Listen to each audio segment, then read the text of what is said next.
Chapter 3062. The arrival of the prince. You still have the nerve to say that? Naples was clearly blasted into pieces by your cannon. This prince only participated in the scheme against him. When Yixian truthfully told Naples everything that had happened, the latter was dumbfounded on the spot. After a long while, when he came back to his senses, his face was full of embarrassment.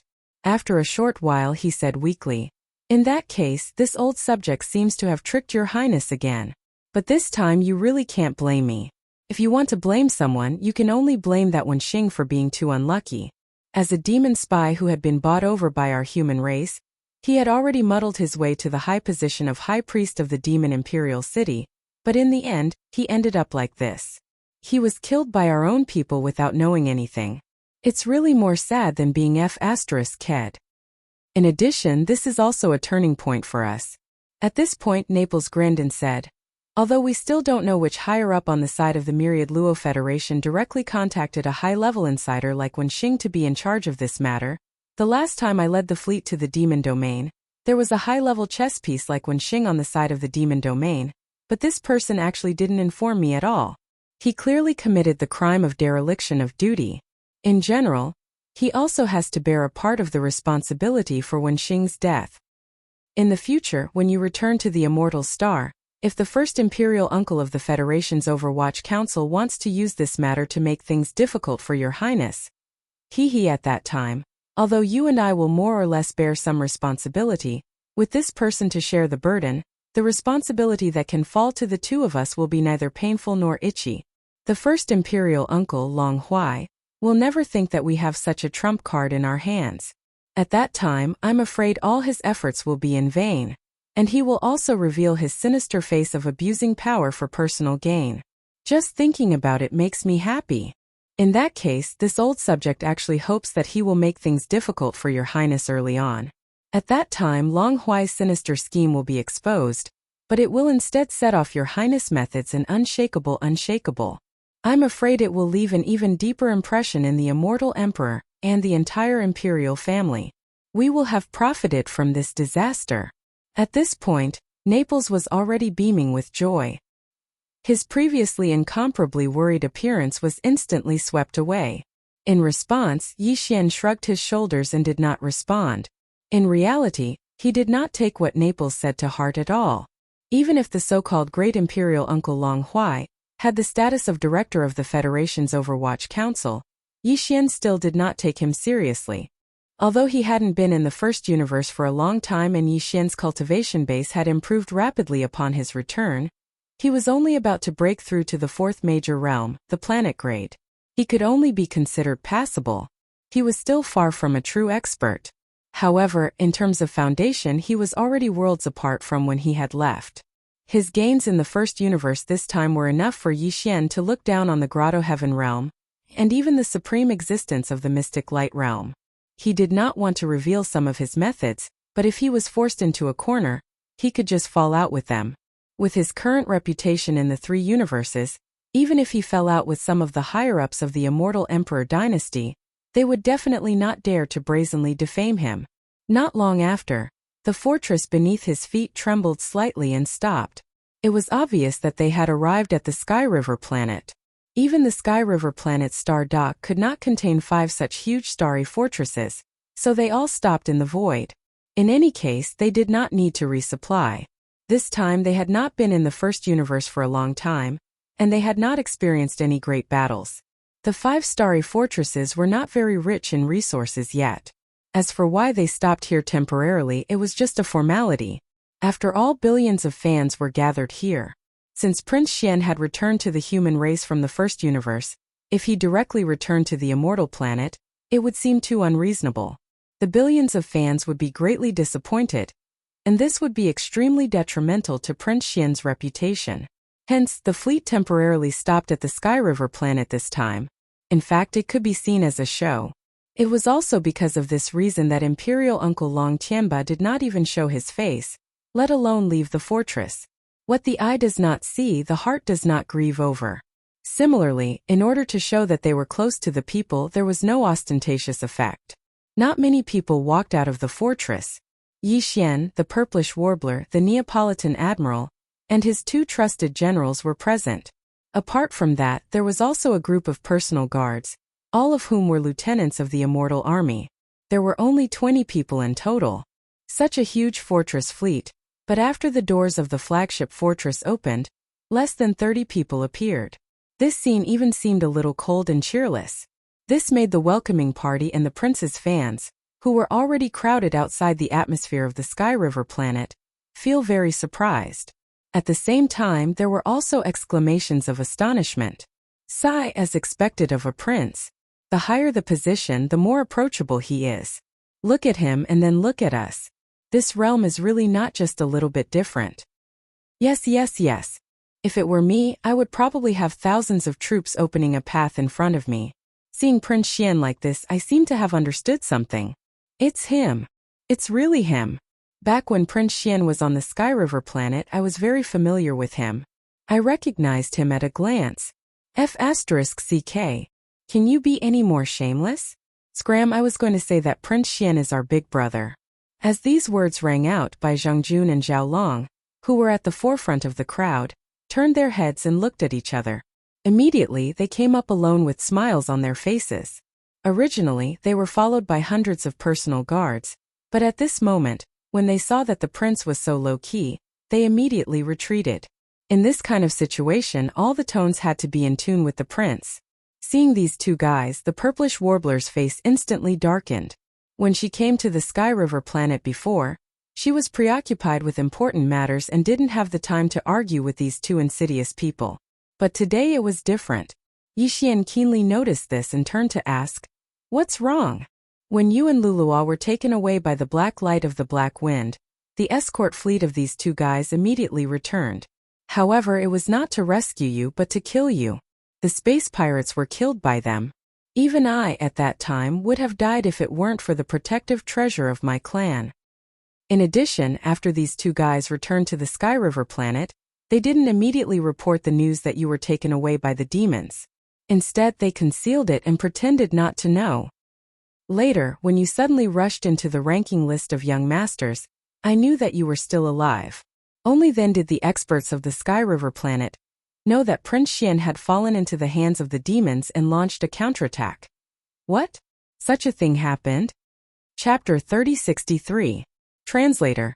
Endless Fantasy Translation Editor. Endless Fantasy Translation. To kill or not to kill? Who would have thought that these 2 fellows would turn hostile so quickly? They had just sent Yixian away. And now that he had been captured by the demons, they wanted to kill him immediately.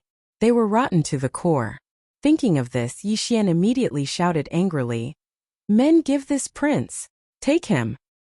Who would have thought that there would be such despicable, shameless, and daring people in this world?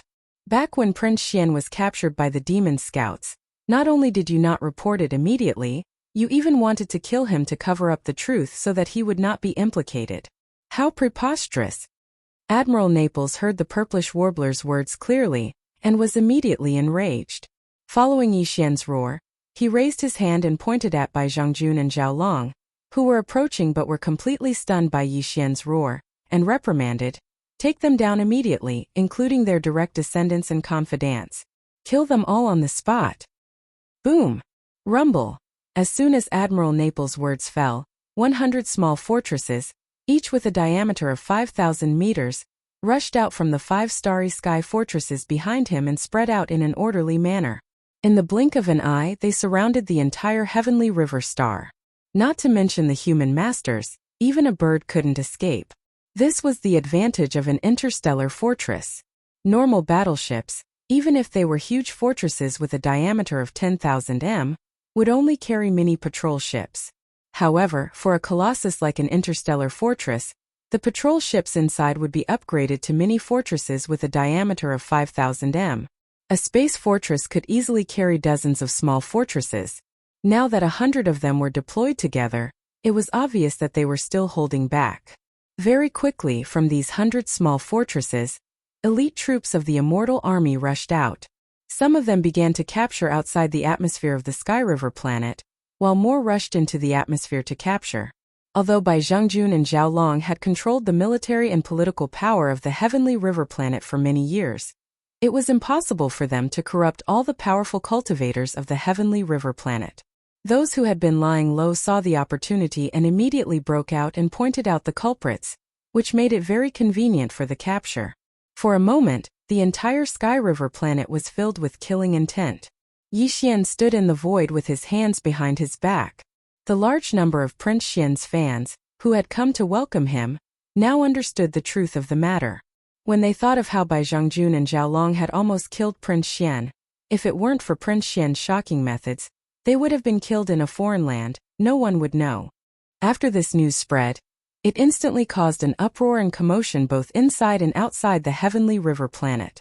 The elite battle teams of the Immortal Legion escorted Bai Zhongjun and Zhao Long's trusted aides to gather at the atmosphere. Along the way, they were occasionally met with some angry fans of the prince who rushed into the crowd and shouted for them to be killed. This continued for nearly 2 hours before everything finally came to an end. The efficiency of the Immortal Army's elite troops was indeed amazing. Bai Zhongjun and Zhao Long had been operating on the Sky River planet for many years, so their influence was very deep. However, no matter how deep the hidden forces were, they were all dug out in just 2 hours. At this moment, a large number of people were escorted to the star dock outside the atmosphere of the Sky River planet. Around them were the elite troops of the Immortal Army. In the center, there were more than 10,000 of the Sky River planet's vermin led by Bai Zhongjun and Zhao Long. These guys were the two's confidants who had followed them for many years. Naples even let some people who didn't have a deep relationship with them go. He only gave them a warning. At this time, these 10,000 people were all kneeling in the void, kowtowing and begging for mercy. Almost all of them were crying in pain. There were also experts among them such as Zhao Long, who was in the Black Hole realm. However, with Naples a supreme existence in the mystic light realm, at the side, he couldn't even think of resisting. What's more, they were facing the Immortal Army from the Imperial Capital's immortal planet, and the one who gave the order was Prince Xian. Even if they escaped, no matter how big the third universe was, there was no place for them to hide. Their only chance of survival was to beg for mercy. Long Xian, what are you doing? Do you want to carry out a massacre? There are more than 10,000 people here, and many of them are soldiers of the Heavenly Dust Empire. Although you are a prince of the empire, you have no right to kill them. Right at this moment, Imperial Uncle Long Tianba, who had been holed up in the flagship fortress all this time, came out with a group of personal guards. He deliberately shouted so that all the powerhouses watching from outside Heavenly River Star could hear him clearly. Naturally, he wasn't here to save people. He couldn't be bothered to care about the life and death of these people. The reason why Long Tianba had appeared was because this was clearly a good opportunity to suppress Prince Xian's reputation. He couldn't miss it. If Yi Xian gave up on killing these 10,000 Sky River planet vermin because of his shout, then this matter would leave him with a weak impression. If Yi Xian insisted on doing things his own way, then the result would also be disadvantageous to Yi Xian.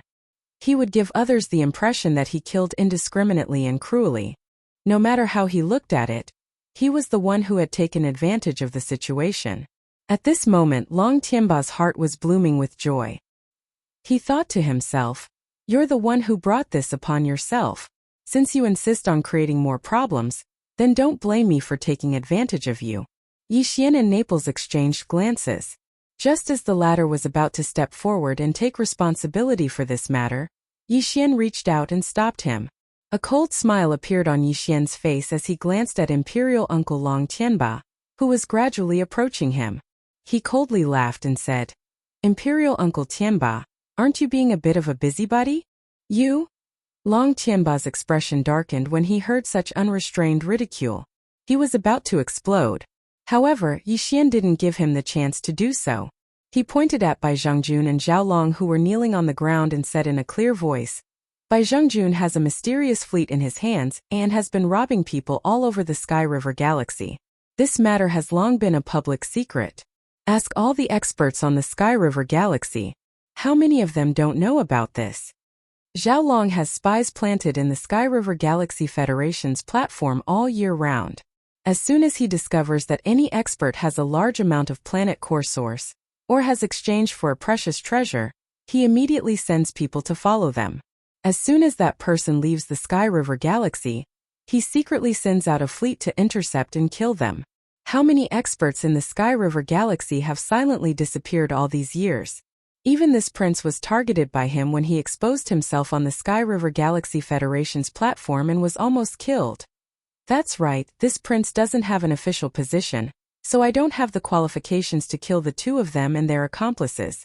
However, this prince registered as an interstellar mercenary on the Sky River Galaxy. This is the place where this prince began his path to the final trial. It wouldn't be an exaggeration to say that the Sky River Galaxy is this prince's second home. Chapter 3064. Confident in his mind today, I won't say whether I should kill him or not. I'll leave this matter to the countless experts of the Federation, both inside and outside the Sky River Star. Yi Xian then turned to look at the tens of thousands of Prince's fans in the distance and shouted, "This bunch of scumbags, tell me, kill him or not?" Using the situation to his advantage actually made him more popular. Long Tianba's expression instantly changed, and his heart sank to the bottom of his stomach. This person was not easy to deal with. Kill! Kill! Kill! Yi Xian's words ignited the anger of countless experts inside and outside the Sky River Star. Shouts of kill could be heard from the experts outside the Sky River Star's atmosphere. Even within the Heavenly River Star, waves of killing cries rang out. They also heard Yi Xian's words, so it was impossible for them not to react. In an instant, Yi Xian neutralized Long Tianba's sinister plan and used it to win the hearts of the people. After this incident, Prince Xian gave people the impression that he was not only unafraid of power, but he even dared to refute the imperial uncle's rebuke. He was the embodiment of justice and would never hide his sins. Furthermore, he was vigilant in his actions and his methods were brilliant. All of this was clearly beneficial to his reputation. It was only a matter of time before he soared to the heavens. The hearts of the people were not to be bullied. At this time, Bai Zhangjun and Zhaolong finally realized this point. They were not going to die at the hands of Yi Xian today. Instead, they were going to die at the hands of the countless experts in the Sky River Star sector who had been bullied by them. Kill! Following Yi Xian's order, the large number of elite soldiers of the Immortal Army who were watching over these 10,000 vermin raised their swords and chopped off their heads one by one. With the development of the current era, this kind of execution by decapitation had long been abolished. The scene of more than 10,000 people being beheaded at the same time was not worth mentioning. However, Yi Xian still did it. He would not let go of this opportunity. If it were any other occasion and he dared to do so, it would definitely cause a commotion. Someone with ulterior motives would secretly fan the flames, and Prince Xian's image would be shrouded in a bloody and bloodthirsty shadow. But today was different. Today, countless experts in the entire Sky River sector were speaking out in unison. Therefore, even if the scene of tens of thousands of people being beheaded at the same time spread, which was shocking, no one would dare to make a fuss about it. That would be a crime against the whole world. Instead, it was Emperor Xian who took advantage of this matter without any risk and displayed an iron fist. It was not a bloodthirsty slaughter, but a righteous and iron-blooded one. There was a big difference between the two. The former was disadvantageous to him, while the latter could increase his reputation. And this time, Yi Xian had successfully achieved this with the help of the anger of countless experts in the Sky River sector. Not only did Long Tianba fail to add insult to injury, but he also added fuel to the fire by increasing Yi Xian's reputation. This result made him so angry that he almost vomited blood on the spot. At the same time, it made him deeply realize how difficult it was to deal with this Prince Xian. Suppressing his anger, he looked deeply at Yi Xian with an expressionless face and snorted coldly. Then, he turned around and led his personal guards back to the flagship fortress. Tens of thousands of heads fell to the ground. The atmosphere of the Sky River sector was filled with blood. However, the entire Sky River sector was filled with thunderous cheers at this moment. The name Prince Xian gradually became the main theme of the cheers of hundreds of millions of people. Some experts who were not fans of the prince had also become fans of Yi Xian after this incident. This was because he had swept away the haze of the Sky River sector and returned this sector to a clear and bright sky. Many of these experts were not citizens of the Sky River sector, but they had stayed here for many years. This was because this sector was rich in star nuclei, which were the best resources for cultivation, Following the deaths of Bai Zhongjun and Zhao Long, the military and politics of the entire Sky River sector fell into a state of vacuum. Yi Xian did not take this opportunity to plant his own men. That would make his previous actions suspicious of him for personal gain. The losses would outweigh the gains. He had only appointed a high-ranking officer from the remaining garrison of the Heavenly River planet, who had not colluded with Zhao Long. He ordered him to temporarily take charge of the affairs of the Heavenly River planet, while waiting for a new planet manager and garrison commander to be assigned to the Heavenly Dust planet. After news of this spread, Prince Xian's reputation increased again.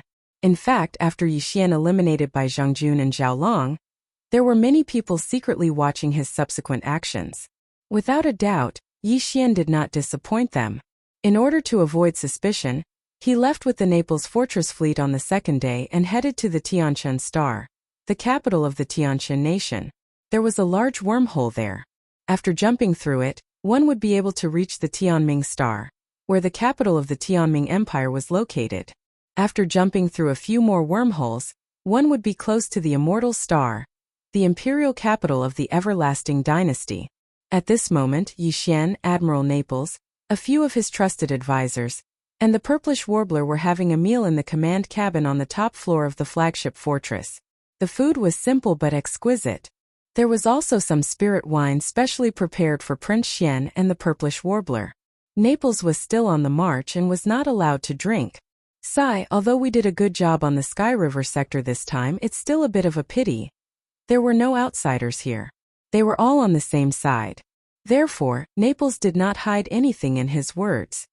He said bluntly, although the Sky River sector is only an administrative planet under the jurisdiction of a small country like the Tianshan nation, due to its extraordinary geographical location, it is the closest administrative planet to the graveyard sector of the human race. Therefore, it is of special significance. The graveyard sector of the graveyard sector is not only rich in star core sources, but the wormhole from the third universe to the first universe is also deep in the graveyard sector of the graveyard sector. Although your highness has a great reputation now, you don't have a territory. If you could get the Sky River sector. Speaking of this, Naples shook his head again and sighed. Obviously, he was quite regretful that he could not seize the opportunity to take down the Heavenly River Star. How do you know that the Sky River sector does not belong to me? Due to this rescue incident, Naples and his military forces had long since been branded with Prince Xian's brand. In addition, he himself had followed him wholeheartedly, so Yi Xian had long since treated him as one of his own. Similarly, there was nothing taboo in his words. With a grin, Yi Xian continued, "Don't forget, the reason why Bai Zhongjun and Zhao Long are able to control the military and political power of Heavenly River Planet isn't just because of their own abilities, but because they have people behind them. In the Tianshan nation's capital, the Tianshan planet, the Zhao family is quite powerful. Bai Zhongjun also has a son who is an important official in the capital, so..." At this point, Yi Xian suddenly thought of the 10,000 or so experts of the Federation that he had released from the Myriad prison at the bottom of the Black Mosquito sector.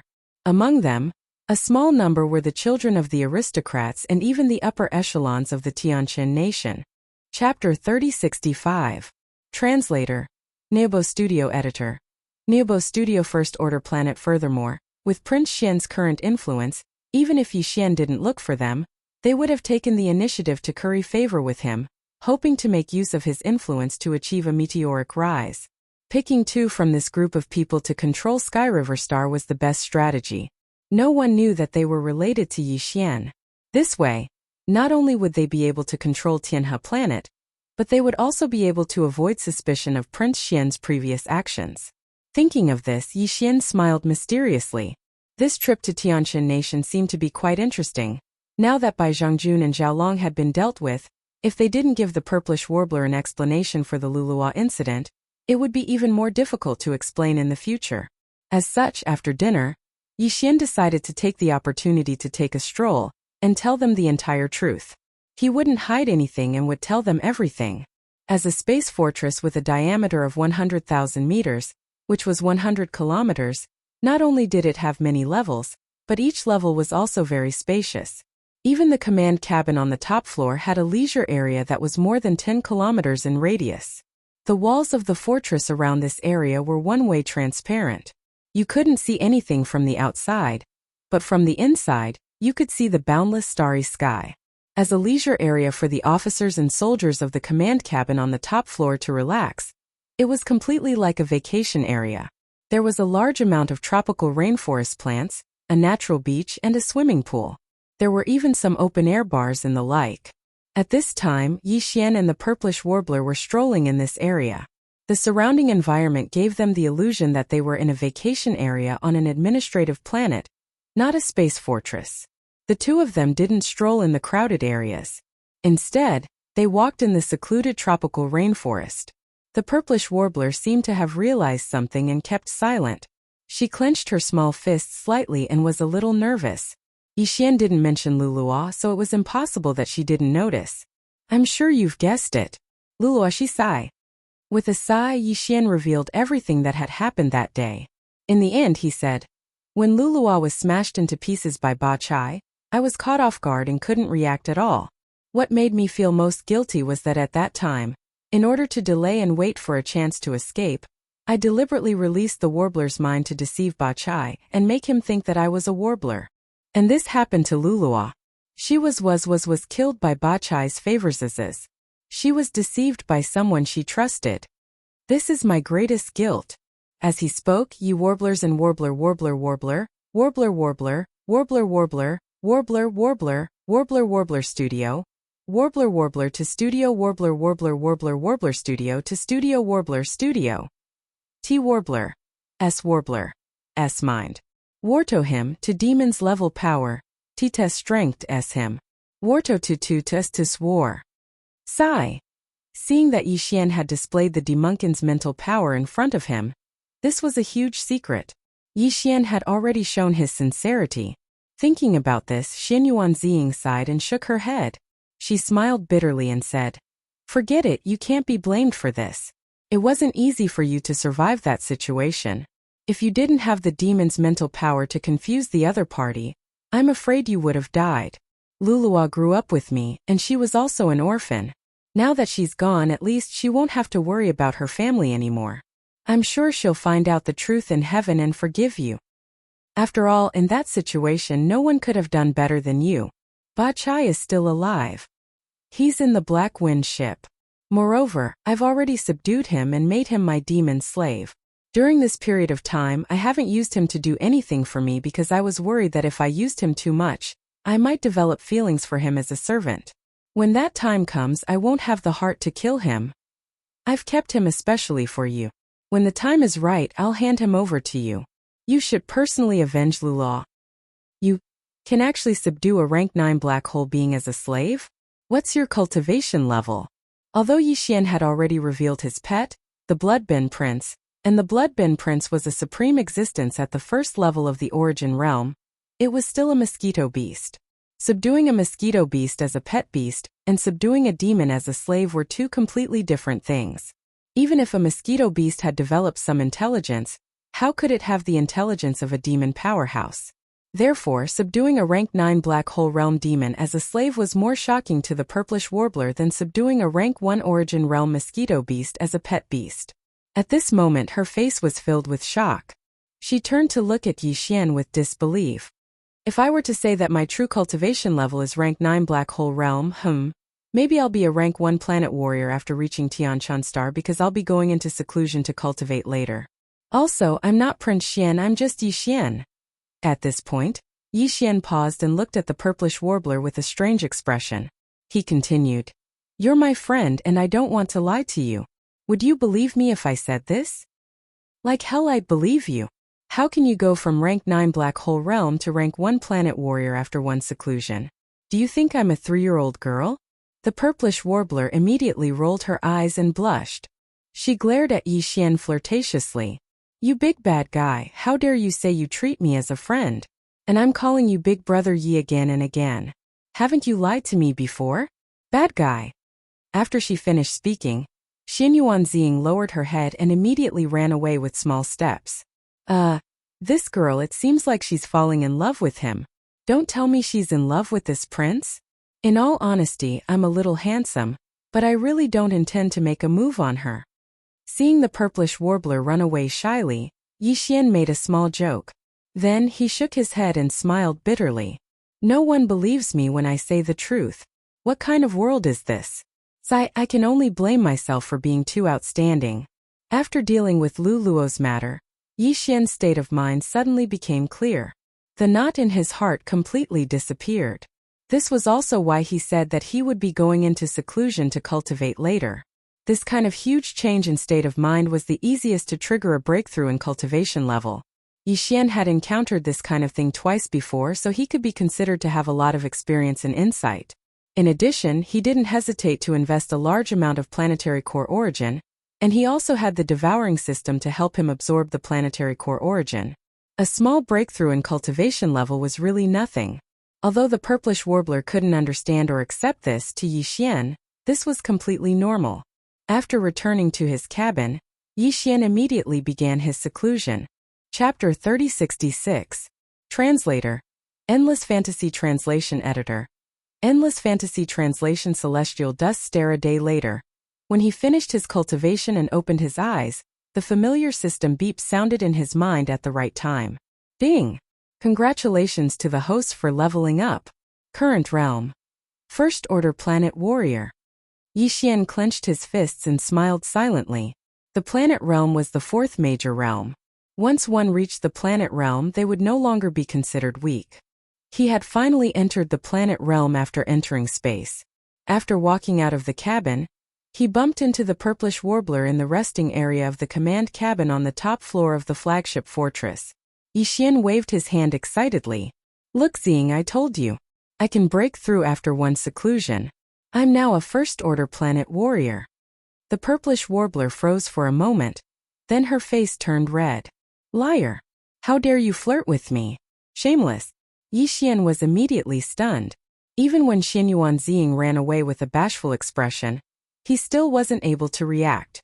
In all honesty, this prince was just stating a fact. When did it become a big lie? Also, what the hell was with flirting with her and being shameless? How could one speak the truth in this world? On the side, Naples took in all this. He turned his head and exchanged a look with the two trusted advisors behind him. The three of them smiled mysteriously. The Xinyuan family is only a big family in the capital of Tianming Empire, one of the three empires under the imperial court. However, the Xinyuan family is in the business of genetic cultivation fluid. It's no small matter. That's right. Although they can't produce level 9 fluids, level 8 fluids are important. In the three empires, there aren't many families that can produce level 8 fluids. The direct descendant of the Xinyuan family is a good match for our Prince Xian. The key is that Xinyuan girl is not bad. If she can get together with our prince, the Xinyuan family will definitely support our prince. We'll pass by Tianming Empire on our way back to the imperial capital's immortal star. We'll make sure of this. Don't worry, General. When we get back to Tianming Imperial City, the two of us will personally pay a visit to the Xinyuan family.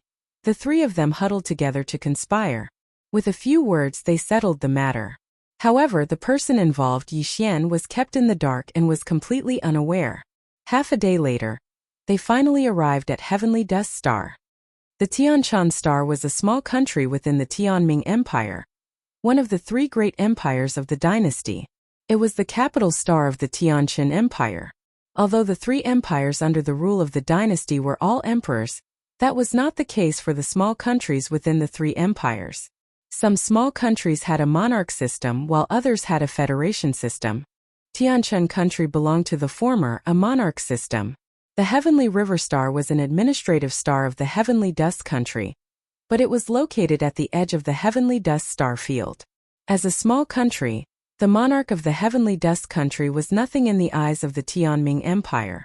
In a large empire, there were many small countries like this. If they were placed in a dynasty that was above an empire, they were even less important. A three-star general of the dynasty, the monarch of such a small country, could only carefully accompany him. They did not even dare to breathe loudly. Therefore, when the news of what happened in the Heavenly River Star reached the Heavenly Dust Star, the monarch of the Tianshan country was so scared that he almost wet his pants. Prince Xian's ruthless methods made the entire Heavenly Dust Star anxious. Everyone felt threatened. After all, the Heavenly River Star was an administrative star of the Tianshan country, and Bai Zhongjun and Zhao Long were appointed by the Tianshan country's capital.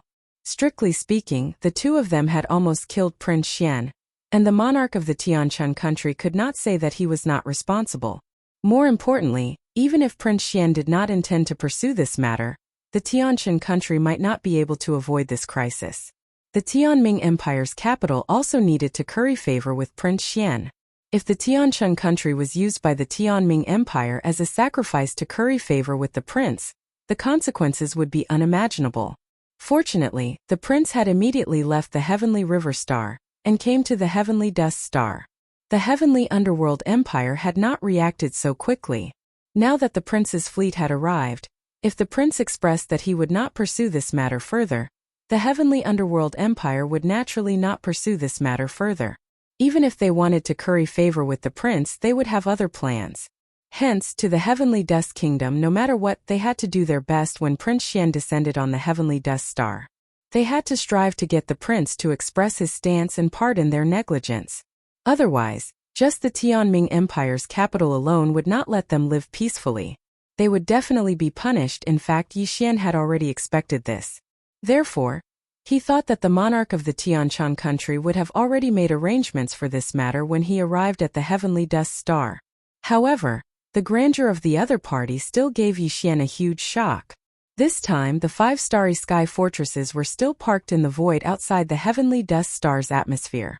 Just like the previous time on the Heavenly River Star, there were less than 30 people who walked out of the flagship fortresses. They were led by Yi Xian, the purplish warbler, Naples, and his 2 major generals. The rest were a few guards. In front of them, outside the Heavenly Dust Star's atmosphere, there was a black mass of people. Other than the welcoming party arranged by the monarch of the Tianshan country, there were close to 10,000 people kneeling in the void. There were men and women, old and young. They were the members of the Bai family and the Zhao family and their trusted aides. They were all tied up by the monarch of the Tianshan country and brought out of the Heavenly Dust Star's atmosphere. This was clearly a sincere apology to Prince Xian. All the members of the Bai family and the Zhao family, regardless of whether they were in cahoots with Bai Zhongjun or Zhao Long, were all used as sacrificial lambs. They would rather kill the wrong person than let them go. "Welcome, Your Highness." Just as Yi Xian saw this scene and frowned slightly, the black mass of people in front of him all knelt down, including the monarch of the Heavenly Dust Star and a bunch of important ministers. With Prince Xian's status as a prince of the royal family, he might not have to do this in the 3 big empires. The emperor was also an important minister of the empire and didn't need to kneel. However, in the small countries under the 3 big empires, the monarchs of these small countries had to kneel in front of the princes of the empire. These people are all from the Bai family and the Zhao family? Yi Xian stood in the void with his hands behind his back and raised his hand. As he spoke, his gaze shifted from the tens of thousands of sinners to the swollen monarch of the Tianshan country. "Monarch, please stand up and speak. Everyone stand up. I don't like this. We don't dare. Your Highness, you are the monarch." The monarch of the Tianshan country was so frightened that cold sweat broke out on his forehead. As he stood up, he hurriedly tried to be polite. "All of you stand up too."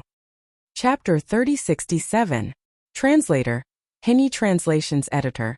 Henyi Translations receiving gifts until hand cramps. However, I see that many of these Bai and Zhao family members are women and children.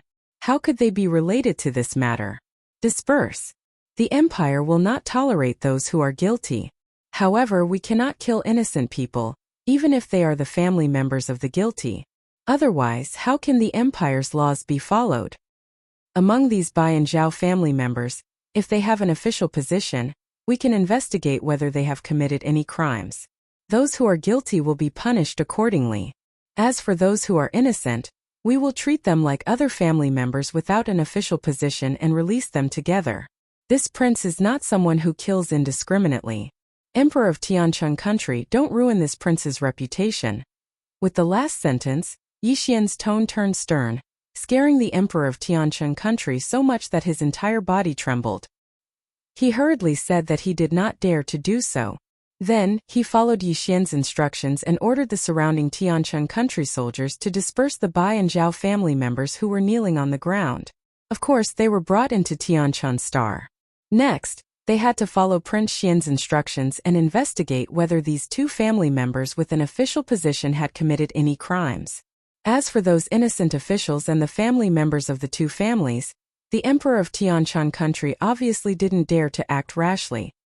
He could tell that his attempt to flatter Prince Xian had hit the nail on the head. Prince Xian was righteous and wasn't the kind of person who would cut the grass for personal gain. This was something that even he secretly admired. In fact, Yi Xian's words and actions surprised even Naples and the two trusted advisors behind him. Usually, when faced with such a situation, since Prince Xian did not catch the culprit himself, he would just go with the flow and eliminate the source of the trouble. However, Yi Xian did the exact opposite. Once this matter spread, Prince Xian's reputation would obviously rise to another level. Regardless of whether it was Prince Xian's deliberate actions or whether he had always been this way and acted as he pleased, just this point alone was enough to make Naples and his direct subordinates follow Prince Xian even more loyally to conquer the world. Such a master was either benevolent and brave, or wise and resourceful. If she didn't follow him, who else could she follow? Even the purplish warbler was staring at Yi Xian from behind. She didn't speak for a long time, but there was a glimmer in her eyes.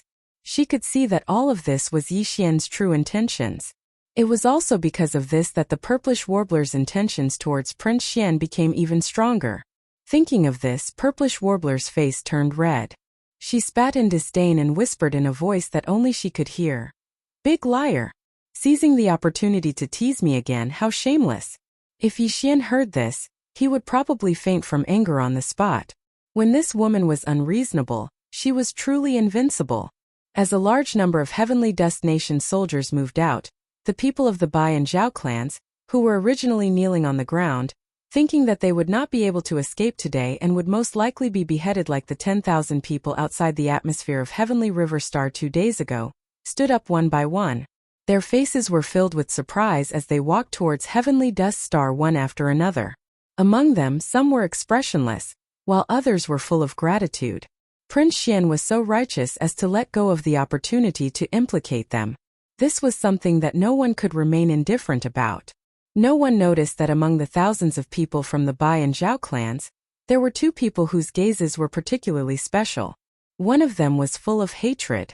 The other, however, was like the purplish warbler, exuding a glimmer of brilliance and vaguely carrying the intention to overthrow. The matter of the Bai and Zhao clans was just a small interlude. Very quickly, Yi Xian and the rest entered Tianquan planet under the protection of the Tianquan Emperor and the Tianquan nation's Chongchun soldiers. Although the Tianquan Emperor's flattery hit the nail on the head, the effect was more or less the same as what he had planned. It could be said that Prince Xian's words could be considered as a declaration of his position on this matter. To him, the crisis had already been resolved.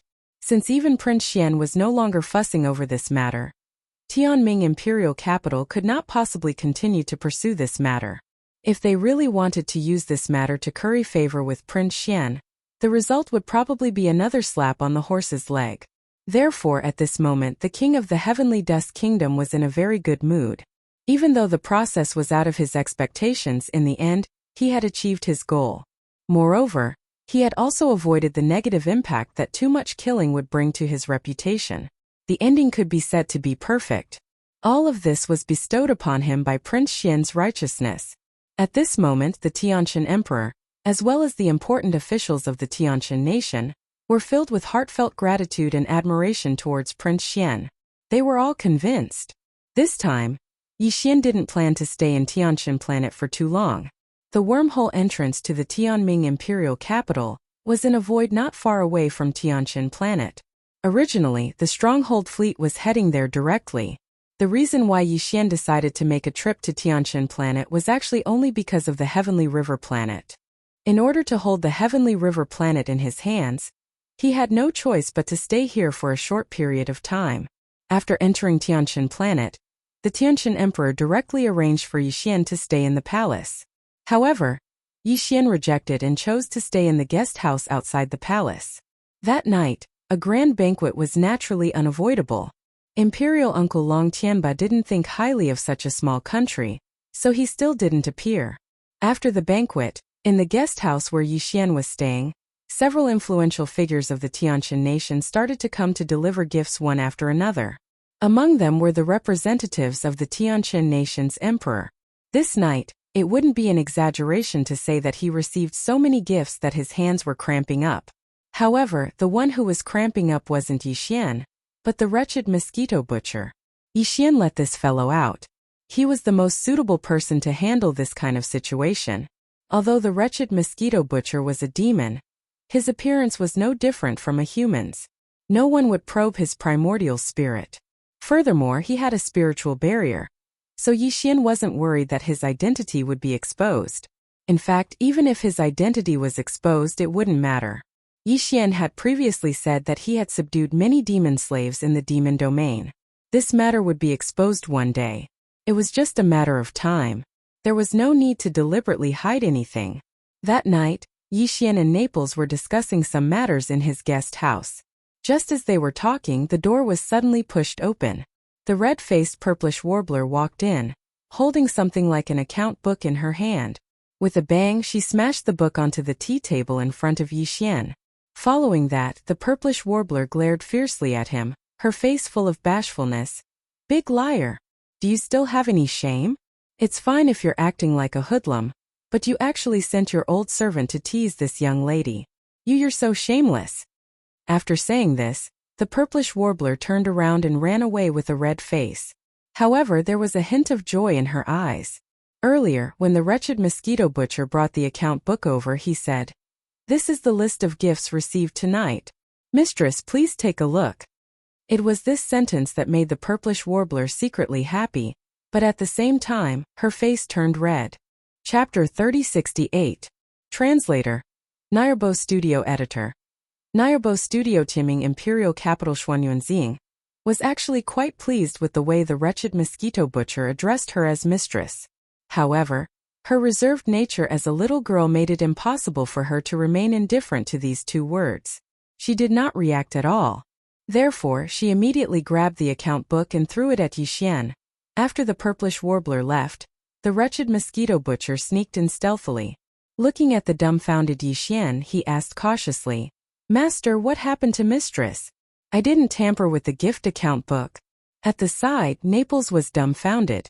Black lines crawled out of his forehead as he looked at the wretched mosquito butcher with admiration in his eyes. This old man was truly an awesome person. She was a virgin, and she even addressed him as mistress upon meeting him for the first time. Thinking of this, Naples seemed to have suddenly thought of something and turned to look at Yixian thoughtfully. There was clearly a complicated look in his eyes. Like master, like servant. This old Guan was so wretched and acted so matter-of-factly just now, as if he had long been used to it. It seemed that this Prince Xian of ours was quite used to this. F***ck. Feeling the complicated look in Naples' eyes, Yixian instantly understood. His face darkened visibly as he opened his mouth and cursed.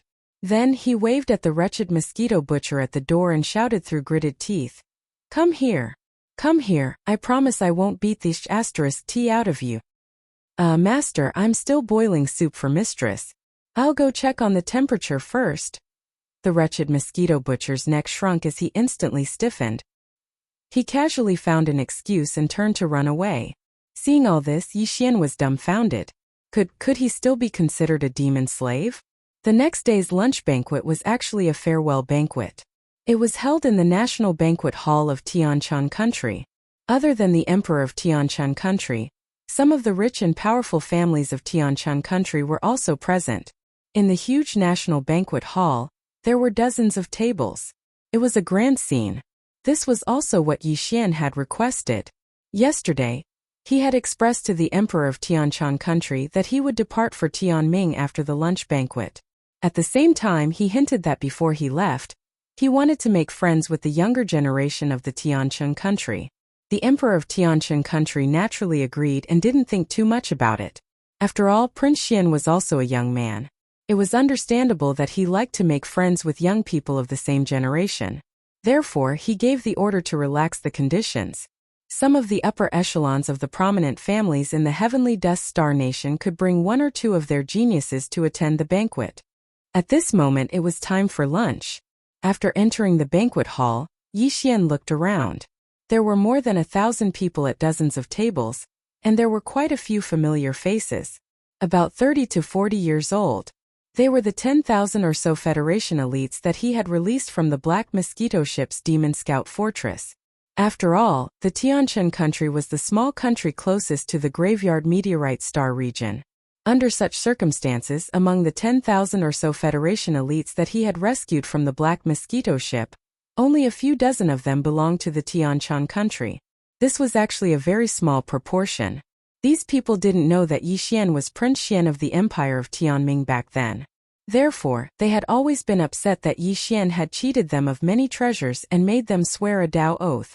But now, as Yi Xian's identity as Prince Xian was made public, they didn't beat their chests and stomp their feet. In their opinion, the Dao oath that Prince Xian made back then was clearly a test for them. Otherwise, with Prince Xian's identity, why would he need to do that? At this moment, seeing Prince Xian again in the Tianshan country's national banquet hall, these people were all excited. However, due to the restrictions of the environment, they couldn't take the initiative to meet Prince Xian. Otherwise, they would have swarmed up to him. These dozens of people were basically the young geniuses of some of the clans in the Heavenly Dust country, or important figures in their clans. Yi Xian took in their figures and at the same time, gave the devouring system the order to connect to the Heavenly Dust country's star network and search for and investigate the backgrounds of these fellows. Soon he chose 2 clans as his subordinates to control the Heavenly River planet for him. Of course, everything didn't need to be said. Outsiders couldn't see anything strange, but Yi Xian and these people knew each other very well. It was impossible that these 2 clans didn't appreciate his help, and instead treated the Heavenly River planet as their own private territory. With that kind of intelligence, it was impossible for them to be qualified to appear in the Tianshan country's national banquet hall today. These 2 clans were the Wang clan and the Li clan of the Tianshan country. The young masters of these 2 clans were the people that Yi Xian rescued in the scout fortress of the Black Mosquito Star. At this moment they were looking at Yi Xian with shining eyes. These 2 brothers have handsome faces and well-developed foreheads. One look and I can tell that they are people who can take on important responsibilities. Your Majesty, it just so happens that there isn't anyone in charge of the Heavenly River planet's military and government. It can't be empty forever. This is all because of me, so I can't completely ignore it. If I can't make a decision on this before I leave, I'm afraid I'll always be worried about it. It's rare to see 2 extraordinary young people in this banquet hall today. Why don't the 2 of them take on the role of Heavenly River planet's planet leader and military commander? As he spoke, Yi Xian raised his hand and pointed at the 2 young masters of the Wang clan and Li clan. The 2 of them trembled violently, and they were so excited that blood flowed out of their noses. Although they were indeed good-looking, it was a little unsightly when they were mixed with the blood gushing out of their noses. However, Prince Xian had already said that the 2 of them had handsome faces and well-developed foreheads. The Tianshan country's upper echelons couldn't help but take a few more looks. Needless to say, the more they looked at the 2 of them, the more they found them pleasing to the eye. Anyway, someone had to take on the role of planet leader and military commander of the Heavenly River planet. It didn't matter who these 2 positions were given to, right? If they could take this opportunity to give Prince Xian some face, it was naturally the best. It was definitely a good deal with no losses. With that thought, the Tianshan country's emperor immediately decided on this matter. The Li clan and Wang clan could be considered to have a meteoric rise and soar into the sky. The young masters of their clans were already the planet leader and military commander of the Heavenly River planet at such a young age. It was probably impossible to find such a promising young talent in the entire Tianshan country. More importantly, all of this was personally appointed by Prince Xian, who was like the sun in the sky in the entire everlasting dynasty. The significance of this was extraordinary. The grand future of these 2 young people was just around the corner. After the banquet ended, Yi Xian and the people from Naples exchanged a few pleasantries with the grateful young Master Li, young Master Wang, and their various aunts. Then they fled back to the fortress fleet outside the Tianshan Star, and headed straight for the wormhole, embarking on the journey to the Tianming imperial capital. Chapter 3069. This was a family feast. Heavenly Underworld Empire was one of the three great empires under the human race's technology faction in the third universe. There were countless small countries under it, and countless administrative planets under the small countries. It could be said that the Heavenly Underworld Empire's territory was boundless. Although the emperors of the three great empires were foreign officials, they were still considered as vassal kings in the entire immortal dynasty. Their status was extremely high. Even if Prince Xian and the three-star general of the empire's immortal army, Naples, and the Heavenly Underworld Empire's emperor still had to express goodwill, it was basically just a gesture on the surface. It was done for the empire to see. However, it would be a joke if the Heavenly Underworld Empire's emperor were to flatter Prince Xian's three-star general, Naples, like the Heavenly Dust Empire's emperor. After all, he was one of the three vassal kings of the dynasty. Whether it was his status or the authority he held, he was definitely not comparable to a three-star general of the immortal army or a popular prince with no real power. As for Emperor Tianming's imperial uncle Long Tianba, he had to be more low-key. After all, Long Tianba was the immortal emperor's brother. There was something that had to be said here. The current immortal emperor was ranked 8th among the brothers, and was the 8th prince of the previous generation. Therefore, whether it was the first imperial uncle or the second imperial uncle Long Tianba, they were both the immortal emperor's brothers. Of course, the imperial uncles here were only relative to Prince Xian's generation. Above Long Tianba and the immortal emperor, there was a generation of grand imperial uncles. They were the true elders of the immortal emperor's generation. Their strength was also extremely terrifying.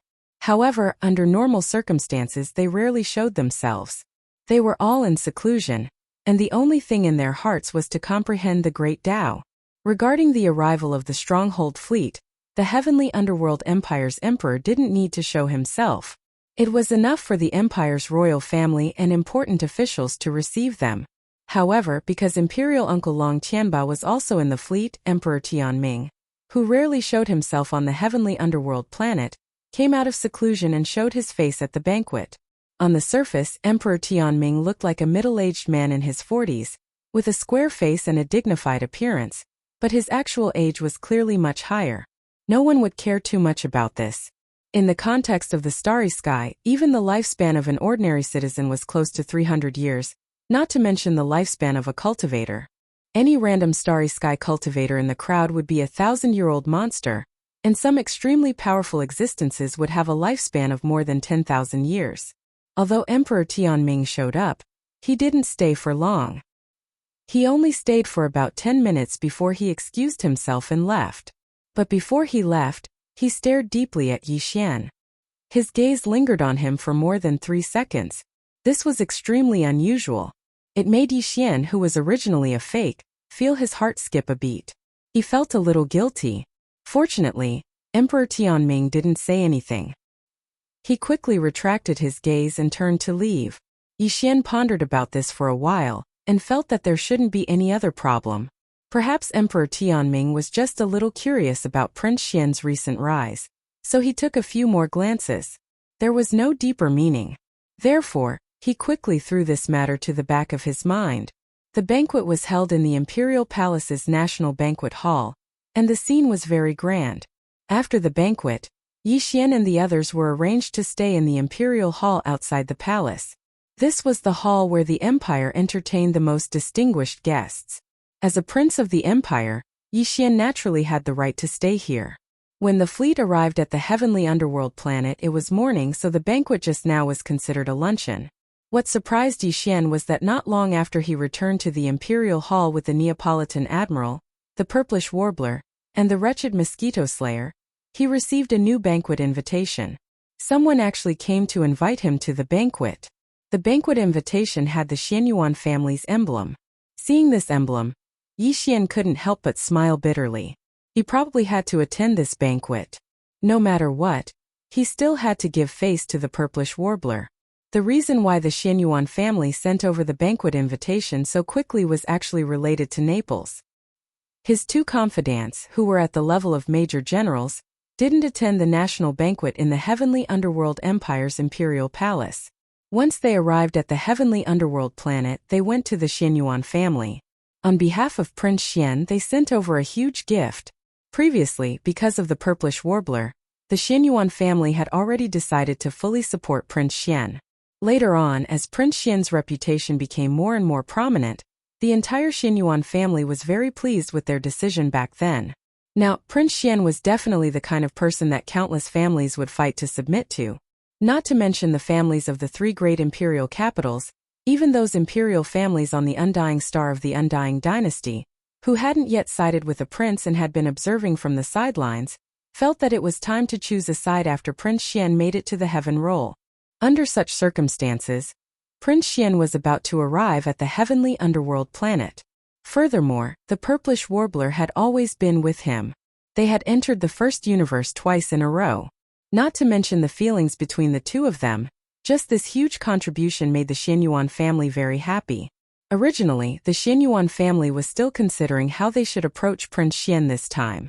However, with the arrival of the two major generals of the Undying Star Army, this problem was no longer a problem. As a popular prince of the dynasty, he immediately sent someone to deliver a huge gift the moment he arrived at the heavenly underworld planet. This was clearly the rhythm of a betrothal gift.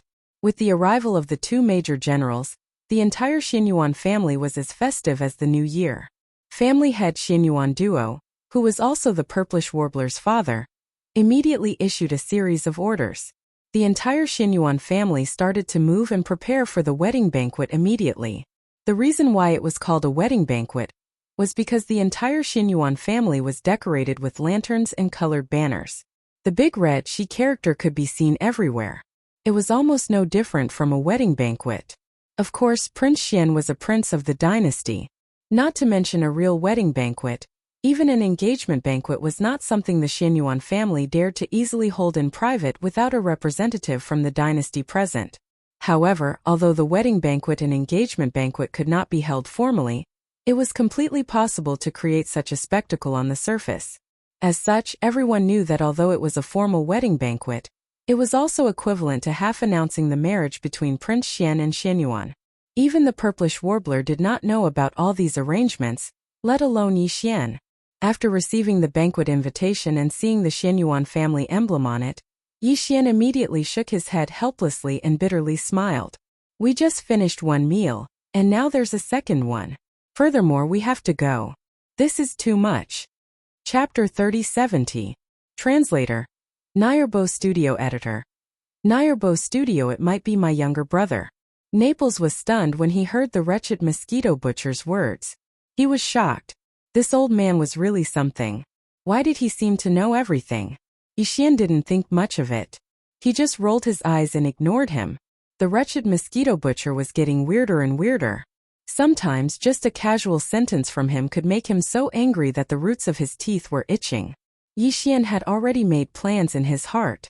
This time, when he returned to the immortal star and took care of all the matters properly, he would have to find some time to dissect this old fellow from the inside out and figure out what the problem was. Coincidentally, Xianyuan Ziying had already been invited over. When she heard that the Xianyuan family's banquet invitation had arrived, the girl was stunned for a moment before taking the banquet invitation from Yi Xian's hands. After glancing at it, the expression on her face couldn't help but become even more strange. There's even the Xianyuan family's emblem? Isn't this a little too formal? Normally, an invitation with the emblem represents the wishes of the head of the Xianyuan family. What's wrong with my father? After muttering to herself for a while, the purplish warbler seemed to have thought of something. She suddenly blushed and threw the invitation in Yi Xian's hand. She curled her lips and said, "Didn't you just eat? Could it be that he could still eat it? In my opinion, it's better not to go." "How can that be?" Yi Xian immediately shook his head and said matter-of-factly, "Didn't you just say it? An invitation with the Xianyuan family's emblem represents your father's wishes. If it was someone else, it wouldn't matter. But since it's your uncle's invitation, how can I not go? Not to mention that I'm only half full just now. Even if I'm so full that my stomach is about to explode, I still have to go." Yi Xian wasn't being glib when he said this. On the one hand, although he had been in the starry world for quite some time, it wasn't long either. Because of his special experience, he spent most of his time behind enemy lines. Therefore, after he entered the starry world, he made very few friends. Basically, the purplish warbler was the only one. Under such circumstances, Yixian naturally wouldn't neglect the warm invitation of the other party's family. On the other hand, Yixian always felt guilty towards the purplish warbler because of Lu Luo. Therefore, he subconsciously lowered his attitude towards this matter. Of course, this didn't exclude the fact that Yixian actually had a good impression of the purplish warbler. It was just that this last reason wasn't particularly clear to him. Yixian's reply was obviously quite effective in the purplish warbler's ears. Compared to Yixian's impression of the purplish warbler's impression of Yixian was extremely clear. Therefore, Yixian's attitude made the purplish warbler happy in her heart. It was just that girls were shy and thin-skinned. Even if they were happy, they couldn't express it too easily. Sometimes they would even say something sarcastic. For example, right now, "At least you still have some conscience. But this is your own decision." Although the purplish warbler was secretly happy, she rolled her eyes and said to Yixian, "Don't blame me if you get too full when the time comes." Yixian naturally saw that this was the attitude of a little girl. He could only shake his head and smile bitterly. He was also speechless. Because this was a private banquet, Naples didn't even bring any bodyguards to the Xianyuan family this time. There were only 4 people in the party: Yixian, the purplish warbler, Naples, and Yixian's personal butler, the wretched mosquito butcher. After the 4 of them left the Imperial Gymnasium, they directly rushed to the Xianyuan family. The purplish warbler was just going home, so she was familiar with the way. Yixian and Naples' behavior was also very normal. Only the wretched mosquito butcher, who followed behind the 3 of them, took advantage of the fact that the 3 of them didn't turn around to look behind them. His servile demeanor unknowingly disappeared, and he walked with his head held high and his chest puffed out. The only thing missing was a folding fan in his hand and waving it 3 times with each step he took. He had the attitude of a master. Yixian and the other 2 people walking in front of him seemed to have been reduced to servants and maids opening the way for him. Yixian was the prince of an immortal dynasty, and his reputation was like the sun in the sky. He could be said to be very popular. Even the wretched mosquito butcher was greatly surprised by this. Previously, when they were on the main planet of the Black Mosquito tribe in the Demon Domain, this guy deliberately put on airs because of Yixian's status as the Holy Sun. Now that he was in the human race, he realized that his qualifications to show off seemed to be much greater. As long as Yixian turned around, his attitude of being the number 1 in the world would immediately be transformed into one that was incomparably familiar to him. Of course, this old guy also knew that if Yixian turned around and saw his current appearance, he would definitely be beaten to a pulp on the spot. Therefore, while he puffed out his chest and walked with his feet splayed out, the wretched mosquito butcher's triangular eyes were always locked on Yixian's back. As soon as he realized that something was wrong and Yixian was about to turn around to look, he would immediately puff out his chest and bow his head, returning to his original position in the blink of an eye. Of course, only one of the triangular eyes was locked on Yixian's back. As for the other one, it was looking around left and right looking for someone to show off his superiority. No one but him had this kind of ability. Soon the Xianyuan family arrived. From afar, Yixian saw the festive scene of the Xianyuan family's red wedding. He was stunned and turned to the purplish warbler beside him. Is there someone in your family getting married today? Huh. The purplish warbler was also confused. He was stunned for a moment before he replied uncertainly, "Maybe, it's my younger brother. Then you'll have to prepare a gift. Otherwise it'll be too rude." Yixian smiled awkwardly. He flipped his hand and took out a small space box from his undying world. He opened it and saw 10 level 99 colored star core sources, each the size of a baby's fist, lying quietly inside, emitting a dreamy aura. "This is too precious. No way." The purplish warbler was shocked. 10 level 99 colored star core sources were rare even on the Undying planet, let alone in the Tianming imperial capital. Yixian's generosity shocked even her. "It's fine." Yixian waved his hand and settled the matter. Level 99 colored star core sources were indeed precious, but the purplish warbler couldn't compare to others. Besides, he already had more than 100 of them, And then he obtained another cube from the Black Wind ship, so he had more than 1,000 of them. 10 was really nothing. The 4 of them soon arrived at the Xianyuan family's entrance. A young man ran over with a smile on his face, calling out "Sister" happily. The purplish warbler beside him also smiled dotingly. It seemed that she really liked this younger brother of hers. It's him. Chapter 3071. Translator. Naobo Studio Editor. Naobo Studio. A virtuous son-in-law of striking appearance, Yixian give him a gift as soon as they met. The young man was clearly a little surprised. However, after being stunned for a moment, he still raised his hand and accepted the gift. Moreover, he didn't seem to care about Yixian's congratulatory words. He subconsciously opened the small space box and let out a cry of surprise. His entire face was illuminated with dreamy 9 colors. He grinned at Yixian and said, "Brother-in-law, thank you." With that, the young man turned and ran to the group of people waiting in front of the Xianyuan family's gate. He handed the small space box in his hand to an old man in the middle, as if he was presenting a treasure. His face was full of excitement and emotion. "Father, look. My brother-in-law gave me 10 ninth level 9 colored crystals." The group of people all looked at the small space box in his hand. The dreamy 9 colors were reflected on everyone's faces. Even the old man, suspected to be the head of the Xianyuan family, had a look of shock in his eyes. He was obviously shocked by Yixian's generosity. Following that, everyone became excited. They had already sent someone to deliver the betrothal gifts just now, and they were also very valuable. Now, the young man had given 10 ninth level 9 colored crystals to curry favor with his brother-in-law. It seemed that Prince Xian really cared a lot about Ziying. Thinking of this, the group of Xianyuan family members all smiled from the bottom of their hearts. Although these 10 ninth level 9 colored crystals were put away by the old family head on the spot, and they probably wouldn't get a share of it, as long as Prince Xian became a family member, everyone present would benefit greatly in the future. They couldn't refuse it even if they didn't want to. At this moment, after putting away the small space box in the young man's hand, the old man had already led the group of Xianyuan family members to welcome Yixian. With a face full of smiles, he looked at Yixian and said, "Ayaya, my virtuous son-in-law is indeed a man of striking appearance. However, your etiquette is a little too thorough. This makes us seem distant. We're all family, why do you have to be like this?" Brother-in-law? Virtuous son-in-law? They were all family? As these words entered his ears one after another, Naples was grinning from ear to ear.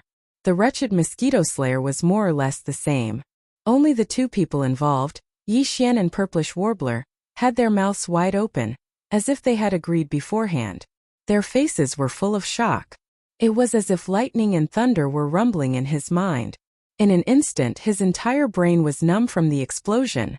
At the same time, in the imperial capital, the Immortal Star, the Federation's Overwatch Council. After some investigation, the Overwatch Council's task force had a rough idea of the source of Prince Xian's 10 billion Federation contribution points. An investigation report was delivered to the desk of Long Huai, the head of the Overwatch Council. Although Long Huai was the great imperial uncle on the surface, he looked younger than the second imperial uncle, Long Tianba. He looked to be in his early 40s with a pale face and no beard.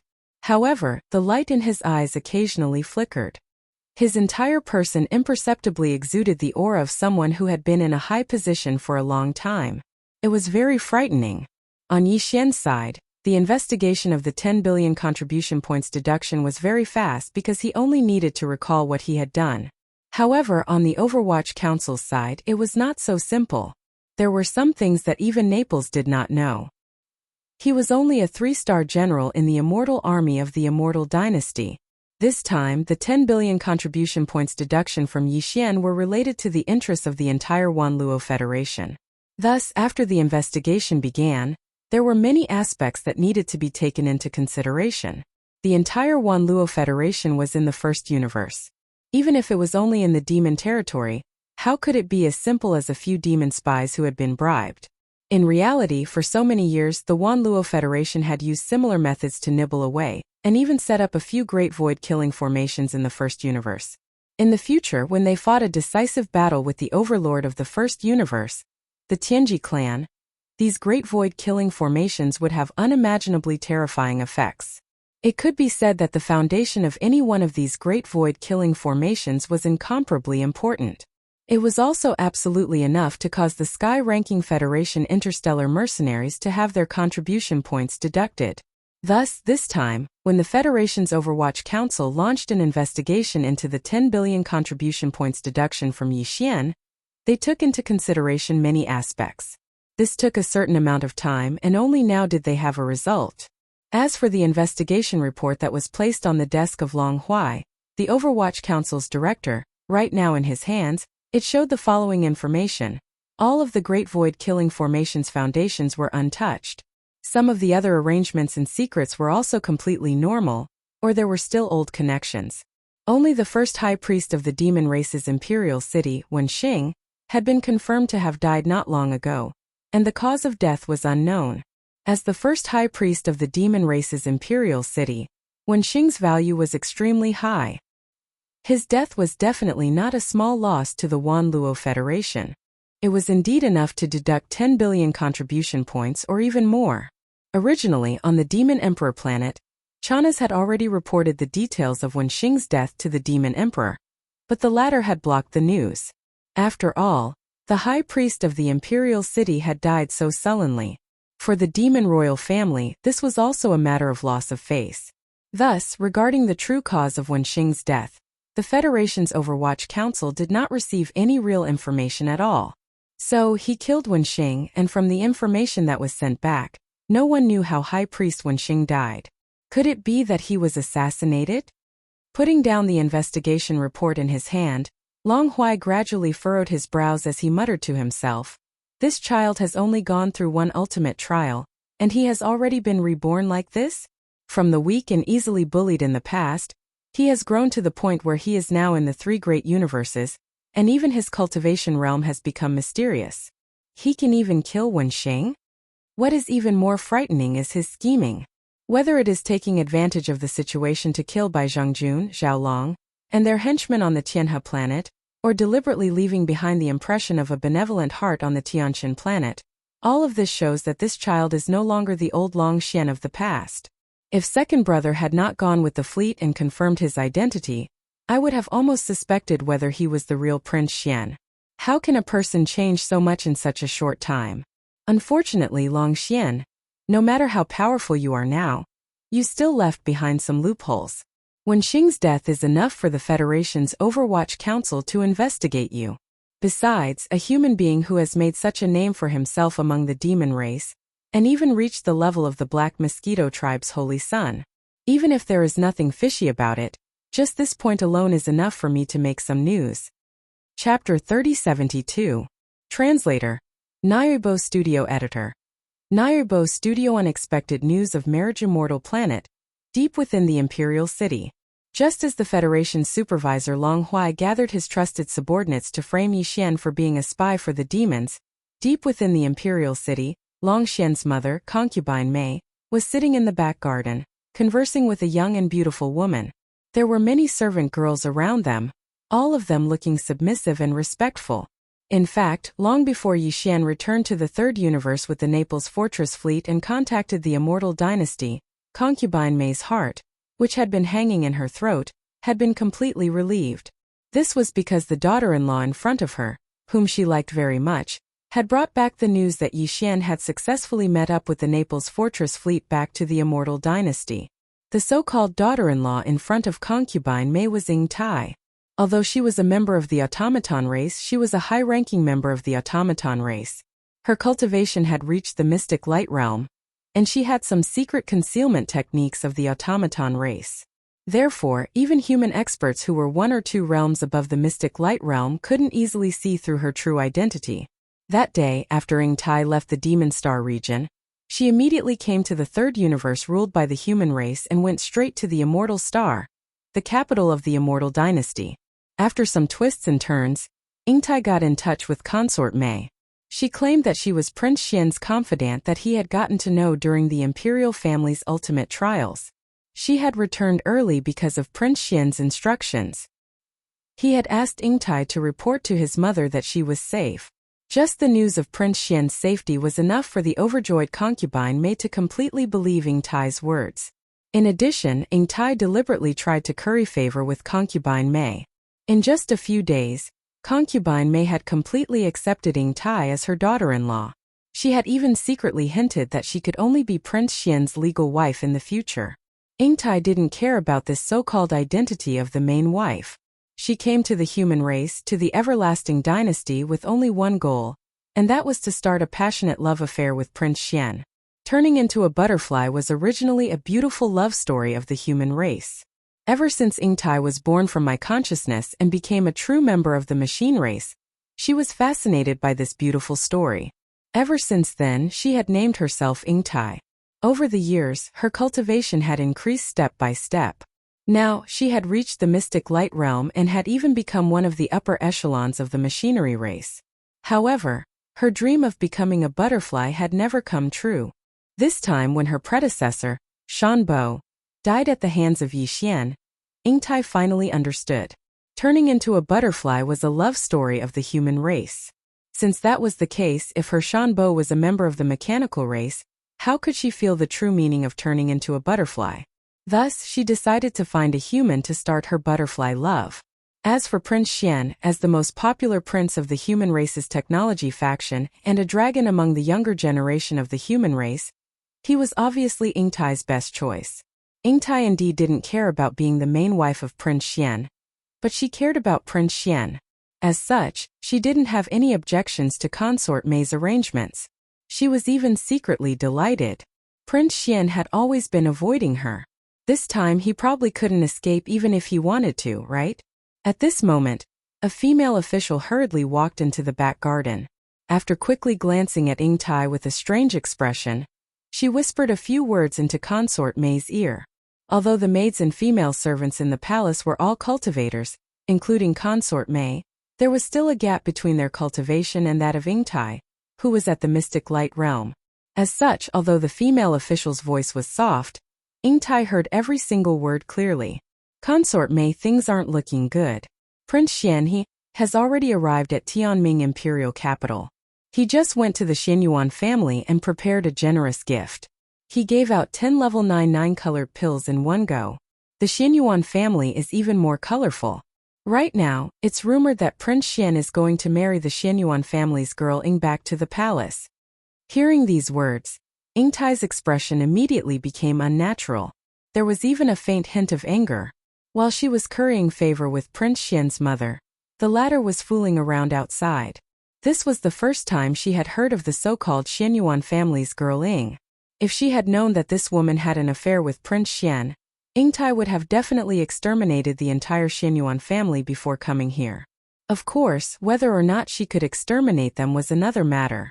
After all, it was impossible that the Xianyuan family didn't even have a mystic light realm cultivator. However, at this moment, under her slight anger, this was indeed what she was thinking. After hearing the female official's words, consort Mei frowned slightly. Then she raised her eyebrows slightly and glanced at Ing Tai. From the other party's expression, she immediately understood that Ing Tai had heard the female official's words. As Prince Xian's mother, she naturally had to consider many aspects. Ing Tai was indeed not bad, but after all, she didn't have any foundation or background. She was just a female loose cultivator with decent cultivation.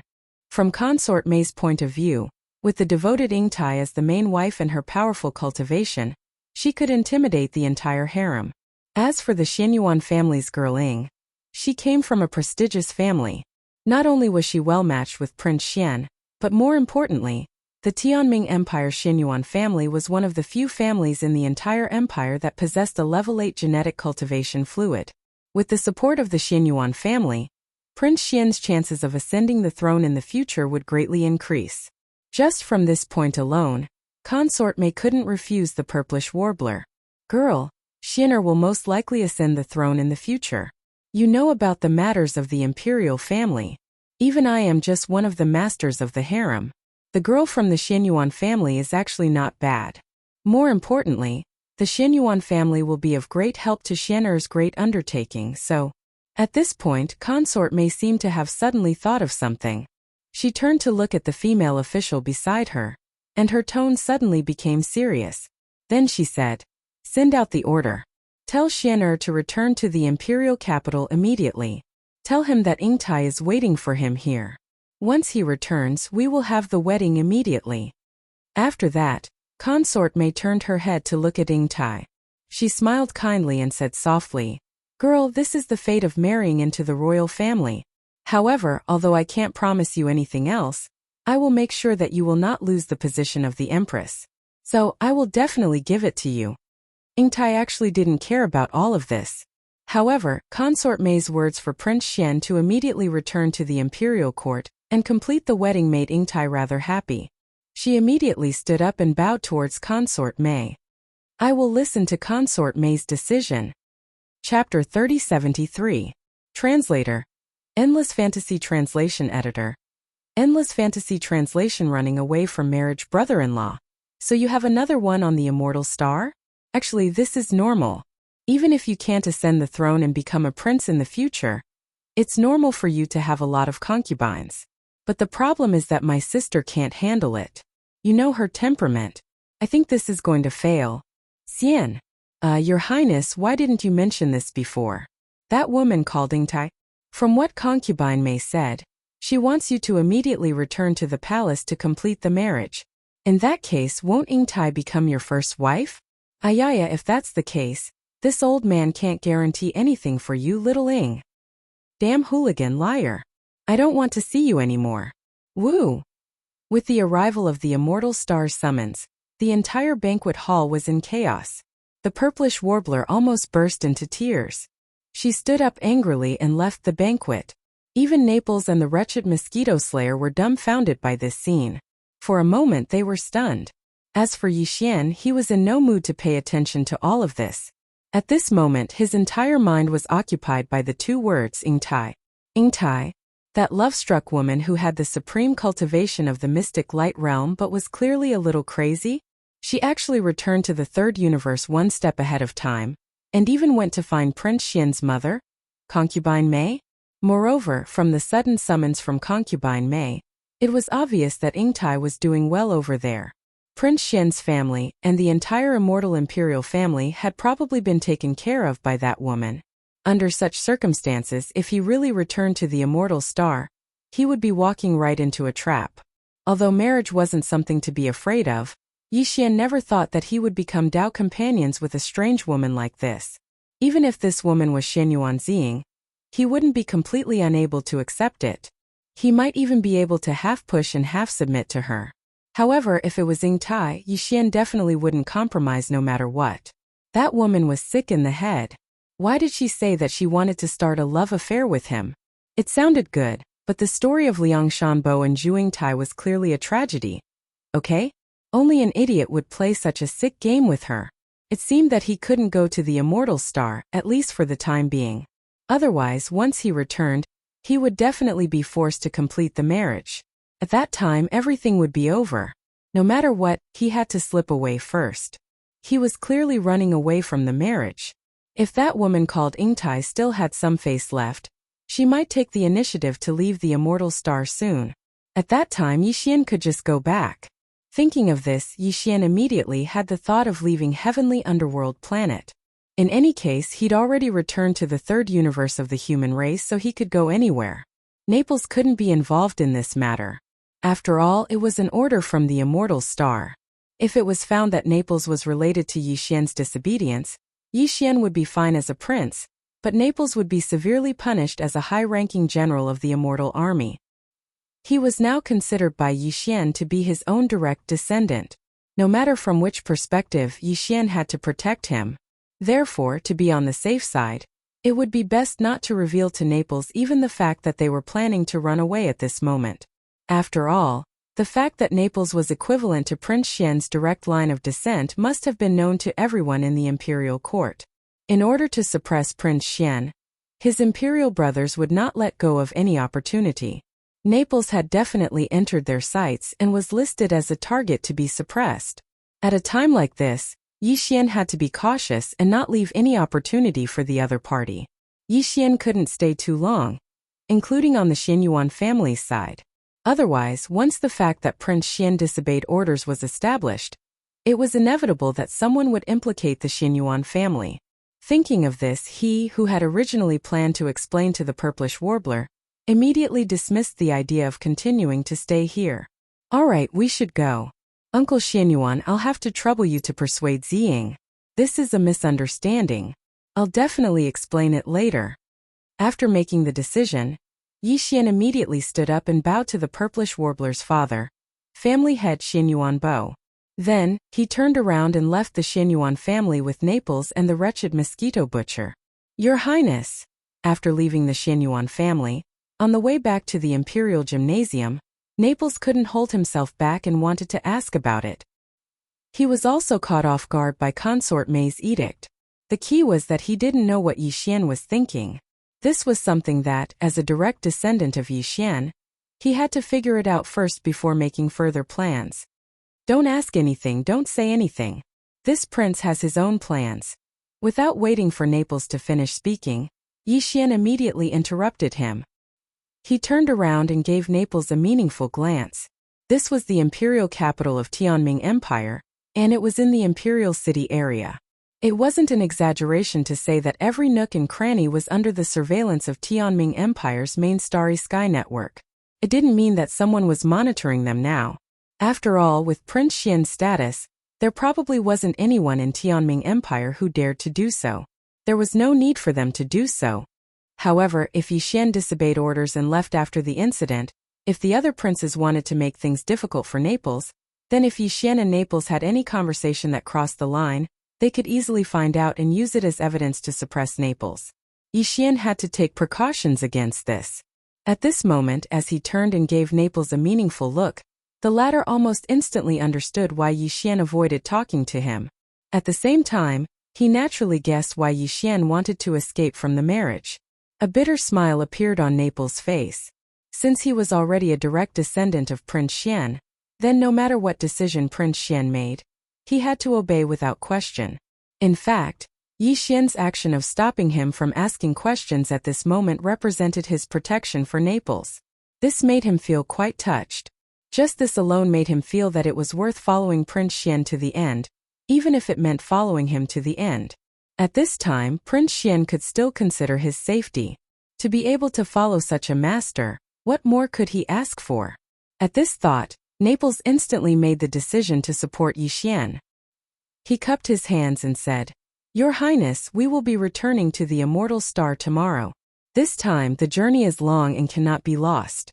This old subject will not go to the Imperial Gymnasium tonight. I will go to the fortress fleet and let the soldiers check the entire fortress overnight, so as to not delay Your Highness' return to the Imperial Court. Chapter 3074. Translator. Nyerbo Studio Editor.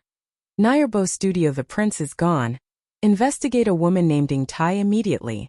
She is Prince Xian's fiancée. After Naples left, Yixian returned to his room in the Imperial Gymnasium. He immediately ordered the devouring system in his body to investigate Ying Tai's background.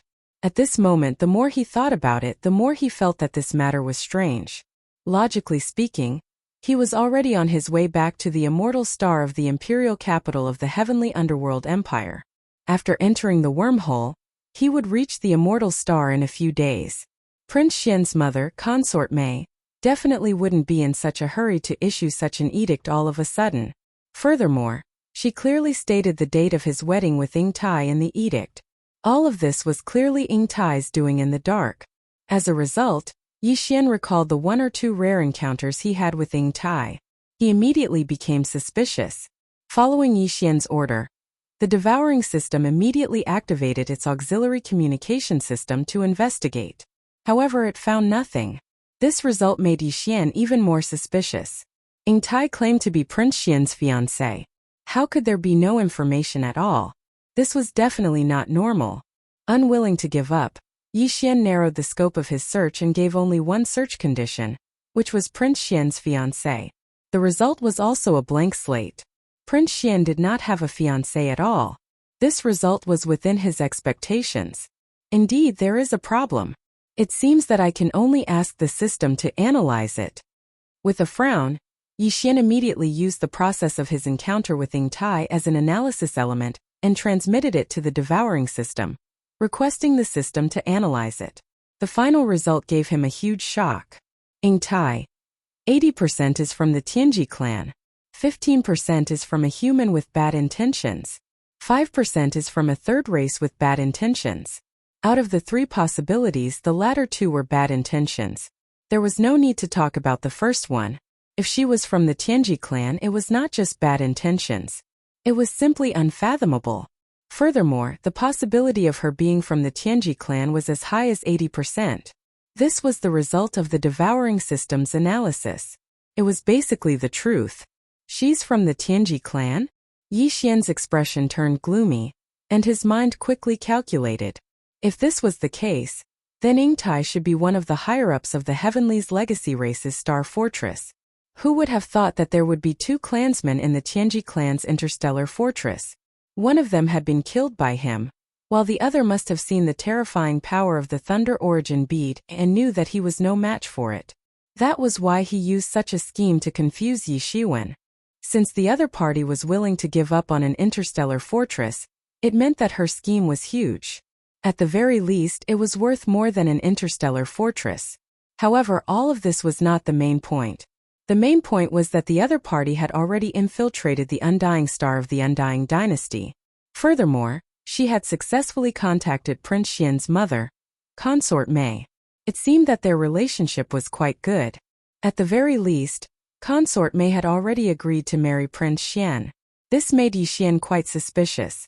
Although Ing Tai's cultivation was not bad, reaching the Mystic Light Realm, there should be quite a few existences below the Mystic Light Realm on the Undying Star of the Undying Dynasty's imperial capital, right? There were definitely existences several major realms stronger than the Mystic Light Realm. Naples was only a 3-star general. In the Undying Army of the Undying Dynasty, there were 4-star generals, 5-star generals, and the highest marshals. Their cultivation was definitely above that of Naples. And this was only the military. In reality, apart from the military, how could the other departments of the Undying Dynasty not have such powerful existences? Under such circumstances, a Mystic Light Realm existence, even if she looked no different from a human and definitely had some secret methods of the Tianji clan, had infiltrated the imperial capital of the Undying Dynasty, where the headquarters of the Myriad Net Federation was located. How could no one discover Ing Tai's true identity? Could it be that the devouring system's analysis was wrong? As soon as this thought appeared in his mind, Yi Xian shook his head and shook it away. Although this didn't make sense, he would rather believe in the devouring system. In that case, he would treat Ing Tai as a member of the Tianji clan. Facing the situation before him, what Yi Xian needed to do wasn't just what he'd thought before. It was as simple as not going to the Immortal Star and temporarily escaping from the marriage to avoid the limelight. Since the other party wasn't Prince Xian's fiancé, she would definitely have a different excuse than what she had told Yi Xian if she wanted to deceive Consort Mei. She would most likely say that she was a close female friend that Prince Xian had gotten to know while he was out there undergoing the ultimate trial. Otherwise, she wouldn't have been able to trick Consort Mei into trusting her. In short, Ing Tai's excuse for entering the Undying Star and coming into contact with Consort Mei was definitely related to Prince Xian. In this way, once the fact that she was a member of the Tianji clan was exposed, it would be extremely disadvantageous for Yi Xian. The power struggle in the imperial court was very intense. Who knew how many people were waiting for such an opportunity? Furthermore, Yi Xian hadn't resolved the issue of 10 billion Federation contribution points being deducted. Furthermore, Prince Xian still had a covetous first imperial uncle, who held the important position of supervisor of the Myriad Luo Federation. Looks like I still have to rely on myself to expose Ing Tai's identity. Otherwise, this matter will definitely become an excuse for those people to use against me. As Yi Xian muttered to himself, he couldn't help but feel a headache coming on. If not for the fact that his identity as Prince Xian was already established and that he could use the starry sky net on the Undying Star to search for the devouring source with half the effort, he would have given up on this identity. He didn't like this kind of power struggle between the imperial family. Scheming against each other was really troublesome. After sighing, Yi Xian immediately waved his hand and summoned the Dongshu shuttle. The Emperor Hall was the top VIP hall in the Tianming imperial capital. The interior space was very large, and even a small private warship could be easily summoned. After the wretched mosquito slayer entered the Dongshu shuttle, Yi Xian quickly waved his hand again and stored the Dongshu shuttle again. After doing all this, he activated perfect oscillation and concealed his figure, aura, and everything else. He silently left the Emperor Hall. After leaving the Emperor Hall, Yi Xian soared into the sky and headed towards the starry sky passage outside the Tianming star. After a short while, he arrived outside the Tianming star's atmosphere. In the Tianming star's official star dock not far away, the 5 starry sky fortresses commanded by Naples were clearly visible. However, Yi Xian couldn't go over at this moment. In order to protect Naples, he could only choose to leave alone. With another sigh, Yi Xian activated his cultivation and entered the starry sky in a state where his figure and aura were concealed. His physical body traversed the starry sky and quickly left. Chapter 3075. Translator. Endless Fantasy Translation Editor. Endless Fantasy Translation. The Third Imperial Decree. It was nighttime. Before Yi Xian entered the Independent Inn that belonged to him temporarily, he had instructed everyone not to disturb him unless they were summoned. He was going into seclusion. Therefore, even though Yi Xian left that very night, no one in the entire Tianming imperial capital knew about it the next day. Even Naples, who knew that Yi Xian would definitely leave quietly, wasn't sure if he had really left. Since Prince Xian had instructed everyone not to disturb him and he was going into seclusion, no one dared to disturb him.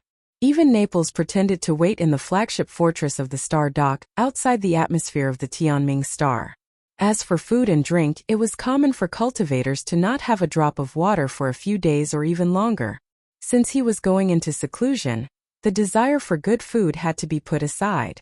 Therefore, no one came to disturb him for the entire day, not even delivering food. As for the Xianyuan family, they also maintained their silence and didn't come to contact Prince Xian again. The second day, the third day, until the 6th day it was still the same. Finally, the imperial capital couldn't sit still anymore. Concubine Mei's second imperial decree arrived at the Tianming imperial capital, requesting that Prince Xian end his seclusion immediately and set off by the end of the day. Concubine Mei had obviously seen through it. In fact, some of the bystanders, including the Xianyuan family, had also seen through it. Instead of going into seclusion earlier or later, Prince Xian chose to go into seclusion right after Concubine Mei's decree and the wedding announcement. Furthermore, he chose to go into seclusion on the way back to the imperial capital's immortal star. This was clearly a deliberate delay. Perhaps Prince Xian had been enjoying himself in that independent inn for the past few days and hadn't gone into seclusion at all. Concubine Mei's second decree was clearly a little angry. Furthermore, this second decree wasn't only issued to Prince Xian, but to Emperor Tianming as well. It was clear that they wanted Emperor Tianming to step in. No matter what, they had to get Prince Xian onto the fortress fleet and head for the Undying Star. Emperor Tianming did not appear, but the head steward of the Imperial Palace did. However, after the head steward of the Imperial Palace entered the Imperial Academy, his expression changed before he even entered Yi Xian's independent inn. He sighed. The prince has already left. Moreover, he has been gone for a long time. I'm afraid it's been 5 or 6 days. The Emperor Palace officials behind him were stunned for a moment before their expressions changed. This wasn't a small matter. They were clearly disobeying the imperial edict. Although the imperial edict wasn't issued by the immortal emperor himself, Consort Mei was the most powerful concubine in the imperial harem. Her imperial edict couldn't be disobeyed. Even her own son had disobeyed her orders. To Concubine Mei, this was tantamount to a slap in the face. If Consort Mei was angered, many people in the Tianming imperial capital would suffer. After all, Prince Xian was lost here. Some people would not be able to escape the blame. Chief Steward, what should we do? A pale-faced official asked the chief steward who represented Imperial Emperor Tianming. They were indeed in a state of panic now that something like this had happened so suddenly. What else can we do? He's already gone. Don't tell me you still want to lie to Consort Mei? If that's the case, we'll lose our heads.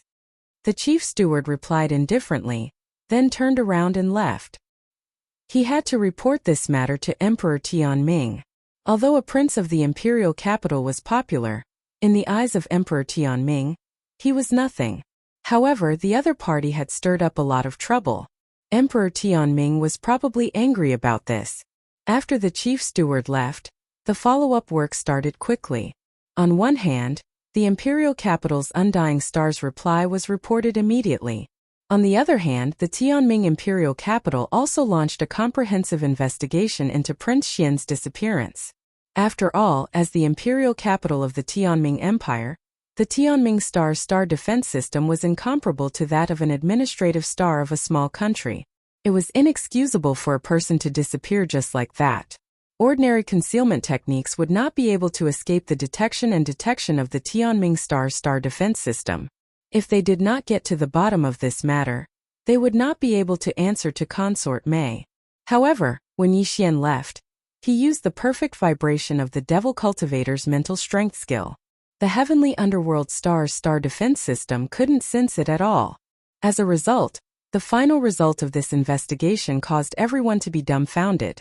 Prince Xian had indeed gone missing. However, when and how he had left, and whether he had left on his own accord or had been abducted, no one knew anything about this. The investigation result was a blank slate. There were no clues at all. Such a result made everyone fall into a daze. With the defensive system of the heavenly underworld planet, even a mystic light realm expert, such as the Neapolitan admiral, wouldn't be able to leave without leaving a trace if he used a concealment technique. However, Prince Xian had done it. Although his cultivation was still a mystery, and no one knew, no matter what, he shouldn't be as strong as a mystic light realm existence, right? Could it be that he was abducted by a supreme existence whose cultivation had surpassed the mystic light realm? Thinking of this possibility, the entire Tianming imperial capital started to panic. If this matter was investigated, who knew how many people would lose their heads? Prince Xian had fought alone in the demon territory of the first universe and returned safely. However, he had suffered such a crime in his own territory. It was hard to say whether he would live or die. Even if the everlasting dynasty didn't pursue this matter, the countless fans of the prince in the entire myriad Luo Federation would definitely not let this matter rest. Because of this matter, the entire Tianming Empire's imperial capital was in a state of panic. Even Emperor Tianming could not sit still.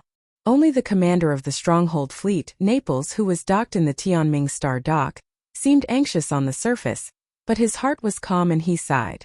Even he was amazed that Prince Xian had been able to leave the Tianming Star without anyone knowing. At the very least, he would not be able to do the same thing. Apart from that, the purplish warbler also knew what was going on. All of this seemed very mysterious to outsiders, but she knew that Yi Xian had the mental energy of a demon. This was not a difficult thing to do. The Tianming Empire's imperial capital was the core of the Third Universe's technological faction. The demon scouts of the Tianming race would not be able to infiltrate this place. As such, the Tianming Star's star defense system did not have many defensive measures against the mental energy of a demon. Otherwise, Yi Xian would not have been able to leave so easily. The purplish warbler was well aware of this. Furthermore, Yi Xian's actions of running away from the marriage at the expense of angering concubine made her realize that perhaps she had really misunderstood this matter.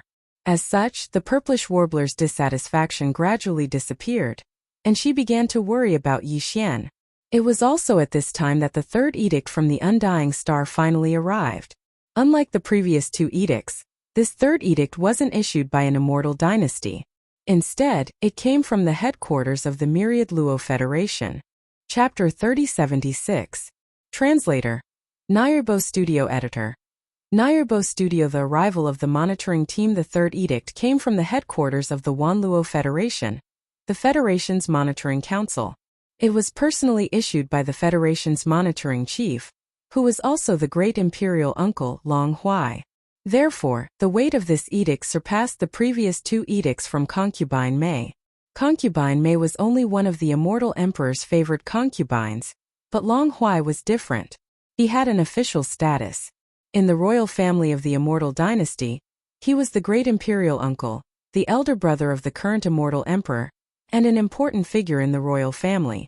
In the Wanluo Federation, he was the head of the Federation's monitoring council. He had a high position and power. The content of the third edict was very simple, but the deeper meaning behind it made people wonder and even fear. The edict stated that the Federation's monitoring council of the Immortal Star had already sent an investigation team to Heavenly Underworld Planet to investigate Prince Xian's disappearance. At the same time, it requested the Xianyuan family's Naples fortress fleet to stay put and wait for orders.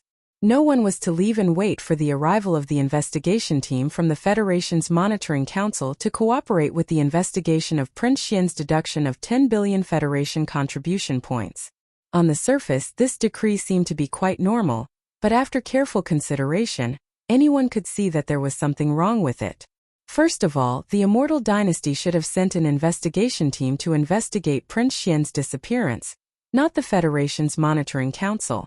The Federation's Monitoring Council was a monitoring department of the Federation. It was equivalent to discipline. The nature of this incident, whether it was the prince disobeying concubine May's edict and running away from the marriage or the prince being kidnapped, should not have alerted the Federation's Monitoring Council to investigate. This was an internal matter of the Immortal Dynasty's royal family.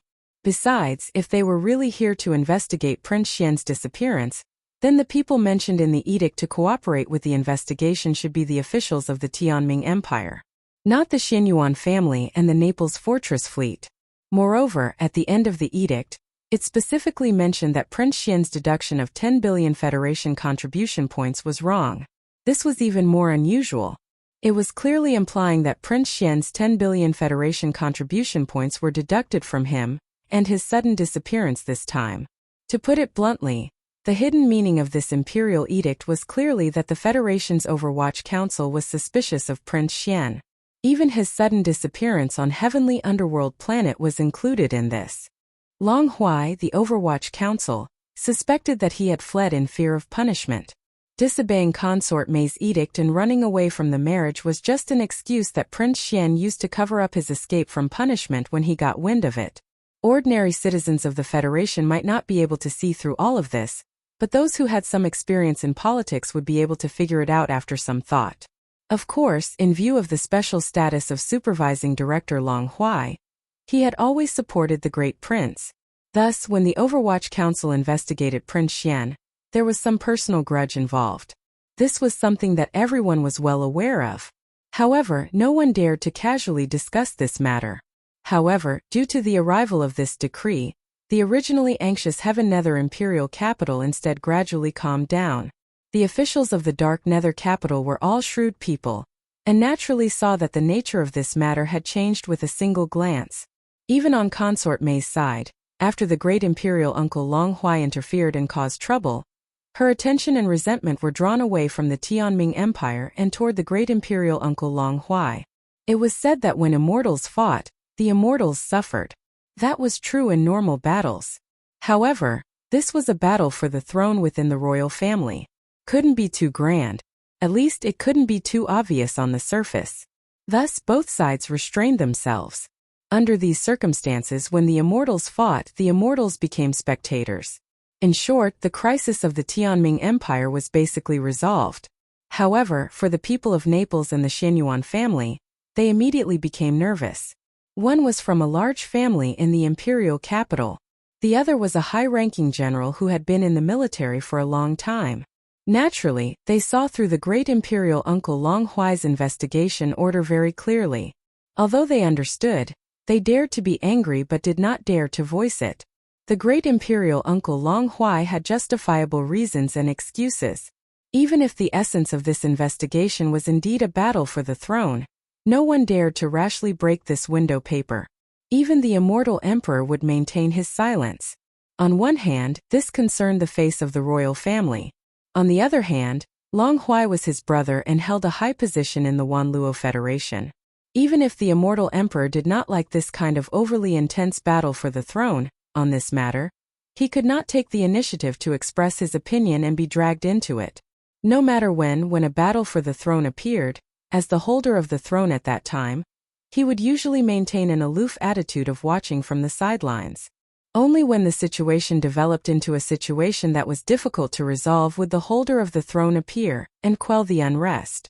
In reality, in the immortal emperor's eyes, this battle for the throne was an excellent opportunity to examine the great prince and Prince Xian, who had suddenly appeared like a dark horse. The grand imperial uncle Long Huai was well aware of this as well. Thus he was extremely confident. So long as he controlled the situation and didn't make the situation too serious and cause the imperial clan to lose too much face, it was impossible for the eternal empires to stand out and interfere in this matter. The people of Naples and the Xianyuan family both knew this point. Thus, at this moment, the people of Naples and the Xianyuan family all appeared calm and composed on the surface. However, in their hearts they were not calm long ago. Other than anger, they were actually more worried. The methods of the Federation's Overwatch Council were not ordinary. If the great imperial uncle Long Huai hardened his heart this time when Prince Xian was struck down heavily, they would also suffer and even be buried with him. Other than the Immortal Emperor, the headquarters of the Wan Luo Federation located in the Immortal Emperor would also not express any opinion regarding Long Huai's abuse of power for personal gain this time. The Wan Luo Federation was the Wan Luo Federation of the human clan in the third universe and the various other Federation races in the second universe. In the headquarters of the Federation on the Immortal Planet, other than the human clan elites, there were also a large number of higher-ups from the other races in the second universe. There were even some important departments that controlled not the human clan elites but the elites from the other races in the second universe. The human clan and the other races basically maintained a kind of relative balance. Although the human clan and the other races in the Federation were united on the matter of the Tianji race against the outside world, within the Federation, competition and even struggle had never stopped. This could be seen from the fact that the positions occupied by the top 10 on the Heaven list were sensitive enough to tug at the heartstrings of the two universes. This time, although the head of the Federation's Overwatch Council, Long Huai, was suspected of abusing his power for personal gain, this was, after all, an internal struggle within the human clan. The races in the second universe were naturally happy to sit on the fence and watch. Chapter 3077. Translator. Nayerbo Studio Editor. Nayerbo Studio Second Order Planet Warrior Yixian was still unaware of the third investigation order from the Wan Luo Federation headquarters. He was actually in the void near the heavenly underworld planet and had not gone far. After silently leaving the heavenly underworld planet that night, Yixian traversed the void with his physical body. When he was far enough away, he summoned the Dongshu shuttle and stepped in. Then he activated the concealment array of the Dongshu shuttle and remained in the void near the heavenly underworld planet. This was because Yixian was quietly waiting for the follow-up response from Consort Mei on the Immortal Star. Not only did Prince Xian not return to the Immortal Star as ordered, but he also escaped the marriage and left quietly. This was tantamount to slapping Consort Mei in the face, so it was impossible for the Immortal Star not to respond. Yixian, on the other hand, would be able to analyze the intentions and movements of the suspected Tianji clan member, Yingtai, through the follow-up response from the Immortal Star. Then, he would be able to take countermeasures accordingly. Due to this consideration, he could not leave the heavenly underworld planet too far. This was because he had to activate his personal space communication system at any time to connect to the heavenly underworld planet space network and search for information. Furthermore, before he entered the Imperial Dojo, he had instructed that he would be in seclusion and not to disturb him unless there was something important. Therefore, according to Yixian's estimation, the news of his sudden disappearance would take at least 1 or 2 days to reach the Immortal Star. And by the time Consort Mei reacted, it would probably be 3 or 4 days later. Because of this, out of boredom, Yixian switched the Dongshu shuttle to self-propelled mode and took out the star core origin. Taking advantage of this opportunity, he entered seclusion inside the Dongshu shuttle. Although he was now a planet-grade elite, this was clearly far from enough. Prince Xian's cultivation level could not only be at the 4th major realm. When he had first left the Immortal Star and started the Imperial family's ultimate trial, his cultivation level had probably been much higher than this. Although everyone believed that Yixian was concealing his cultivation base and deliberately controlling what he revealed to the outside world at the planet grade, it was very likely that Yixian would encounter a situation where he would be forced to reveal his true cultivation base during the upcoming power struggle in the Immortal Dynasty. Under such circumstances, if Yixian couldn't display a stronger cultivation base and was still a planet first order, it would immediately arouse suspicion. Therefore, whenever he was free, he would seize the time to cultivate. Fortunately, he had the devouring system to help him absorb the energy from the star core origin. His speed in this aspect was already very fast, and coupled with the fact that his mental state had improved several times in a row, He was able to make consecutive breakthroughs in a short period of time. He did not have to worry about the situation where his foundation would be unstable due to his cultivation level increasing too quickly. This time, during his closed-door training in the void, Yixian still used level 9 9-colored star core origins. In fact, he used 2 of them. In just 8 short days, when all the star core origins that he had thrown to the devouring system had been completely absorbed and finished his training, Yixian heard the familiar system prompt in his mind again. Ding! Congratulations to the hosts for leveling up. Current cultivation level. Planet 3rd order. Upon hearing this prompt, Yixian was delighted. His eyes lit up as he clenched his fists tightly. Sure enough, after using 2 level 9 9-colored star cores, he had finally achieved 2 consecutive breakthroughs during this closed-door training. He had broken through from the Planet 1st order to the Planet 3rd order. However, this situation could not be maintained for long. The planet realm was not very strong yet, so it was still possible to break through 2 small levels in a row by using 2 level 9 9-colored star core origins. However, as his cultivation level increased again, he was afraid that he would only be able to break through 1 small level after using 4 or 5 level 9 9-colored star cores at once. Because of this, he decided to take advantage of the fact that his foundation was still shallow and the effects of the level 9 9-colored star core origins were still very obvious to increase his cultivation level as quickly as possible during this period until his mental state reached a bottleneck and he had no choice but to stop. In fact, he was the only one who could achieve such a thing. If it had been anyone else, even if they had a large number of level 9 9-colored star core origins, they would not have been able to achieve this as it took time to absorb the star core energy. The higher the level of the star core origin, the slower and more difficult it would be to absorb the star core energy within it. Yixian had the devouring system and the bloodline of the space-devouring beast, so he was not afraid of this. He could absorb the star core energy as quickly as he wanted. After breaking through once again, Yixian was in a good mood. He calculated the time and realized that he had actually spent 8 days in this closed-door training to make 2 consecutive breakthroughs. This gave him a huge fright. 8 days was enough for the immortal dynasty to react to his sudden disappearance. Consort Mei was probably furious. Prince Xian was her only son, and Consort Mei had always been proud of him. This time, Prince Xian was carrying out the royal family's ultimate trial outside, and she had always been very worried. Back when Yixian had used the Federation's contribution points to exchange for 3 level 9 gene cultivation fluids on the Heavenly River planet, Consort Mei had even taken advantage of that opportunity to ask for a drop of immortal ancestral dragon blood from the immortal emperor. She had mixed it in and sent it to Yixian in violation of the rules. This time, Consort Mei was worried about Prince Xian's marriage. She had sent down an edict for him to return to the immortal star immediately and complete the wedding. However, Prince Xian did not care about his mother's feelings at all and skipped work halfway. Consort Mei would definitely be furious when faced with all this. Perhaps the entire heavenly underworld planet was in chaos by now. He did not know if the Naples and Xianyuan family were in trouble. He had considered protecting them at first, so he believed that no matter how furious Consort Mei was, she would not vent her anger on them. After all, anyone could see that the Naples and Xianyuan family had basically been branded with Prince Xian's brand. They were her son's direct descendants. Consort Mei was furious, but she could not completely fall out with them over this matter and wipe out her son's future direct descendants, right? If she really did that, she would definitely not be his biological mother. When he thought of this, Yixian, who had just been a little worried, immediately calmed down.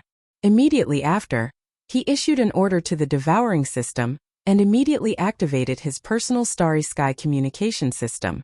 He connected to the heavenly underworld planet Starry Sky network and checked on the subsequent developments of this incident. Following the order, the devouring system immediately connected to the Starry Sky network. After it was successful, it began to collect information. After a short while, the collection process was completed. A series of information was fed back and turned into words that were projected into Yixian's mind. Yixian immediately browsed through it. After reading a few lines, his heart sank to the bottom of the valley. In the next moment, his expression changed drastically. In addition to being furious, he even subconsciously let out a cry of alarm. What? How could this be? Chapter 3078. Translator. Nyobo Studio Editor. Nyobo studio isolation and investigation. Now that Prince Xian was at the peak of his power, it was not easy to find a chance to deal with him and suppress him. As the Federation's chief inspector, the great imperial uncle Long Huai would not treat him lightly. This time, the investigation team of the Overwatch Council from the headquarters of the Undying Stars Wan Luo Federation was personally led by his deputy. They took a space fortress and descended on the heavenly underworld planet. Long Huai's deputy was also a member of the Undying Dynasty's royal family, so he also had the surname Long and his name was Long Kuei. However, this person was only a side relative of the royal family and belonged to Long Huai's line. In terms of seniority, he was the same as Long Huai. If Yi Xian came into contact with him as Prince Xian, he would also call him uncle. However, compared to Long Huai, Long Tianba, and the other royal uncles, this uncle was clearly much less important. After all, he was only a side relative. Long Kuei and Long Huai were the same. They belonged to the radical and powerful faction. From the fact that the great imperial uncle Long Huai had appointed him as the leader of the Overwatch Council's investigation team, it could be seen that Long Huai was determined to succeed this time. This was clearly a spurt of energy and wanted to push Prince Xian to the end. At the very least, he wanted to fiercely suppress the momentum of Prince Xian's limelight. Once the investigation team arrived on the heavenly underworld planet, they began a comprehensive investigation of Naples and the Xianyuan family on the same day. As for Prince Xian's disappearance, they did not waste their time at all. Tianming's imperial capital had already been thoroughly investigated.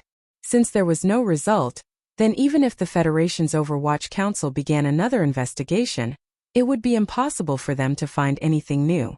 Although this was the truth, they didn't even bother to go through the formalities. As soon as they arrived, they began to investigate Naples and the Xianyuan family, who were closely related to Prince Xian. Sima Zhao's intentions were well known. The entire Tianming's imperial capital was incomparably quiet on this day. Everyone was closely watching the progress of this matter. Naples was immediately stripped of his position as the commander of the Stronghold Fleet.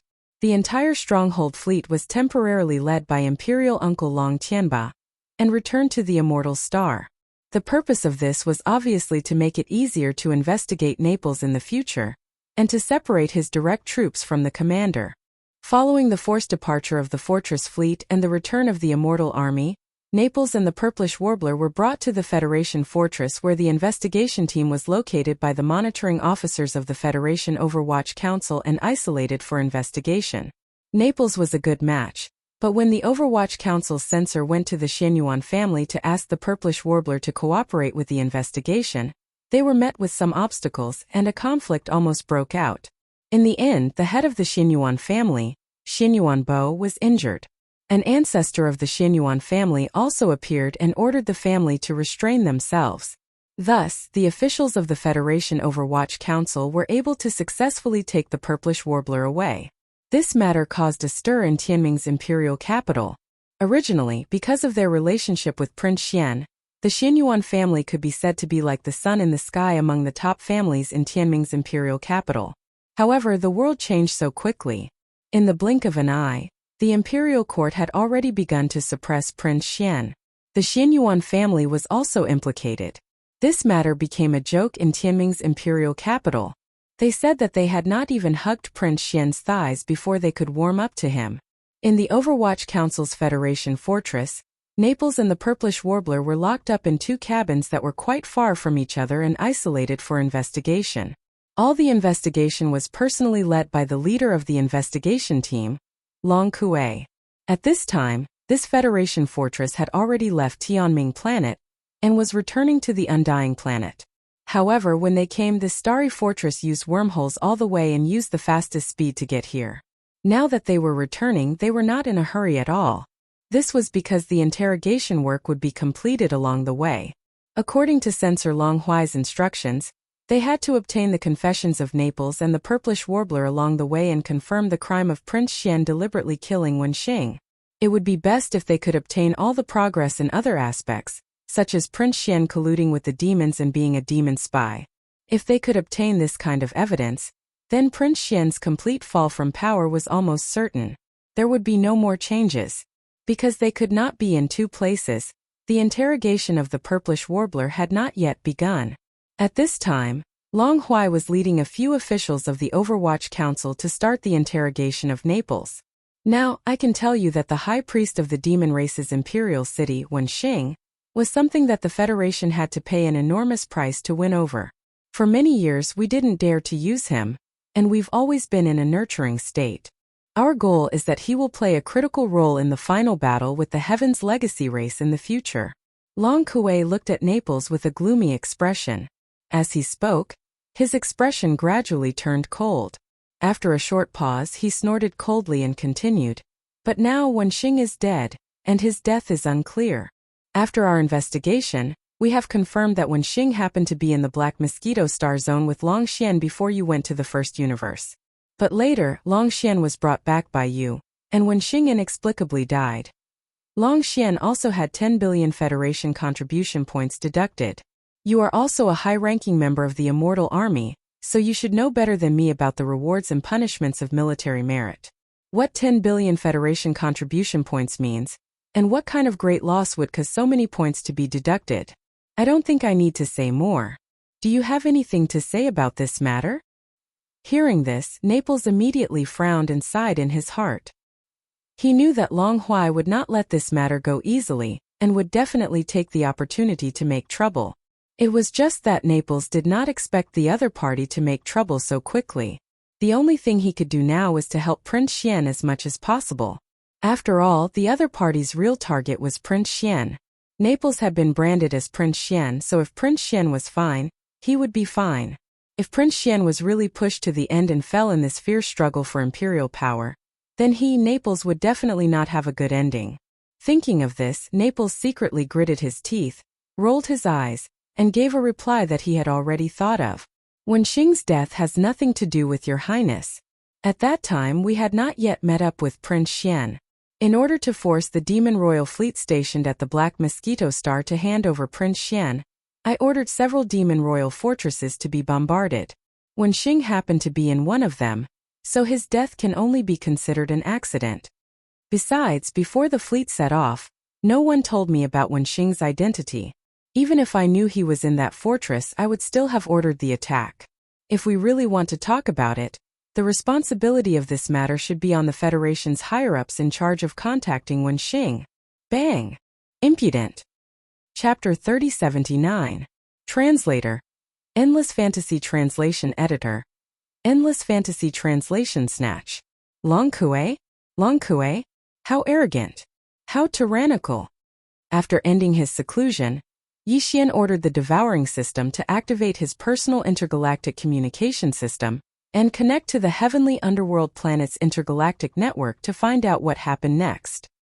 He immediately found out about the arrival of the two subsequent edicts, as well as the Federation's Chief Inspector Long Huai sending an investigation team to the heavenly underworld planet, overthrowing Naples, arresting the Purplish Warbler, injuring the Shenyuan family head, and so on. A surge of anger and resentment instantly surged from Yixian's chest.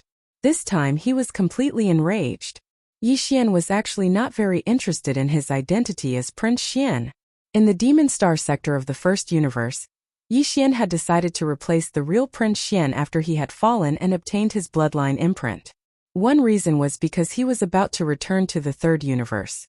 On the human side, it was very difficult to change the fact that he was Prince Xian. Even if Yixian tried to explain, it would be useless. Instead, it would bring him more trouble. In addition, Prince Xian's identity was indeed very convenient for him to search for the source of devouring in the third universe, and even the second universe. Therefore, in the end, Yixian gritted his teeth and forcefully accepted the identity of Prince Xian. Unfortunately, while this identity brought him great convenience, it also brought him a great deal of trouble. Putting everything else aside, as the prince of an eternal dynasty, and one whose reputation was like the sun in the sky, he could not avoid the struggle for the throne within the imperial family no matter what. Yixian had a foundation, so he was not afraid. He just found it troublesome. However, there was no reason for him to only want benefits and not find it troublesome. Therefore, he was already mentally prepared for this kind of annoying fight for the throne. However, Yixian had a bottom line when it came to this matter. Since I've gotten the convenience, I can play with you guys no matter how annoyed I am, but you can't touch my bottom line. Otherwise, I won't play anymore. It was fine if he didn't have the identity of Prince Xian. After all, the fragment of the superbrain in the corner of his personal space communication system had already entered its infancy stage. Its search range and ability had greatly increased, and it was only a matter of time before it grew into a real superbrain. When that time came, Yi Xian wouldn't need to rely on the superbrain on the immortal star to obtain convenience and search for information on the devouring origin. As for personal strength and foundation, Yi Xian's cultivation had broken through again and again, and he was no longer a weakling. As long as he maintained this state of rapid growth, Yi Xian would soon become a true starry sky master. Furthermore, he did not lack the hardware and software required to maintain this kind of rapid growth. He had plenty of Yi Xian for devouring systems and various cultivation resources. This was only in terms of personal strength. When it came to foundation and overall strength, with the Thunder Origin bead and the headless infant corpse in hand, even in this vast third universe, who would he be afraid of? It could be said that the identity of Prince Xian was convenient for Yi Xian. Although he had to endure and deal with some troubles, all of this was definitely not to the extent that it could be considered a restriction to him. It was still the same old saying. If he was annoyed, he could just break up and quit playing.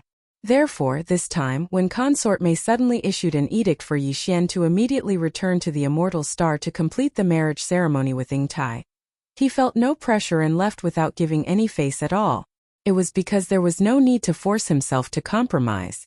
Similarly, since Yi Xian had already regarded Naples and the Purplish Warbler as his own direct subordinates and friends, then they were also Yi Xian's bottom line. Yi Xian could not accept that he had implicated Naples and the Purplish Warbler because of his own matters. The severity of this matter was enough for him to turn hostile. At least that was what Yi Xian thought. Long Kuei had been arrested by Naples and the Purplish Warbler. Not only did he injure the Purplish Warbler's father, but he was even prepared to take him to the Federation's Overwatch Council on the Immortal Star. This clearly showed that no matter what, even if it was a false accusation, the two of them would be taken down. Yi Xian could not tolerate this matter. Long Huai was the imperial uncle of the dynasty, and the supervisor of the Wanluo Federation's headquarters. He was indeed powerful, but the other party had already made it clear that they were bullying him. If Yi Xian did not show his sword and blindly retreated, allowing Naples and the Purplish Warbler to be taken away by his assistant, Long Kuei, who would dare to draw close to Prince Xian in the future? After this incident, to what extent would Prince Xian's reputation be suppressed? In reality, Yi Xian did not consider these factors. The only thing in his mind right now was that he was unhappy, extremely unhappy. He was going to flip out. Didn't you want to bully me? That's fine, we'll just hurt each other. On the surface, his foundation and strength are indeed not as good as yours, but isn't this just a fight? How big of a deal is that? Even if I can't beat you, I dare to fight you head-on. Besides, I have the confidence to win. With this thought in mind, Yi Xian immediately issued an order to the devouring system. It immediately began to analyze the general position of the Wanluo Federation's headquarters, and not the Immortal Federation's stronghold. The analysis results came out quickly. The Federation's stronghold had not left the heavenly underworld star for long. Only half a day. Furthermore, when they left the heavenly underworld star, it seemed that they did not intend to go straight to the nearest wormhole, and use the wormhole to quickly return to the immortal star. Since that was the case, it was naturally impossible for them to travel at full speed. As such, the distance between the Federation's stronghold and the heavenly underworld star was not considered far. It's obvious that he wants to settle all the confessions on the way. Then, as soon as he arrives at the immortal star, he will immediately accuse me of framing him. That's a good plan. What a cruel heart. Yi Xian pondered for a moment and guessed Long Huai and Long Kuei's plan. He was so angry that he laughed and muttered a few words to himself. Then, he activated the Dongshu shuttle, and rushed toward the nearest wormhole in the direction of the immortal star. Although he left half a day later than the other party, since the other party was not in a hurry, Yi Xian only needed to enter this wormhole to close the distance. In reality, according to his estimation, by the time the Dongshu shuttle rushed out from the other end of this wormhole, if there were no accidents, they should have already arrived in front of the Federation's stronghold. This would allow him to make some necessary arrangements in advance on the star path that the other party had to take to reach the immortal star. Since they were robbing people, there was obviously no need to be polite. This time, Yi Xian was even mentally prepared to use the Heavenly Legacy clan's stronghold. When he was just a commoner, he was not afraid of power. He even dared to provoke the Demon Scout Corps, let alone now that he had the identity of a prince on the surface. Chapter 3080. Fully prepared, although Yi Xian was infuriated, he wasn't so angry that he would lose his head. Their target this time was an interstellar fortress. If they wanted to take back Naples and the Purplish Warbler, they had to use their trump cards. However, Yi Xian had to consider clearly what could be used and what couldn't be used. Of course, the couldn't be used here didn't mean that they absolutely couldn't be used. Rather, it was best not to use them unless they had no other choice. For example, the Headless Infant's Corpse or the Thunder Origin Pearl. Either one of these two existences could be used to deal with this Federation fortress. However, if that happened, the consequences would be truly difficult to bear. On the one hand, Yi Xian's trump card would be exposed. On the other hand, if they used the Headless Infant's Corpse or the Thunder Origin Pearl, this Federation fortress guarded by Long Kuei would most likely be lost. That would be a major incident. Furthermore, Naples and the Purplish Warbler were still in this Federation fortress. If they really did leave them be and accidentally hurt them, Yi Xian wouldn't be willing to do so. As the Dongshu shuttle rushed into the wormhole, these questions quickly turned in Yi Xian's mind. He fell into deep thought. After muttering to himself for a while, Yi Xian quickly set the tone for this operation. Since they were rescuing people, it could also be said that they were robbing people. In that case, this operation would be considered a robbery. The purpose of a robbery was to rob, not to kill or destroy. Thus, in terms of strength, they had to intimidate. In terms of methods, they also had to be intimidating. Now that he had decided on this theme, it was easy to arrange the next step. It was nothing more than one sentence. Display a sufficiently intimidating force and force Long Kuei to hand over Naples and the Purplish Warbler. The other party only had one battleship, but it was a starry sky fortress with a diameter of 100,000 meters. If Yi Xian wanted to form a sufficient deterrence against a force of this level, he would have to have at least one starry sky fortress. In other words, the Heavenly Legacy clan's fortress in the bank would have to be revealed this time. Yi Xian didn't care about this. This starry sky stronghold wasn't in existence like a trump card in his hands. Sooner or later it would be exposed. This time it was just a little earlier. In addition, the Black Mosquito, Black Wind, and Saint, the three interstellar fortresses with a diameter of 10,000 meters, could also be used. The fact that he had these three interstellar fortresses was no secret to the Myriad Federation and the Eternal Dynasty. Apart from that, the 10 million mosquito beasts and the 100,000 unkillable void soldiers could also be deployed in the void. However, there was no need to take out Prince Shueben, 8-star Wanghua, and the other high-end forces. Long Kuei was also a supreme existence in the profound light realm. The Bloodbend Prince was only at the origin realm, and the 8-star Wang Ladle was the same. The origin realm was only the 9th great realm, while the profound light realm was the 11th great realm. With a difference of 2 great realms, it was useless to mobilize them. It was even possible that the other party would use them as a method to attack Yi Xian and kill them first. In addition, Yi Xian's Nabashan Ba Chai Li Mosquito and the other demon experts were only at the 8th realm of the Black Hole realm. The strongest, Mo Nuzwa Fengtai, was only at the 4th level of the origin realm. They couldn't be used this time either. Even if they were used, they would die. Furthermore, they were demons. It wasn't convenient for them to be exposed in this kind of situation. On the other hand, although the 10 million mosquito beasts and the 100,000 void soldiers were weak individually, they had the advantage in numbers. As they spread out in the void, they still had the visual effect of deterrence. Moreover, even if Long Kuei wanted to rely on killing these mosquito beasts and soldiers to deal a blow to Yi Xian, and he did indeed have the ability to do so. However, as a supreme expert with the cultivation of the profound light realm, how could he disregard his status and attack these mosquito beasts and soldiers? In short, using the mosquito beasts and void soldiers could achieve a deterrent effect and prevent too many losses. It was definitely worth it. Of course, this wasn't enough. Although the Headless Infant's Corpse and the Lightning Origin Pearl couldn't be used, Yi Xian could use the Weeping Soul Bloodhorn. Back then, the 9-star Ladybird Empress was a Grotto Heaven realm existence at the 10th level, but she was still suppressed by the Weeping Soul Bloodhorn. She couldn't even resist. Just from this point alone, it could be deduced that the Weeping Soul Bloodhorn should be able to suppress mystic light realm or even stronger existences. Apart from that, Yi Xian had to show some kind of powerful ability. This way, he could use this opportunity to create a deterrent effect that would be beneficial to him. However, the demon person's mental energy secret techniques and abilities, such as the Annihilation Spear, Destructive Whirlpool, Mental Lightning Technique, Mental Suppression, Mental Charm, and so on, weren't suitable to be used. With Yi Xian's current level of mental energy secret techniques and abilities, he wouldn't be able to threaten a mystic light realm expert. The elementary demon soul pupil only had the ability to see through one source. It was a support type ability, so it wasn't suitable either. As for the Golden Divine Dragon's bloodline body tempering technique, it wasn't an offensive technique. Instead, it was a body tempering technique. Even the giant dragon's roar and the demon dragon's eye that he obtained after mutation were limited by Yi Xian's own strength. They weren't very strong right now, so it wasn't good to use them too early.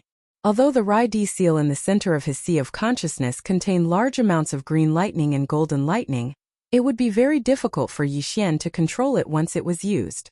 Even if it wasn't as terrifying as the lightning origin orb, it would still be impossible for that universal fortress to remain undamaged.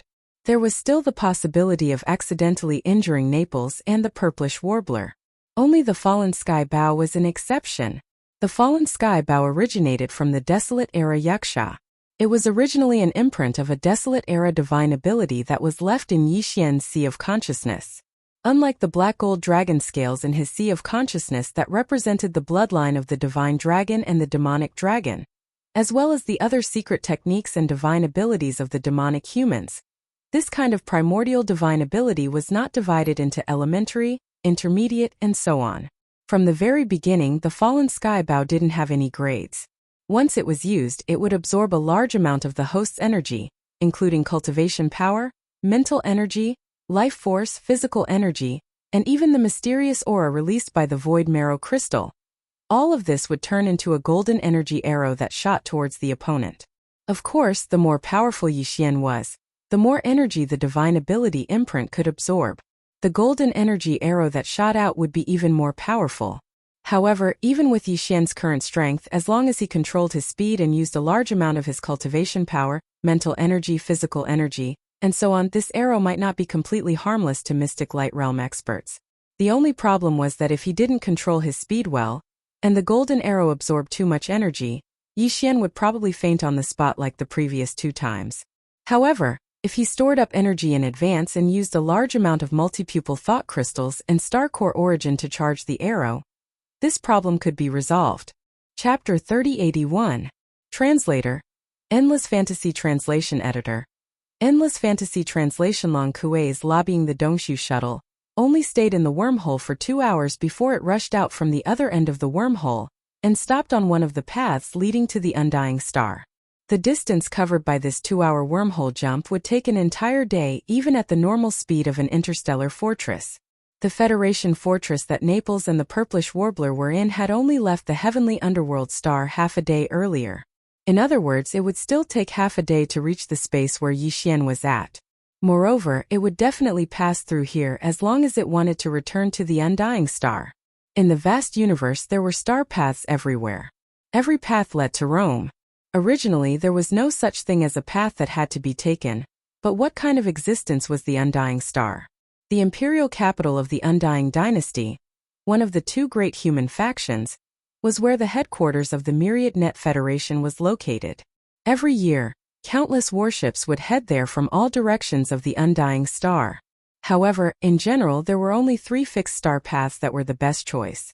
These 3 star paths were the fixed paths that led to the Undying Star from the imperial capitals of the 3 great empires. At this moment, Yi Xian was on one of these star paths, the main star path that led from the imperial capital of the heavenly underworld star to the Undying Star. In the void, there were many star paths that had been explored and confirmed to be safe, but most of the time these star paths were very quiet. Although there were many fleets going back and forth between the various administrative planets, the universe was too big, resulting in such a situation. However, this kind of desolate atmosphere was almost impossible to see on the 3 main planets. Sailing on the 3 main planets, it didn't take long for them to see 1 or 2 fleets of various sizes. Some belonged to some forces, and some were merchant fleets. At this moment when Yi Xian's Dongshu shuttle appeared, there were fleets that could be seen from far and near. Yi Xian didn't care about these at all. Apart from rescuing Naples and the purplish warbler, he also had another purpose in robbing the Federation fortress. That was to show that he was domineering and not to be trifled with. Therefore, after stepping out of the Dongshu shuttle and waving his hand to keep it in his undying world, Yi Xian didn't care and directly brought out the Black Mosquito, Black Wind, and Holy Child Scout fortresses. Some of the fleets in the nearby void were shocked. There was still a difference between the Demonkin Scout Fortress and the human race's Great Fortress. Those with discerning eyes could tell at a glance. This group of people thought that the Demonkin had attacked Universe 3 and had even attacked the Heavenly Underworld Empire. They were so scared that they were in a panic. They quickly fled and disappeared in the blink of an eye. Yi Xian didn't mind. With a wave of his hand, he activated the concealment formation of the 3 scout fortresses. Then, he took out the Thunderbolt Star Fortress that was 100,000 meters in diameter, and stood in front of the 3 scout fortresses. He also activated the concealment formation. The Federation's fortress. In nearly a day, Long Kuei had finished interrogating Naples and the purplish warbler. At this moment, he was using another kind of conciliatory plan to persuade the two of them. Since it was a conciliatory plan, he naturally couldn't use isolation and interrogation that would easily make the two of them reject him. Long Kuei even arranged a sumptuous feast in the resting area of the command cabin on the top floor of the Federation's fortress. At this moment, he had just opened a bottle of 100-year-old red wine and planned to have dinner with Naples and the purplish warbler. He wanted to use this opportunity to persuade the two of them to cooperate with him and give a better testimony. Just at this moment, a Federation communications officer in the fortress sent an instant report. What was recorded was the feedback of the sudden appearance of 3 demon scout fortresses about 2 hours ahead of them. This was clearly the news spread by the merchant ships that were startled away. Long Kuei glanced at the report and immediately smiled. He casually put it down and poured the red wine as he said to Naples and Xinyuan Ziying, "To be honest, even I feel that it's not worth it for the two of you to be so insistent. Do you know why? Because the guy you insist on protecting has proven with facts that he is just a kid who is still wet behind the ears. He is not worth investing in at all. In front of us, about 2 hours away from the main star, there are 3 demon scout fortresses. Of course, this can't be because the demon scout army has already reached the Heavenly Dark Empire. Those 3 demon scout fortresses are clearly the Black Mosquito ship, Black Wind ship, and Saint Child ship." Hearing this, Naples and the purplish warbler were stunned at first. Then their expressions changed at the same time and became gloomy. Long Kuei took in all of this, and the complacent look on his face became even more apparent. He felt extremely good about himself as he continued, "Pardon my bluntness, but if I were that Prince Xian of yours, what I would do at this time is to secretly return to the immortal star and find his recently favored mother. Perhaps I could even put in some pillow talk with the immortal emperor and escape this calamity. Unfortunately, this kid is too impulsive. 3 demon scout fortresses that I don't know how he got his hands on, and he dares to intercept a Federation fortress? Haha, let's not talk about how arrogant and ridiculous his actions are. Just this action of openly going against the Overwatch Council of the Federation is enough to confirm some of his crimes. The two of you can be considered to have a bright future. One is a 3-star general of the Undying Army, and the other is a direct descendant of the Xinyuan family in the Heavenly Underworld Empire.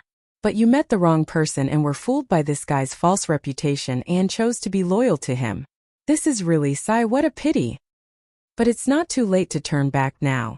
As long as you record a testimony according to my instructions, then dream on." Without waiting for Long Kuei to finish, the purplish warbler immediately interrupted him with a cold laugh. He then said, "Do you think Prince Xian is as childish as you say? In addition to the 3 demon fortresses, he also has a star fortress that is no weaker than yours. He also has an army of millions of mosquito beasts and tens of thousands of space-swallowing beasts. You should know about the space-swallowing beasts, right? They are terrifying creatures that exist in the space-swallowing black holes of the demon star sector. Even the superstar destroyer cannons of a normal fortress cannot damage them. They can even swallow the void of the universe. An army of tens of thousands of space-swallowing beasts is enough to gnaw your Federation fortress into a rotten watermelon.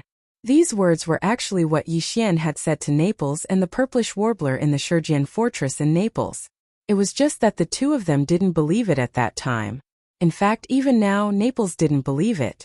The purplish warbler was the same. She only said this because she didn't like Long Kuei's face and mouth. She just wanted to vent her anger. As for Long Kuei, it was obvious that he wouldn't believe Yi Xian. After hearing the purplish warbler's words, he was stunned for a moment. Then he raised his head and laughed. Chapter 3082. Translator. Nayarbo Studio Editor. Nayarbo Studio. This prince is robbing. In the void in front of him, 3 10,000-meter-tall demon scout fortresses suddenly appeared. However, this clearly wasn't the reason for Long Kuei's astonishment. He was astonished because in front of these 3 demon scout fortresses, there was clearly a silver cosmic fortress. It was the kind with a diameter of 100,000 meters.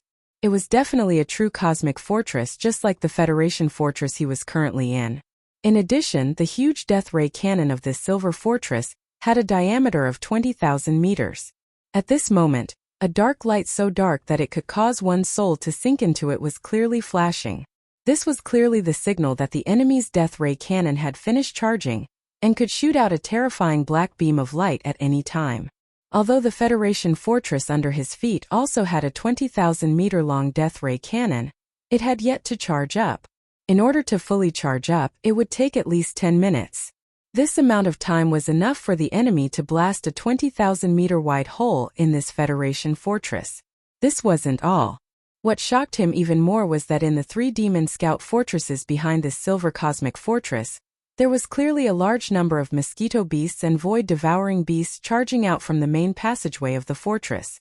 After charging out, they gathered at the left and right sides of the fortress. The void-devouring beasts were in front, and the mosquito beasts were behind. In the blink of an eye, 2 seas of ferocious beasts had formed. It was a frightening sight. Looking at the scale, there was definitely more than 100 mosquito beasts. There was definitely more than 10,000 void-devouring beasts. Similarly, there was also more than 10,000 void-devouring beasts. In the void in front of the silver fortress, Prince Xian's figure stood on the back of a 30-meter-long void-devouring beast. The latter's aura was that of a mid-stage origin realm expert. However, Prince Xian stood with his hands behind his back like his master. With a carefree expression, he said indifferently, "Long Kuei, right? This prince was bored, so I came over to rob you." Xianyuan Ziying's face was originally filled with a sluggish expression. At this moment, when she heard these words from the sound transmission system of the Federation stronghold, and then looked at Yi Xian's incomparably annoying face on the screen, she couldn't help but laugh out loud. Even Naples chuckled foolishly. A warm feeling flowed through his heart. At least, Prince Xian had not given up on him. He would rather bear the crime of robbing the official stronghold of the Federation Overwatch Council to come rescue him. Although Naples didn't think it was a wise move, and if possible, he would definitely try his best to stop it. But it really happened, and the ambiguity in his heart couldn't be suppressed. Following such a master, even if she was impulsive and ended up achieving nothing in the end, at least he would have no regrets in his heart. It was worth it. At this moment, a communications officer staggered into the lounge. His face was pale as he read the analysis report that he had just received. The enemy's interstellar fortress has been confirmed. It's the Deva butterfly of the Heaven's Legacy race. The main cannon has already finished charging. Also, the approximate number of mosquito beasts has been calculated. There are more than 10 million of them, and those above the black hole realm, there are more than 10,000 of them. As for the void-swallowing beasts, gurgle, more than 100,000 of them, at least 5,000 of them above the black hole realm. Oh, these are the void-swallowing beasts that even the fortress's super meteorite cannon couldn't kill. They can even eat up the void. If these 10,000 void-swallowing beasts swarmed forward, at least a quarter of the entire Federation stronghold would be eaten up before our death ray cannon finishes charging. The key is that even if our death ray cannon finishes charging, we won't be able to attack. All the void-swallowing beasts are already close to the walls of the stronghold. We won't be able to hit them. As he spoke, the communications officer of the Federation's stronghold was on the verge of tears. He had never even thought about such a battle, let alone seeing it with his own eyes. It was too frightening. 10 million mosquito beasts? 100,000 void-swallowing beasts? Oh my God. Hearing this, the purplish warbler was so shocked that he sucked in a breath of cold air. His face was filled with shock. So what this guy said before was the result of compressing the numbers by 10 times. I thought he was just bragging, but now, it seems like he really is keeping a low profile. More than 15,000 black hole realm beasts? Oh my God, how did His Highness do it? Naples was so scared that his entire body trembled. Even though he was a mystic light realm expert and it wasn't impossible for him to kill 10 million mosquito beasts and 100,000 void-swallowing beasts, it would definitely tire him out. At this moment, he couldn't understand Prince Xian.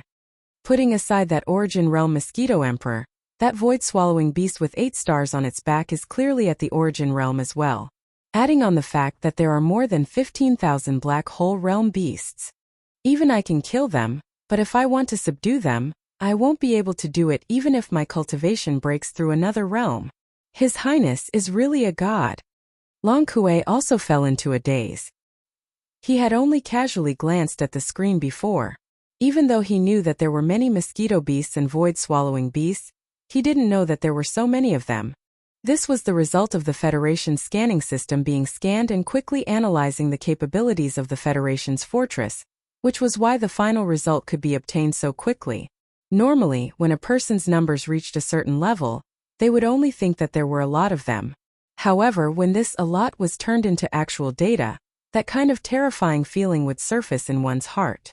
However, after being shocked for a while, a trace of ecstasy appeared on Long Kuei's face. He raised his head and laughed. Ha ha ha, I finally caught your tail. You finally showed yourself. 10 million mosquito beasts. 100,000 void-swallowing beasts. Among them there are more than 15,000 black hole realm beasts and above. Even a supreme existence that surpasses the mystic light realm, such as the experts of the dynasty's elder generation, wouldn't be able to subdue such a large army of beasts. How could Long Xian do it? Just this point alone is enough to make him unable to explain himself clearly. He won't be able to wash away the suspicion of being a spy of the Tianji race. Not to mention, he even took out a fortress of the Tianji race. That's a fortress that only the upper echelons of the Heaven's Legacy race can use. Only the Mystic Light Realm upper echelons of the Heaven's Legacy race can control such a fortress. Could it be that he has the strength to kill a Mystic Light Realm upper echelon of the Heaven's Legacy race? Everything that he has revealed at this moment has proven beyond doubt that he was bought over by the Heaven's Legacy race. As a prince of the dynasty, his reputation is like the sun in the sky, and he even made it to the heaven ranking. So, all of this was an investment of the Tianji race's spy? Unfortunately, what this idiot did today will probably make the higher-ups of the Tianji race vomit blood and die from anger. Ha ha ha. Chapter 3083. Translator. Endless Fantasy Translation Editor. Endless Fantasy Translation Taking Action Robbery? Long Xian, do you know what you are doing? With a cold smile, Long Kuei stepped into the Federation's fortress and hovered in the air in front of the fortress. He scanned Yi Xian from head to toe and threatened. In the Imperial Court I am your uncle. In the Federation, I am the Deputy Supervisor of the Federation's Overwatch Council. You are robbing me. Are you rebelling against the Imperial Court and the Myriad Federation? Oh right. You have done this a long time ago. Originally, we were still investigating you in secret. After all, this is related to the Imperial Court's reputation. But now it seems. After returning to the Federation's headquarters, I will immediately submit a report. The Federation will open a public investigation into the fact that you are a spy of the Tianji clan. We, the immortal Imperial family, will never tolerate spies. Even if it hurts the Imperial family's reputation, the Imperial family will never cover it up for you. If you know what's good for you, if you have even the slightest bit of remorse, surrender immediately and hand over all the warships and pet army resources you obtained when you were bribed by the Tianji clan. Who knows, we might even be able to atone for your crime and leave you with an intact corpse. This way, at least the immortal Imperial family will retain some of its reputation. For this reason, I can make the decision to plead with the immortal emperor to spare your mother's life and not implicate her. Bah, dog, you think you are worthy? Yi Xian was so angry that he laughed. He was too lazy to talk nonsense with the other. He raised his hand and pointed at the 20,000-meter diameter death ray cannon on Thunderbolt behind him. He sneered, "You saw it too. It has already finished charging and is just waiting for you to come. I can see that the fortress behind you is also charging, but it still needs 7 or 8 minutes, right? Hand over Naples and the purplish warbler within 5 minutes. Otherwise, I will step aside and the thunderbolt behind you will immediately shoot a hole through the fortress behind you. Of course, if you think you can stop it, then you can. I won't stop you." As for Naples and the purplish warbler. After saying that, Yi Xian's gaze swept towards the Federation stronghold behind Long Kuei. He grinned and said, "General Naples, as a mystic light realm expert, it shouldn't be a problem for you to protect that little girl Ziying when you're prepared, right? After all, I will choose to aim at the middle section of the fortress when I shoot the hole. You should be at the top cabin, right?" Upon hearing this, the expressions of all the Federation officers and soldiers in the command cabin on the top floor of the Federation fortress immediately changed. They knew about Prince Xian's ruthless methods on the Heavenly River planet. If he said he would do something, he would really do it. This was especially so for the Federation officers and soldiers who happened to be at the middle section of the fortress. Every one of them had goosebumps all over their bodies. A death ray cannon with a diameter of 20,000 meters was fired at them at such a close distance. Although they were also in a starry sky fortress, they would still be shot through even if their energy shields were fully activated. The other party had already nodded and would aim at the middle section of the fortress. That was clearly where they were at the moment. When the time came, that position would become a hole through. Would they be able to leave anything behind? If it weren't for the strict rules, these Federation officers and soldiers would have fled long ago. Long Kuei's expression instantly turned gloomy. Based on his understanding of Prince Xian, this guy would definitely do what he said he would do. In fact, since the other party had already shown his strength and revealed all the pet armies and even the starry sky fortress that he had obtained from the Heavenly Legacy race, it was obvious that he was determined to win today. If he didn't hand over the people, then this matter would definitely not end peacefully. As far as Long Kuei was concerned, he couldn't wait to hand over the people.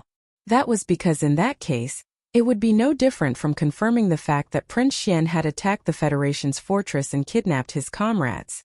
When that time came, not only would Prince Xian never be able to clear his name, but even Naples and the Purplish Warbler wouldn't be able to clear their names after they were rescued, even if they didn't know that he was a spy from the Heavenly Legacy race. It was precisely because of this that Long Kuei couldn't wait for Yi Xian to succeed in this robbery. However, he couldn't be too obvious in order to facilitate this matter either. If he was too obvious, people would criticize him. At the same time, it would be detrimental to his own official career. He would leave behind a stain that he was timid and easily let a suspect in custody be rescued by a spy from the Heavenly Legacy race. Therefore, he had to hand over the people, but he had to at least pretend to struggle for a while. It would be best if he could make it seem like he had no choice but to bear the humiliation and hand over the suspects in custody after considering the big picture. Then everything would be perfect. With this thought in mind, Long Kuei's heart immediately calmed down. He thought to himself that since it was going to be an act, he might as well make it more realistic. Why was Prince Xian's reputation so great? Wasn't it because he was fighting alone in the first universe of the Heavenly Legacy race? The times needed heroes and he just happened to be born, so he hit the jackpot. Of course, this unexpected birth had now been proven. Everything was the result of the Heavenly Legacy race's manipulation behind the scenes.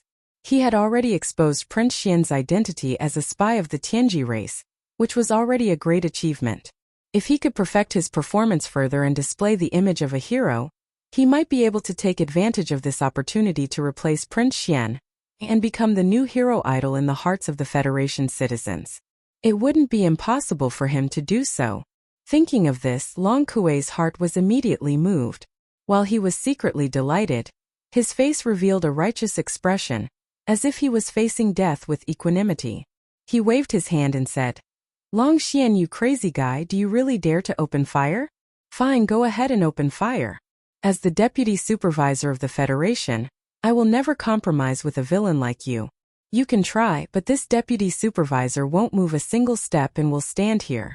If you want to attack the Federation's fortress behind me, you'll have to step over my dead body first. Are you sure? Yi Xian saw through his thoughts and was instantly speechless. He didn't really want to blast a hole in the Federation's fortress. After all, he still had to clean up the mess afterward. It wouldn't be good to make a big deal out of it. But now Long Kuei wanted to show off and said in public that he wouldn't move a single step. In that case, he wouldn't open fire and just give him a shot from the fallen sky bow. If the Federation's fortress was destroyed, it would be difficult to clean up the aftermath. But if Long Kuei died or was severely injured, he was a collateral member of the imperial family. As long as the imperial family didn't pursue the matter, the Myriad Luo Federation headquarters would naturally avoid trouble. And this would be enough for Yi Xian to vent his anger. Even if he only severely injured this guy, Yi Xian's anger would be more or less appeased. Thinking of this, Yi Xian immediately raised his left hand and grinned. Deputy Supervisor, you spoke so righteously just now. You won't be a coward when the time comes, right? Chapter 3084. Translator. Endless Fantasy Translation Editor. Endless Fantasy Translation. What should be done is done. As soon as Yi Xian finished speaking, he raised his hand high up and pointed at Long Kuei. However, the palm of his left hand, which was originally empty, suddenly burst forth with a golden light. A golden bow in the form of energy appeared without any suspense. To Yi Xian, all of this was very familiar. At both ends of the ancient and ferocious bow, the two humanoid creatures that formed the semi-arc of the bow opened their mouths wide in anger, just like how Yi Xian was roaring madly at this moment. A bowstring that was clearly made of countless fine golden threads twisted together extended out from the wide mouths of the two roaring creatures at the same time. Very soon it condensed into a bowstring. On it, there was clearly a golden energy arrow that quietly appeared, and the arrow was already on the bowstring. Before this, Yi Xian had thought about it and felt that he had to use this attack. His cultivation base was still only at third-order planet warrior. Although no one in the Myriad Luo Federation really thought that his cultivation base was that weak, he could not be completely sure that no one would be suspicious. After all, no matter how shocking everything he did in the Demon Dweller Star Zone was, in this third universe, no one had seen it with their own eyes. But now, if he used the Heaven Falling Bow's divine ability, even if it was only to severely injure Long Kuei, then the loophole in his cultivation base would at least be delayed for a long time before anyone would suspect him. In order to prepare for this attack, Yi Xian had invested a large amount of multi-pupil consciousness crystals and star core origins. Of course, they were all low-grade goods. He had too many of these two resources in his hands, and as Yi Xian's cultivation base increased, their usefulness had gradually decreased. It was just right to use them here. However, even though he had used a large amount of multi-pupil consciousness crystals and star core origins as the energy source for this attack, at this moment, when Yi Xian used the Heaven Falling Bow again, the small golden bow that was originally suspended above his sea of consciousness still absorbed a large amount of Yi Xian's physical strength, blood, cultivation base, spiritual power, and life force. It was not that he did not prepare enough energy, but that this divine ability had been branded in his flesh and soul. To activate it, most of the energy consumption could be prepared in advance, but to activate this small golden bow in his sea of consciousness, Yi Xian still had to rely on his own strength to complete it. A strong sense of weakness hit Yi Xian. Although it was not as extreme as when he used the Heaven Falling Bow's divine ability the previous 2 times, he still had the illusion that his soul was dizzy. After paying such a price, if he still could not kill or severely injure Long Kuei, all of this would not be worth it. As this thought flashed through his mind, a fierce light burst out of Yi Xian's eyes. He suddenly said in a cold voice, "This bow is called the Heaven Falling Bow. Today, this prince will use the power of this bow to send you to heaven." As these words rang out, wisps of strange golden brilliance began to burst out from the depths of Yi Xian's eyes. He raised his right hand, grabbed the arrow's tail, and suddenly exerted force, instantly drawing the bow to its full length. At the same time, a huge illusory figure appeared behind him. It was almost as tall as the sky and was 100,000 feet tall. It seemed to be a little smaller than the 100,000-meter wide Starry Sky Fortress. However, for some unknown reason, This ferocious illusory figure gave off a feeling of disdain and a terrifying pressure that seemed to be able to destroy the world. This illusory figure was the ancient Yuxia that Yi Xian had seen in the inheritance picture of the heaven-falling bow. The previous 2 times Yi Xian had used the heaven-falling bow's divine ability, the ancient Yuxia illusory figure had not appeared behind him. This time, even Yi Xian was greatly surprised by its unexpected appearance. He did not think too much about it and simply attributed it to his own growth in strength and the fact that he had reached the planet realm. As for whether it was true or not, now was not the time to delve into it. He would think about it later. In any case, it was not a bad thing. At least, the Yuxia illusory figure behind Yi Xian had boosted the momentum of his attack to the extreme. This illusory figure was simply too terrifying and sinister. It had a pair of huge wings on its back like a demon, and it exuded a thick and ancient aura from head to toe. There was also an incomparably sharp murderous aura that rushed toward him as soon as the illusory figure appeared. It made Long Kuei's heart beat violently, and a strong sense of life-or-death crisis surged in his heart. What is this? Long Kuei, who had originally held his head high and looked as if he was about to die, suddenly changed his expression, and his body began to tremble. He even stuttered as he cried out involuntarily. A coward was ultimately just a coward. In the face of the ancient Yuxia illusory figure and the inexplicable sense of life-or-death crisis, Long Ke finally shrank back. Buzz! A murderous light flashed in his eyes, and a rapid buzzing sound rang out. The giant energy bow in Yi Xian's hand instantly emitted a blazing golden light. In the blink of an eye, it quickly condensed and poured into the arrow on the bowstring without missing a single drop. It whistled through the air and instantly traversed the boundless void, closing in on Long Kuei and shooting out with a loud bang. The golden energy arrow from the fallen sky bow whistled out from Yi Xian's hand as if it had teleported. In the next instant, it had already traversed a vast distance and appeared in front of Long Kuei without any suspense. This is impossible. Although he knew that Yi Xian's cultivation was definitely not as simple as the 3rd level of the planet realm that he revealed on the surface, but now the other party had only casually attacked from afar, and it gave Long Kuei, who was a mystic light realm expert, a sense of danger that he would die in the next instant. How could he be so strong? This was illogical. Unwillingness and doubt flashed through Long Kuei's mind in an instant, and he let out a miserable howl as if he had gone mad. In fact, before the golden arrow left the fallen sky bow in Yi Xian's hand, he had already turned around. As the deputy supervisor of the headquarters of the Myriad Luo Federation, and as a member of the imperial family of the Eternal Dynasty, Long Kuei obviously had many life-saving treasures. Just as his body suddenly turned around and fled for his life, a green soul crystal appeared behind him. A drop of soul blood was clearly flowing within the translucent green soul crystal. Soul crystals could be formed by experts above the black hole realm. Once successfully formed, it was like a substitute for death. However, the price to pay for that drop of soul blood was extremely heavy, and ordinary experts rarely formed one. Those who truly formed one were either so strong that they did not care about losing a drop of soul blood, or they were extremely afraid of death. Long Kuei obviously belonged to the latter. At this moment, the aura of this soul crystal instantly surged and replaced Long Kuei's body, attracting the aura of the whistling golden arrow to lock onto it.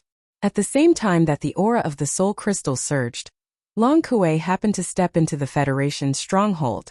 This guy seemed to have forgotten the impassioned words he had said half a minute ago and was running away like a stray dog. No matter what, he had lost a lot of face this time. At this critical juncture of life and death, the turtle head that should have shrunk back had shrunk back. Boom! Chapter 3085. Translator. Atlas Studios Editor. Atlas Studios Run this Cyan Soul Crystal was Long Kuei's life replacement item, and it was extremely precious. However, it was destroyed today. This matter made his heart ache. After all, the Cyan Soul Crystal contained a drop of his soul blood. Even Mystic Light Realm experts didn't have much soul blood. Every drop of soul blood he used was a great loss. Furthermore, this kind of soul crystal was extremely complicated and painful to refine. It was impossible to refine another soul crystal after using one. However, even though his heart ached, he couldn't care less at this moment. Yi Futian had expected that Prince Xian's current level of cultivation was definitely not weak. He was at least at the origin realm. After all, the Tianji clan was willing to spend so much on him. They couldn't just sit by and watch his cultivation level be too low. Even if Prince Xian didn't work hard, the Tianji clan would definitely think of ways to raise his cultivation level. Even so, Long Kuei did not expect Prince Xian to be so strong. Although the arrow just now could not kill him in an instant, it was completely possible for it to cause him to be seriously injured and on the verge of death. Although part of the reason for this was because the divine ability Prince Xian had used was too strange and too powerful, Long Kuei believed that Prince Xian's current cultivation was at least in the Grotto Heaven realm, even if he hadn't reached the Mystic Light realm yet. Damn this guy. He's in the 10th Great Realm, but he only shows the cultivation of the 4th Great Realm, the Planet Realm. What a jerk. With such resentment, the moment Long Kuei stepped into the federal fortress, he roared and gave the order. What are you still standing there for? Are you waiting for the enemy to blast you? Start jumping now. At this moment, there was only one thought in Long Kuei's mind. Run. Run, run, run, the faster the better. In fact, when he stepped out of the Federation's fortress, he had already given the order to start charging the space jump. Even the charging of the death ray cannons was compromised because of this. It was just for show. At that time, Long Kuei had already analyzed the situation clearly. No matter what, Prince Xian had revealed his trump cards at all costs. This was enough to prove that he was a spy from the Tianji clan. Just this point alone made Long Kuei undefeatable. In that case, there was really no need to stay here and waste time with the other party. At most, he would put on a show and immediately perform a space jump, bringing the Federation fortress away and returning to the Undying Star as soon as possible. The other party was also a starry sky fortress, which was of the same grade as the Federation fortress that he was in charge of. As long as he took the initiative and jumped through space first, it wouldn't be easy for Prince Xian to catch up to him even if he immediately chased after him. In fact, it might even be impossible. This guy was a lunatic. This could be seen from the fact that in order to rescue Naples and the purplish warbler, he had completely revealed his background. This kind of lunatic could go crazy at any time. Wouldn't it be a waste to take a shot from him? It was precisely because of this consideration that Long Kuei had already changed his decision before he stepped out of the Federation fortress. The charging speed of the death ray cannons was slowed down to the minimum, just for show. However, the space jump system of the Federation fortress was secretly charging at full power. Space jump as a life-saving method charged very quickly. Although it had only been a minute, in reality the entire charging process had just finished. The Federation fortress immediately began a space jump. As a dim light flashed, the huge starry sky fortress disappeared in an instant. The starry sky void where it was originally located trembled slightly, and let out a faint buzzing sound. He actually ran away? After all this time, it turns out that the words of the deputy supervisor of the Federation are also farts. This result surprised Yixian greatly. The other party's identity was there. No matter whether it was in the Wanluo Federation Overwatch Council or in the Undying Dynasty, he was extremely prominent. However, the words he had just said were farts in the blink of an eye. No one would have expected such a situation. He could only blame the other party for being too shameless. He was simply too shameless. Unwilling to accept this, Yixian immediately gave the order for all the mosquito beasts and soldiers to return to their nests. After that, with a wave of his hand, the Black Mosquito, Black Wind, and Saint were all stored into the undying world within his body. Yixian stepped into the Lightning Fortress and immediately gave the order to pursue at full speed. With a buzzing sound, the Lightning Fortress immediately began a space jump and rumbled away at full speed. An hour later, tens of millions of miles away from the wormhole entrance where the two starry sky fortresses were previously facing each other, in a vast galaxy void, the originally calm and waterless universe void suddenly seemed to be disturbed by an external force. Suddenly, a layer of invisible ripples appeared. Faintly, there seemed to be a buzzing sound of space trembling extremely violently. A starry sky fortress with the insignia of the Wanluo Federation engraved on its hull suddenly appeared in this void without any warning. Without stopping for a moment, it immediately sped towards the nearest wormhole entrance at full speed. This ship was the Starry Sky Fortress that belonged to the Federation's Overwatch Council, and was commanded by Long Kuei. Even for a Starry Sky Fortress with a diameter of 100,000 meters, not to mention the wormhole jump, If it only used the Starry Sky Fortress's jumping ability to launch an extreme distance space jump, it would still not be able to continuously perform it. Just like how a cannon barrel needed to be cooled down after the Starry Sky Fortress's space jump equipment had been fully operated once, it also needed a buffer period before it could perform a second jump. This buffer period after a full-load extreme jump would be at least 12 hours, which was half a day. Therefore, after completing an extreme jump, this Federation fortress could only use this method of traveling at full speed to rush towards the nearest wormhole. Although it was very likely that the Tianji Race Silver Fortress chasing after them was of the same grade as Long Kuei's Federation fortress, the enemy's Death Ray cannon had long since finished charging.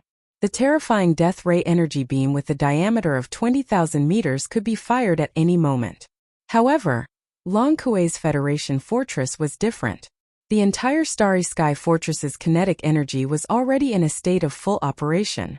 In order to ensure full speed travel, it had no time to charge the main cannon of the Starry Sky Fortress. If it chose the latter, its speed would definitely decrease greatly. At that time, before the main cannon of the Starry Sky Fortress could finish charging, the Silver Fortress chasing after it would have already caught up. At that time, when that crazy Long Xian fired his cannon, even a supreme existence like Long Kuei, who had the cultivation of the mystic light realm, would feel extremely uncomfortable even if the terrifying Death Ray cannon energy beam brushed past him. Even if he did not die, he would lose a layer of skin. The two Starry Sky Fortresses were of the same level, but because the Silver Fortress had the upper hand and was already prepared, it was able to completely control the situation as soon as they met. Right now, Long Kuei was filled with resentment, but there was nothing he could do. Right now, he had no other choice but to escape. Chapter 3086. Translator. Endless Fantasy Translation Editor. Endless Fantasy Translation Uproar. As the Federation fortress commanded by Long Kuei suddenly appeared in the void, it continued to move forward at an extremely high speed without stopping for a moment before quickly disappearing. About 10 minutes later, not far away, the void of the galaxy, which had just returned to normal, once again rippled with a layer of formless ripples. The same buzzing sound of the void trembling rang out. Immediately after, Yixian's lightning fortress appeared. It paused for a few seconds to confirm the direction, then immediately swept out with a loud rumble, turning into a silver ray of light as it chased forward at an extremely high speed. The position it had locked onto was precisely the direction of the void where Long Kuei's Federation fortress had disappeared 10 minutes ago. Although the two interstellar fortresses were of the same level, both were entry-level standard fortresses with a diameter of 100,000 meters, the Federation fortress commanded by Long Kuei was somewhat different from Yixian's lightning fortress. After all, the former was built by the human race's science and technology camp in the third universe, while the latter was a product of the Tianji clan in the first universe. Although the general configuration and functions were similar, there was still a slight difference in the performance index. The official members of the Tianji clan were all intelligent robots that had developed self-awareness. True members of the Celestial clan couldn't do the hard work of building battleships, space fortresses, and interstellar fortresses themselves, but the technology was still under their control. The actual execution was done by the highly intelligent robots that hadn't yet developed their own sentience. There was no doubt about the creativity of the human race. Among the thousands of races in the universe, there was a reason why the human race could be called the leader of all living things. However, when it came to mechanical manufacturing technology, the human race was really no match for the intelligent robots of the Tianji clan. Apart from the human pioneer of star-sky technology, Xingbo, among the current human race experts, even the imperial preceptor of the everlasting dynasty Di'er, dared not say that he was superior to the Tianji clan in this aspect. In fact, Di'er was also an intelligent robot. Usually, no one would pay too much attention to the slight difference in mechanical manufacturing between the human race and the robots. Even the existence of such a slight difference could not be truly confirmed. However, at this moment, as the two starry fortresses that belonged to the human race and the androids, which were respectively built by the human race and the androids respectively, were chasing each other in the vast void of Universe 3, this originally extremely weak gap was vividly displayed like never before. The two space fortresses had used all of their kinetic energy to increase their sailing speed. They were moving at full speed in the void. However, the distance between the two was constantly shrinking, and Lightning Fortress, which was closely following behind, was getting closer and closer. After only a day's time, the void distance that was originally 10 minutes at full speed was shortened to about 8 minutes. At this rate, Lightning Fortress would be able to catch up with the Federation Fortress in another 4 days. As for the Federation Fortress, even if it entered the universe wormhole again and again, it would not be able to reach the immortal planet in 4 days. The two interstellar fortresses, which had a diameter of 100,000 meters, were as if they had gone crazy. They displayed extreme speed, chasing one another endlessly in the void of the galaxy. Such a scene could not be said to be unprecedented, but at least it had not appeared in the third universe. Along the way, all of the strong men of the Federation, or the existences in the commercial fleet, after seeing this scene without exception, had a shocked and stunned expression on their faces. The interstellar fortress in front of them was clearly engraved with the emblem of the Overwatch Council of the Federation. Could it be a dream? In the third universe, there was actually someone who dared to chase after the interstellar fortress of the Overwatch Council, the headquarters of the Wanluo Federation, as if they were chasing a dog. It was as if they would not give up until they killed it. When did such a fierce person appear in the third universe? In the command hall on the top floor of the Federation Fortress. Bah! Damn it! It is clearly the same standard entry-level fortress. Why is that little bastard behind us getting closer and closer? This is too much of a bully. Long Kuei fiercely slammed the analysis report in his hand on the table in front of him, gritting his teeth and cursing endlessly. This report was the result of the analysis that the Central Intelligence of the Federation Fortress had just obtained after rigorous calculations. It clearly stated the exact time that the interstellar fortress behind them would be within the firing range of the death ray cannon. If the speed of the two interstellar fortresses did not change, then it would only take 3 days, 10 hours, and 47 minutes for the enemy fortress to be within the firing range of the death ray cannon. I must ask for help from the dynasty. Even if I use wormholes again and again, I will definitely not be able to reach the immortal star in less than 4 days. Long Kuei, who was full of anger, forced himself to calm down as his chest violently heaved up and down. He said to himself, however, if the headquarters of the Federation receives the request for help and immediately sends the interstellar fortress fleet over, it will be enough to meet up with me before that madman behind us gets within the firing range of the interstellar fortress. Then there will be nothing to be afraid of. Thinking of this, Long Kuei's eyes suddenly lit up.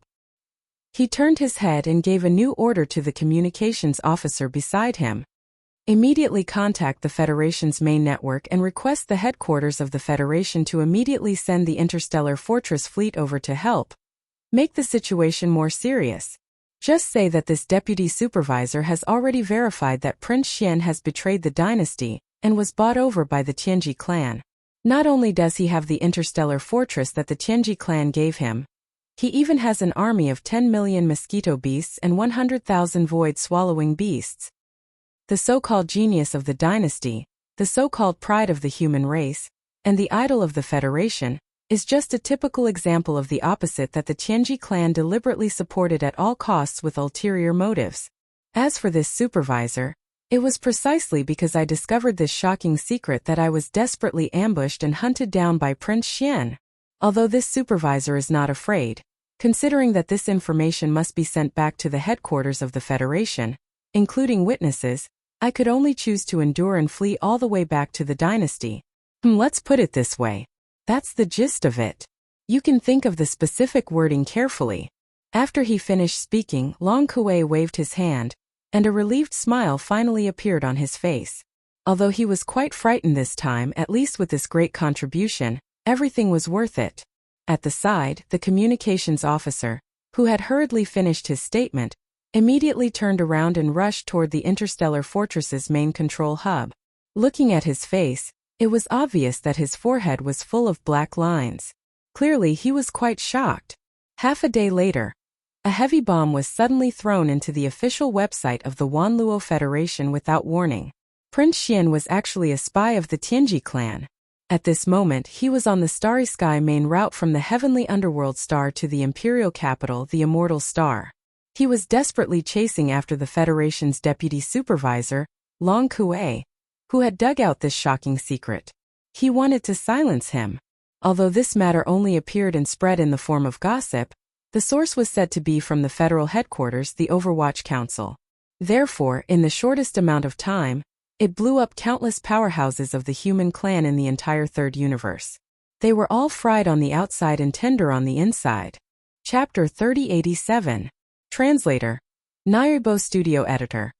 Narubo Studio 4th Order Planet Warrior. As this shocking secret spread rapidly, countless powerhouses from the three universes were all stunned in an instant. Needless to say, there was no need to mention the human race of the third universe.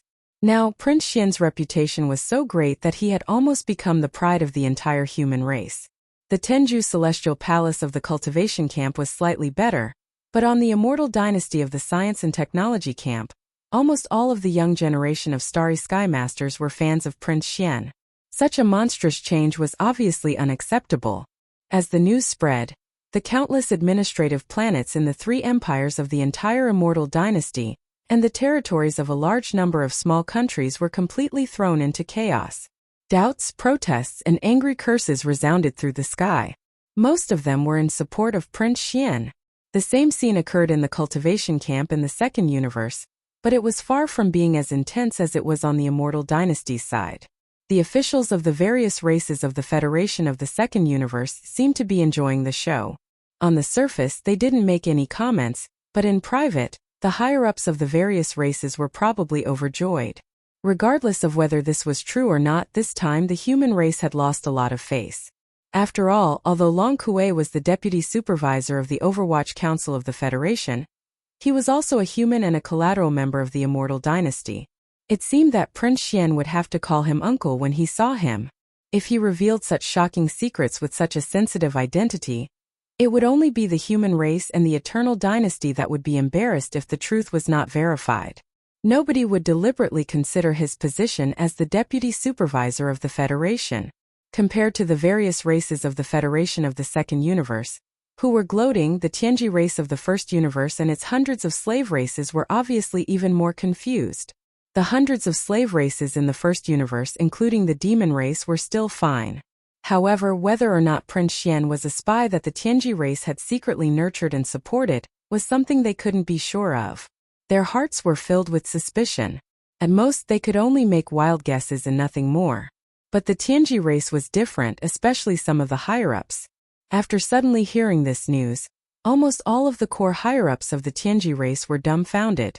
What was the human race playing at? Had the infighting of the Immortal Dynasty's royal family reached such a deranged state? Even Prince Xian, who had such a great reputation and was the pride of the royal family of the three universes, dared to slander him? And say that he was a spy of the human race bribed by the Tianji race?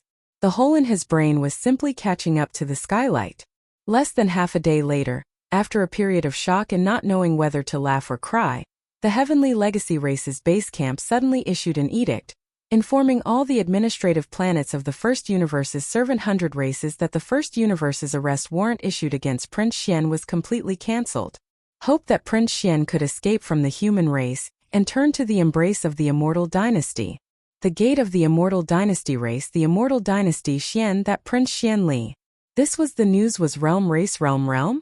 World Xian Zhou Xian realm? Xian Studio and Xian was Xian Studio News. Xian to say X. Even some of the prince's fans were shaken and fell into silence. But even more people were still supporting Prince Xian, pointing out that this was just the Tianji race's deliberate plan to confuse the public. They wanted to make the third universe, and even the entire Myriad Luo Federation, even more chaotic. However, no matter what kind of opinion they held at this moment, the gazes of the countless human clan masters in the third universe were all focused on the same star field. In that star sector, Prince Xian and the Federation's supervisor Long Kuei were having a great time chasing after each other. They were chasing after each other as if they had gone mad and didn't give up. Those who fled were chased like stray dogs, and they were in a sorry state. In fact, the gazes that were paying attention to that star sector were not limited to the human race in the third universe.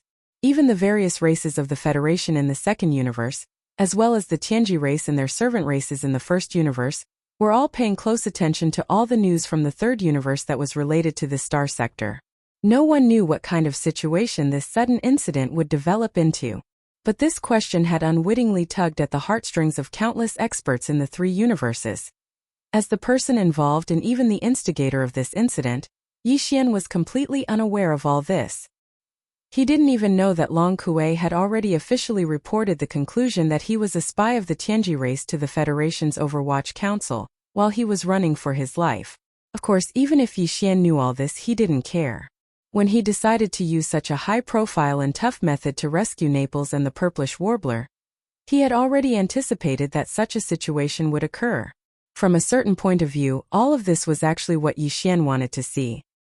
His goal was to use the final result of this incident to make a statement to his royal brother, who had been eyeing him covetously, and most likely had been secretly plotting against him for a long time, as well as the upper echelons of the royal family that supported him behind the scenes. If one had to insist on saying that it was a show of strength, it was actually not impossible. At least Yi Xian would not deny it. As for what the final result of this incident would be, on this point, perhaps countless experts in the 3 universes were secretly guessing and analyzing, but for Yi Xian, he had already confirmed it without a doubt long before he officially launched the operation. Right now, what he needed to do, and what he was doing, was to turn this result, which could not possibly have any suspense, into an established fact bit by bit. In this regard, Yi Xian had a well-thought-out plan. Therefore, in the past 1.5 days, although Thunderbolt had been chasing at full speed like a madman, Yi Xian, who was in the Commander-in-Chief cabin on the top floor of Thunderbolt Fortress, had been extremely calm and collected. Even the control of Thunderbolt Fortress had been temporarily handed over to Zhuofeng Tai. As for Yi Xian himself, he sat cross-legged on the sofa in the Commander-in-Chief's resting area as if no one else was around. He took out a small pile of Star Core Origin and took a break from his busy schedule to start cultivating. According to the calculations and analysis of the devouring system, under the premise of maintaining the current speed, it would take at least 3 days to catch up with that stray dog in front of them and get within the range of the fortress's antimatter death ray cannons. For other human experts, 3 days would pass in the blink of an eye, so it was meaningless to cultivate or not. But for Yi Xian, 3 days of all-out cultivation was enough for him to make another small breakthrough in his cultivation realm. Since he had nothing to do, why not chase after the dog and raise his cultivation realm to 4th Order Planet Warrior at the same time? Chapter 3088. Translator. Endless Fantasy Translation Editor. Endless Fantasy Translation Body Odor. Previously, when Yi Xian had used the primordial super ability Skyfall Bow once again, he had been prepared. He had used a large amount of Star Core Origin and Multi-Pupil Essence Crystal as the energy source to absorb them in advance and store them in the devouring system. When the Skyfall Bow was activated, it was immediately transferred out and injected into the small golden bow. Therefore, the amount of cultivation, spirit power, chi and blood force, life force, and so on that had been taken away from his body was actually not much this time. It was far from the level where he was able to achieve a breakthrough like the last time in the Saint Devil Forbidden Land. However, there was still the effect of digging out his potential. It was precisely because of this that Yi Xian took advantage of this opportunity to cultivate. For Yi Xian, this was the best time to make another breakthrough.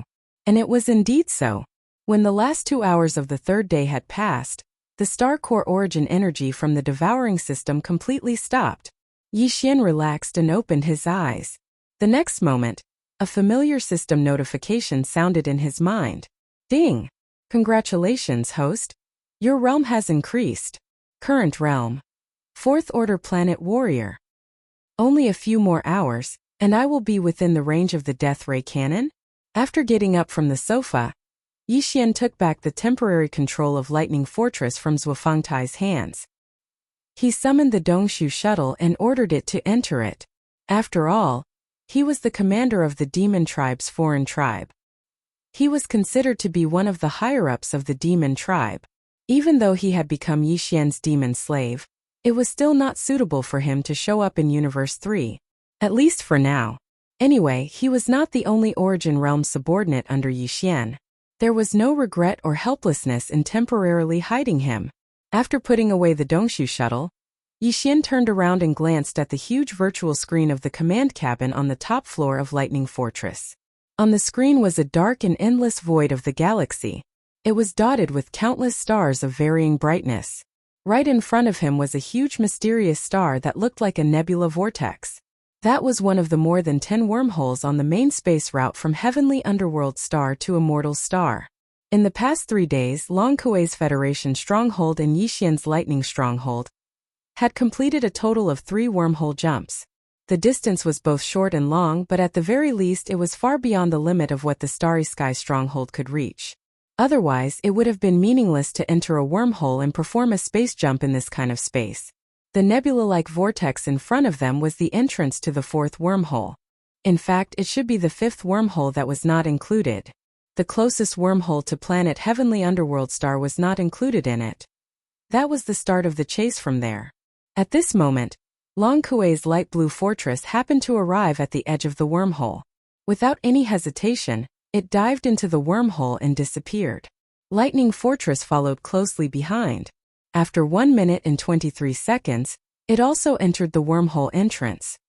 Although a wormhole jump was not a normal interstellar travel, the speed of the jump was also related to the performance of the warship. Regardless of whether it was a warship, a fortress, or a space fortress, or the same wormhole, it was impossible for 2 warships of the same level to spend the same amount of time in this process. There would always be a difference in speed, even if the difference was very small. Currently, the distance between Lightning Fortress and Long Kuei's Federation Fortress was only 1 minute and 23 seconds at full speed. According to the analysis of the devouring system, this 1 minute and 23 seconds difference could be completely erased by Lightning Fortress during the current wormhole jump. It might even exceed it by a little. The jump distance of this wormhole was not close. Even if it was a space fortress with its jump equipment operating at full capacity, the time it would stay in the wormhole would still be close to 6 hours. Although the performance of the space jump equipment of Lightning Fortress was only slightly better than that of Long Kuei's Federation Fortress, to the point of being negligible, the entire 6-hour jump only shortened the distance between the two by 1 minute and 23 seconds. This was obviously no pressure at all. The analysis of the devouring system actually gave it 2 minutes and 3 seconds.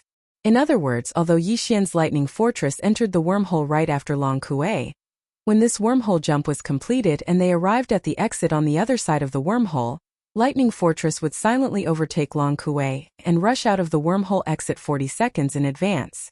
40 seconds was enough for Yixian to complete some necessary arrangements in the space near the exit on the other side of the wormhole.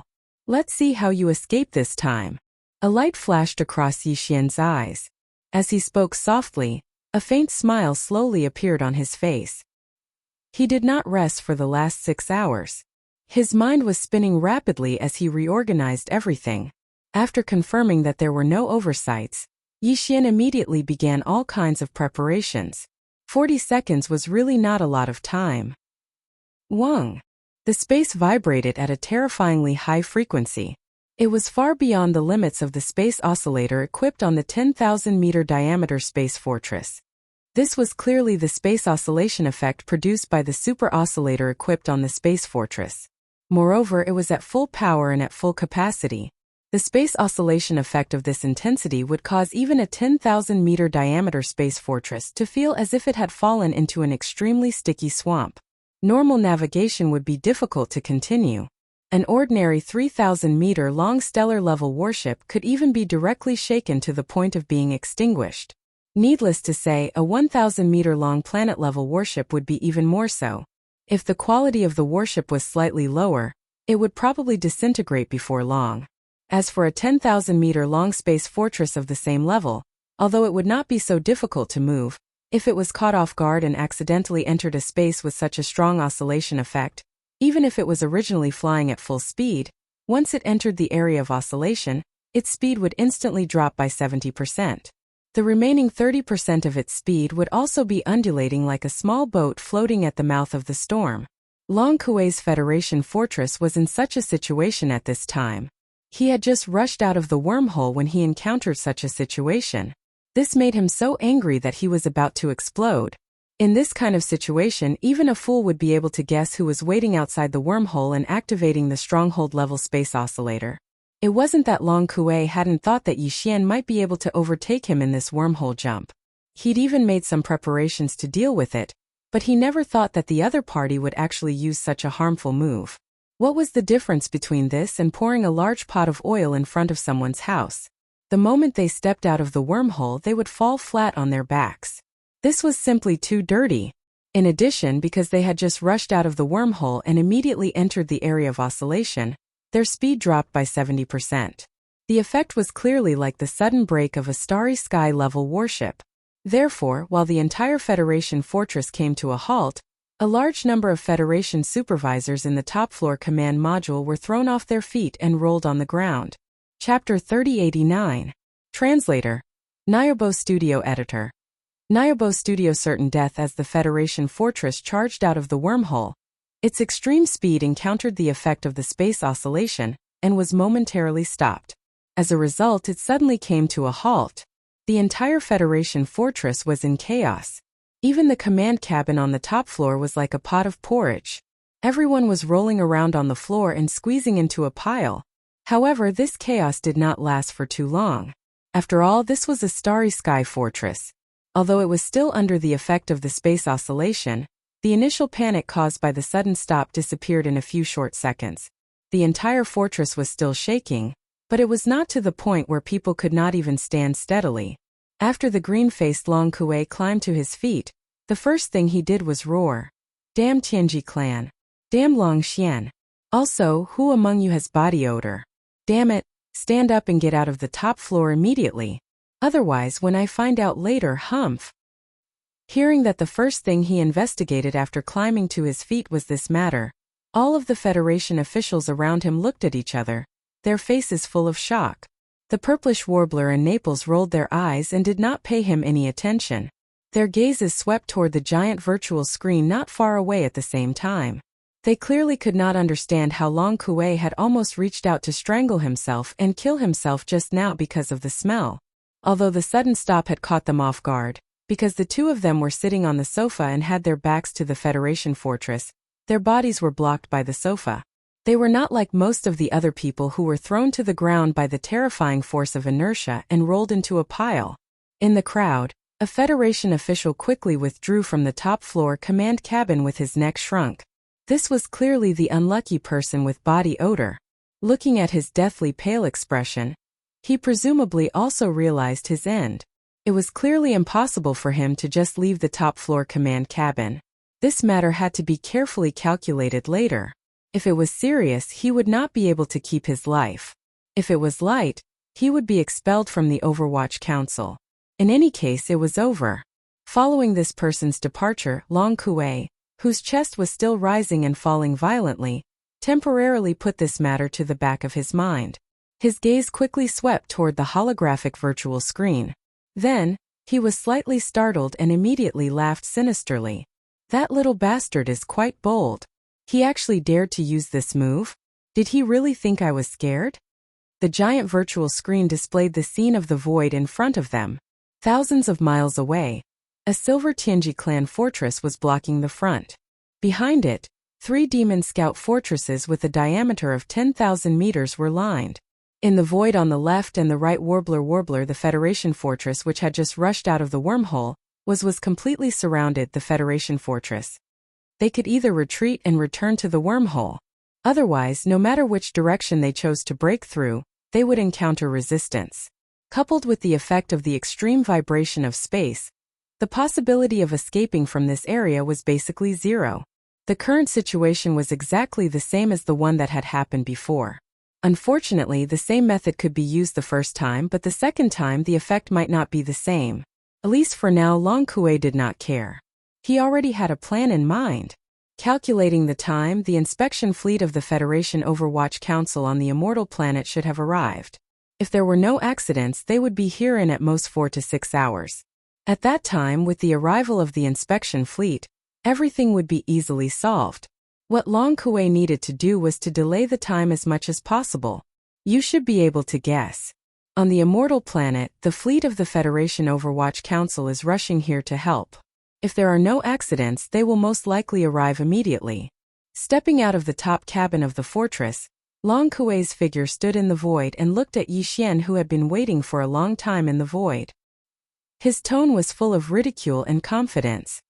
So, I advise you to get the hell out of here before they arrive. You are about to lose your life. Why are you still so pretentious and worried about the life and death of others?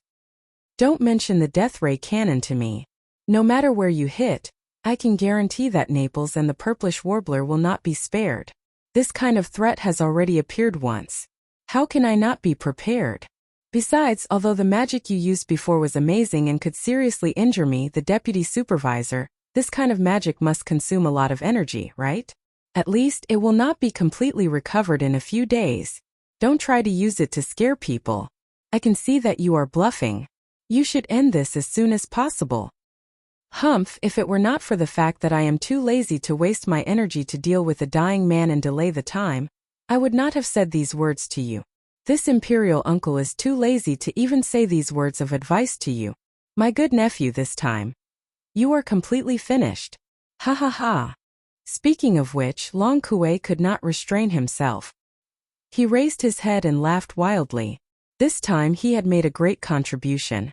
In the future, his position in the headquarters of the Federation would be improved. When the time came, he could remove the word deputy in front of his official hat and become one of the few supreme elders in the headquarters of the Wanluo Federation. Then, even the everlasting dynasty would not be able to do anything to him. You are right. On the opposite side, in the void thousands of kilometers away, Yi Xian was still standing on the back of the 8-star imperial ladle. He had his hands behind his back and looked calm. After listening to Long Kue's words, he even grinned and shrugged. Apparently, he was not stressed at all. But there is a slight difference. I don't dare to use the death ray cannon, and I don't want to use the heaven-falling bow again. But the latter is not my trump card. Even the method that will send you to the Western Paradise is the same. You want me to use my trump card? You are not worthy. Whoosh! When the last word left his mouth, Yi Xian waved his hand. A faint blood-red light rushed out from his palm and instantly shot out. The sound of it breaking through the air was deafening. This blood-red light was the Weeping Soul Bloodhorn. During the last wormhole jump, Yi Xian had obtained a mysterious mark from the headless baby corpse that could control the Bloodhorn. It could be said that Long Kue's death was already predestined at that moment. After the blood-red light rushed out from Yi Xian's right palm, it grew with the wind. Its speed was so fast that it was basically no different from breaking through the void and descending directly. In less than an instant, a gigantic blood-colored horn had already appeared above Long Kue's head. A terrifying pressure that caused even his mind to shatter enveloped him with a rumble, instantly imprisoning his body. Not to mention walking, the reason why he was able to stand straight and not lie down was actually because all the muscles in his body had completely stiffened, and his knees could not bend down. This. Chapter 3090. Boom! Screech! An incomparably shrill shriek resounded. The Weeping Soul Bloodhorn that was like a ferocious creature of the heavens and earth suddenly shook above Long Kue. Boom! At practically the exact same time, Long Kue, whose figure had been completely restrained by the pressure of the bloody horn, exploded into a mist of blood and flesh without any suspense. Before he died, he didn't even have the time to say a complete sentence of his last words. Immediately after, the mist of blood and flesh that had been rapidly exploding suddenly shrank, as if there was a huge suction force that appeared and sucked all of them into the Weeping Soul Bloodhorn. Whoosh! After doing all this, the Bloodhorn didn't stop at all. After circling for a moment, it immediately returned the way it came. In less than a breath's time, it once again turned into a faint blood-colored light and entered Yi Xian's body from his chest, completely disappearing. The whole process took less than 3 seconds, like a fleeting glimpse, but the result of the Weeping Soul Bloodhorn in less than 3 seconds was enough to shock the world. A supreme existence with the cultivation of the mystic light realm, which was the 11th realm, was gone so easily. It was so easy and casual that it couldn't even crush an ant to death with such ease. Even Yi Xian was greatly surprised by this. Although he was sure that Long Kue would definitely die this time, it was still a little too shocking that the Weeping Soul Bloodhorn could kill a mystic light realm expert so easily. After all, the strongest expert it had crushed before was the 9-star Ladybird Emperor in the Black Hole of Life, who was an existence of the Void Transformation Realm. Although the difference between the Void Transformation Realm and the Mystic Light Realm was only one realm, the further one went, the more obvious the difference between the two adjacent realms was. Even the difference of a small realm within the same realm was like heaven and earth. Crushing a void transformation realm expert and crushing a mystic light realm expert were two completely different concepts. It seems that this prince's estimation of the strength of the Weeping Soul Bloodhorn was a little too conservative. After being stunned for a moment, Yi Xian shook his head with a bitter smile and muttered to himself. However, the opponent changed from the void transformation realm to the mystic light realm, but it still crushed him without any suspense, and the time it took was even shorter. This is clearly not scientific. Could it be that the power of the Bloodhorn has increased? The infant corpse has been refining it all this time? In addition, the 9-star Ladybird Empress didn't seem to absorb like this before. Today's method is a bit brutal. It directly caused the opponent's divine soul and body to explode, turning them into a bloody mist and swallowing them like a whale. Could it be that this is also due to the influence of the infant corpses? In the meantime, in the command cabin on the top floor of the Fortress of the Federation in the void up ahead, a lot of gasps were echoing non-stop. Everyone's eyes widened as they stared blankly at the giant virtual screen on the top floor of the command cabin. Through this virtual screen they saw a mystic light realm expert being crushed to death in less than 3 seconds like an ant. Their souls were destroyed, turning into flesh and blood to fuel the Slayer's ferocious flames. Not even a strand of hair was left behind. Heavens, he's in the mystic light realm. After being stunned for a full 4 to 5 seconds, the purplish warbler finally closed her mouth. However, the look in her eyes became even more complicated. As she muttered to herself, she shook her head and sighed incessantly. She suddenly felt a strong sense of self-mockery. Prince Xian could even kill a supreme existence in the mystic light realm in an instant. With such terrifying strength and methods, he didn't even have the slightest bit of danger in the Demon Dweller Star Zone of the First Universe. Was her previous worries in vain? Naples, who was at the side, clearly felt the same. When the purplish warbler sighed, he also recovered from his daze. The expression on his face quickly turned awkward, and even slightly red. It was obvious that he was a little embarrassed. Previously, he had been complacent about having saved the Emperor this time, but now it seemed that he was just deceiving himself. The strongest expert in the Demon Dweller Star Zone, the Demon Emperor Mo Wentian, was only at the 10th realm, the Profound Void realm.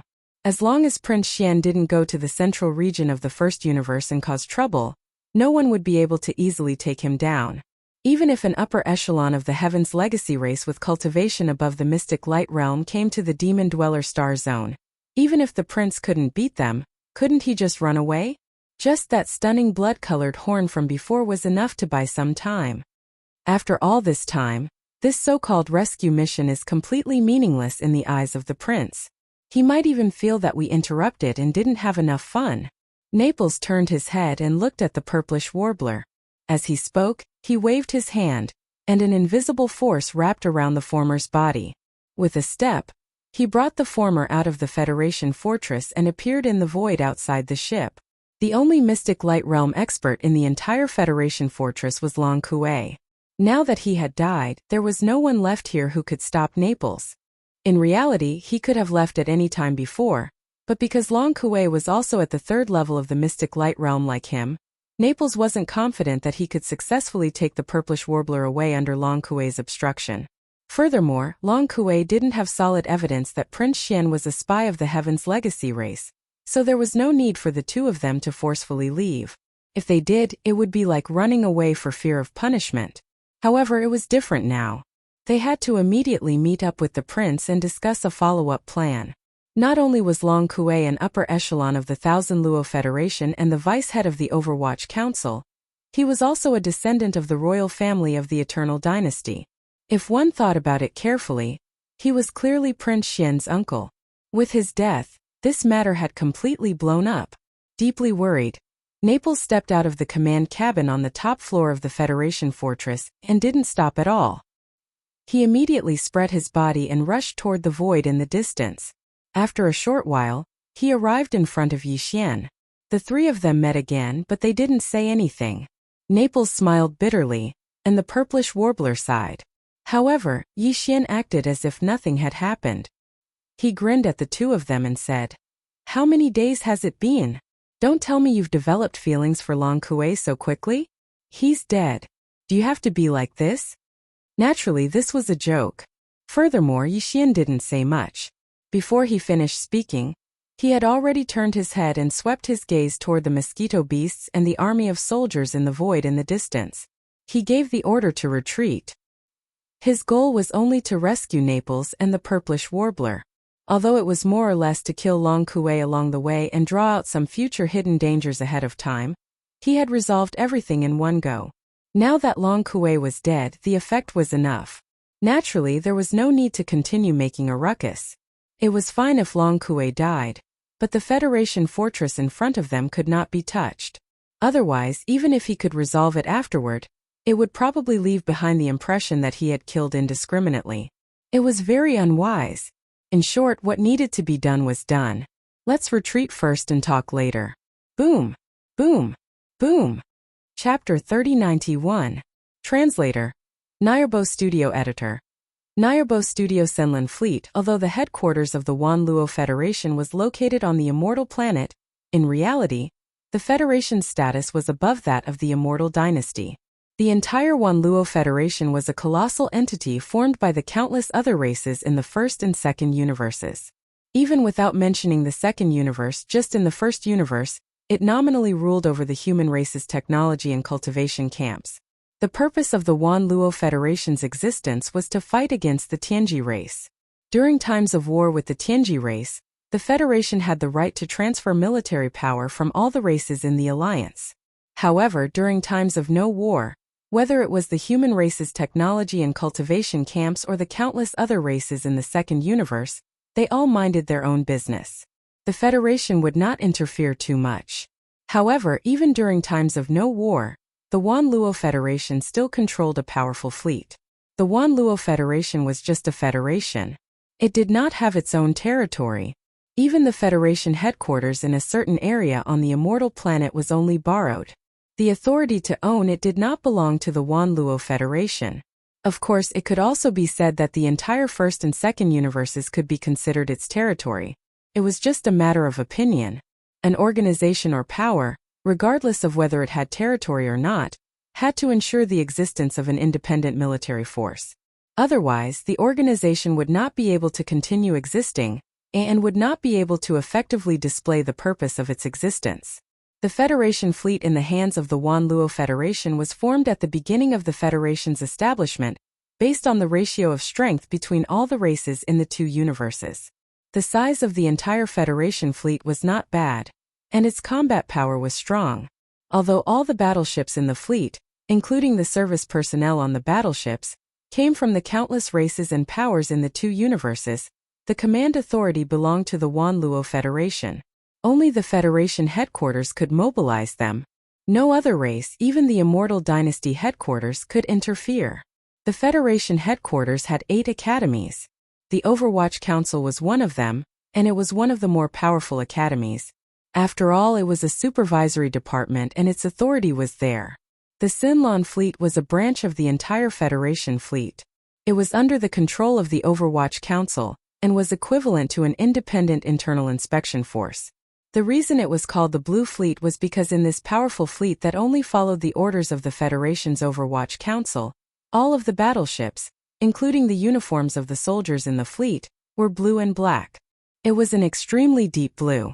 Furthermore, since they were from the internal inspection force, they would either not make a move or once they did, they would definitely be ruthless, giving off a cold and merciless feeling. This was where the name Sunlan came from.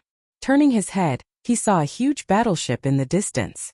Without exception, the hull of the battleship was a deep blue. This was enough to explain their origins. It was one of the small action teams of the Sinlon fleet in the hands of the Overwatch Council. Since they belonged to the Overwatch Council of the Federation, their sudden arrival was clearly because they had received the instructions of the head inspector, the great imperial uncle, Long Huai. Neither the Federation headquarters nor the Everlasting Dynasty had the right to interfere in this matter. In other words, all of this was still an independent action of the Overwatch Council. It did not represent the attitude of the Wanluo Federation, much less the position of the Everlasting Dynasty. As long as this premise existed, the situation was still within the scope of control. At least this was what Yi Xian believed. Thus, even at this moment he was still as calm and steady as ever. There was no sign of panic. 2 strongholds in the sky. 8 small strongholds of the cosmic level, with a diameter of 50,000 meters. TSK. That old devil Long Hui is really generous. If we add in the one in front of the wormhole, won't I have to fight 1 against 3 and also add in 8 small strongholds with the nature of harassment? Looking at the Sanlon fleet in front of him that had just completed a space jump and was now approaching in formation with a rumble, the corners of Yi Xian's lips slowly curled into a mocking smile. He continued with a cold laugh. Such an iron-blooded and ruthless suppression. How much does that great imperial uncle of mine want me to be finished before he can do this? Unfortunately, I'm afraid that this time his old eyes are blurred and he's about to kick an iron plate. I'm not a soft persimmon that anyone can squeeze. At the very least, these few strongholds in the sky are far from enough. Yi Xian was only muttering these words to himself. There was no emotion in them at all. However, when they reached the ears of Naples and the purplish warbler beside him, it was no different from a series of claps of thunder exploding. It immediately made them open their mouths wide. They turned their heads to look at Yi Xian with faces full of shock. They were earnestly persuading him with words of advice. Prince, you're not thinking of staying behind to fight head-on with them, are you? My goodness, let's not talk about whether we can win or not. Just the consequences of doing this will definitely pierce through the sky. That's right, we can't continue like this. Right now, only Long Kuei is dead, so we can still salvage the situation. But if we start a war with the Sanlon fleet, it will be tantamount to completely breaking off relations with the Federation. Although the third universe is big, there will be no place for you to go. Impulse is the devil. You'll regret it after you do it.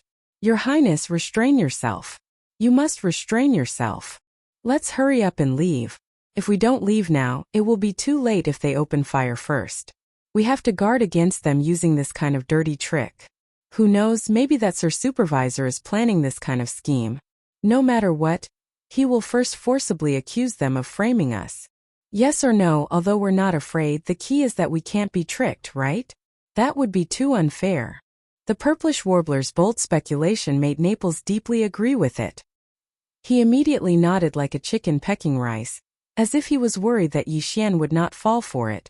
His words were actually roundabout, and he even prepared a way out for Yi Xian. But the latter had no intention of backing down at all, not even a little bit. That's right, it really doesn't feel good to be tricked by others. We can't suffer this kind of loss, it's too sullen. So, the expression on his face remained the same as before. Yi Xian smiled as he turned around and glanced at Naples and Xinyuan Ziying respectively. The words that came out of his mouth instantly caused the hearts of the two of them, which had already reached their throats, to instantly calm down by more than half. Unfortunately, the style of the second half of the sentence changed in an instant. Yi Xian spoke while panting heavily, which shocked the two on the spot again. It was as if they had just been struck by lightning, and they were in a bad mood. That's why we can't let them open fire first. If we want to fight, we have to make the first move. We can't let them get the upper hand. After he finished speaking, Yi Xian's figure flashed and disappeared from the spot. He stepped into the lightning stronghold. This was clearly the rhythm of giving orders. Chapter 3092. Translator. Endless Fantasy Translation Editor.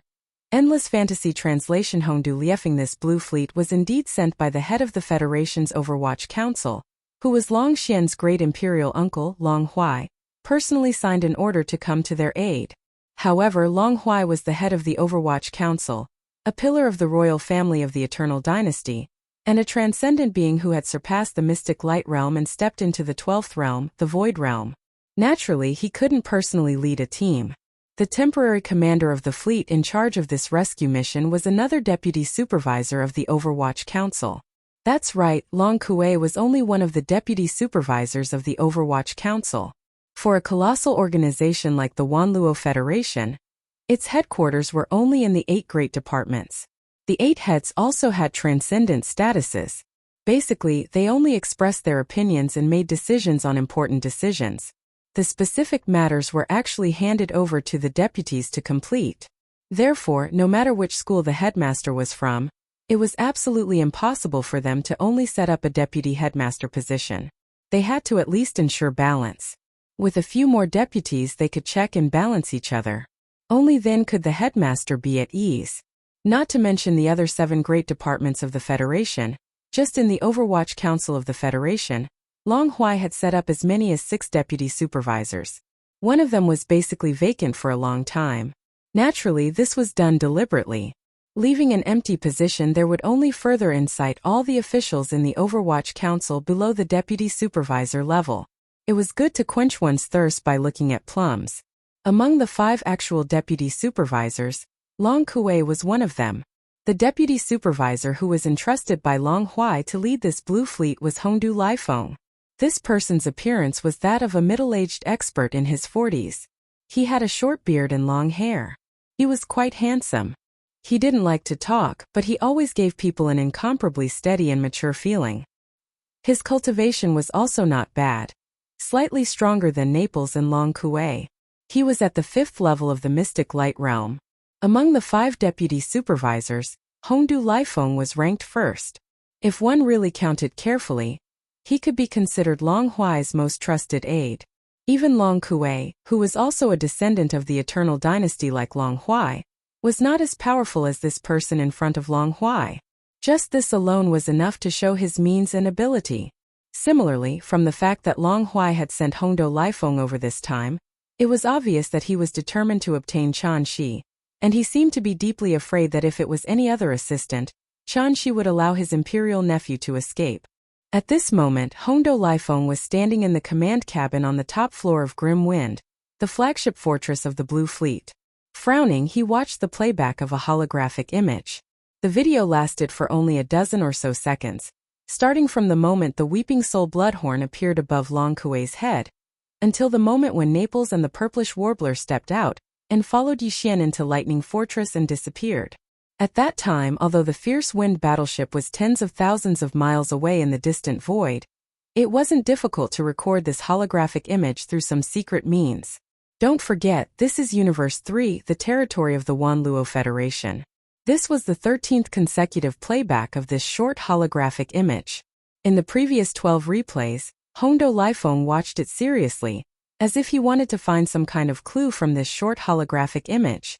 Just this point alone was enough to prove that Long Huai's high regard for him was not accidental. A cultivation base of Mystic Light Realm level 5 might not be much in the headquarters of the Wanluo Federation, but there were definitely many people stronger than him. But when one's cultivation and position reached such a level, they were still able to maintain a calm heart like him. No matter what kind of situation or unforeseen event they faced, they were like a pool of stagnant water without any ripples of emotion.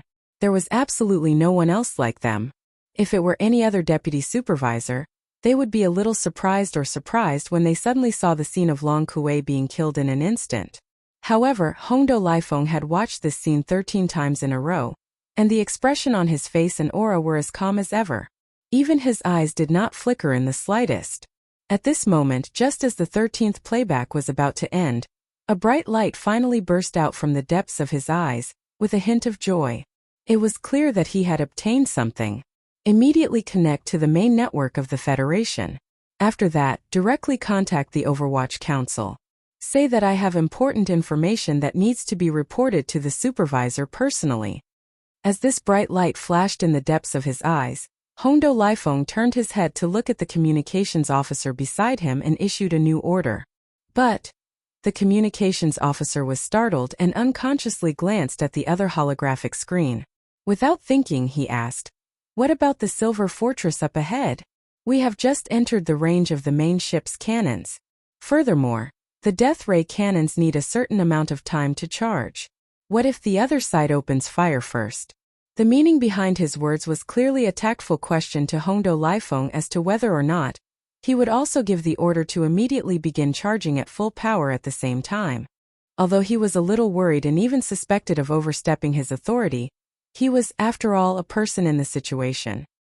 He was worried about his little life, so it was understandable for him to be more careful. Do as I say. There is no need to ask any more questions. Go and carry it out. Hongdu Liefeng's face still did not have any expression. He only turned his head again and swept a glance at the communications officer, but he quickly moved it away. His gaze was still the same, and his tone was still calm. Also, this is the last time you will carry out an order personally given by me. After you complete it, leave the command cabin on the top floor. In the future, don't appear in front of me again. This way you should be able to live a few more years." The communications officer's body froze and he shuddered. The existence in front of him, in such a calm tone, said words that were undoubtedly murderous. Although this was not the first time he felt this kind of strange feeling, this was the only time it was related to him. The feeling of fear was naturally far different from the past. Under the chill all over his body, the communications officer did not wait for the trembling to finish.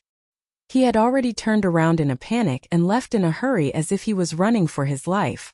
Soon, the Federation's main network channel was successfully connected, and the Star Network signal was connected to Hondo Liefeng's personal communication terminal. Almost in the next moment, Hondo Liefeng waved his hand and cast a simple isolation barrier. All the images and sounds in the barrier, including even the aura, completely disappeared and could not be detected.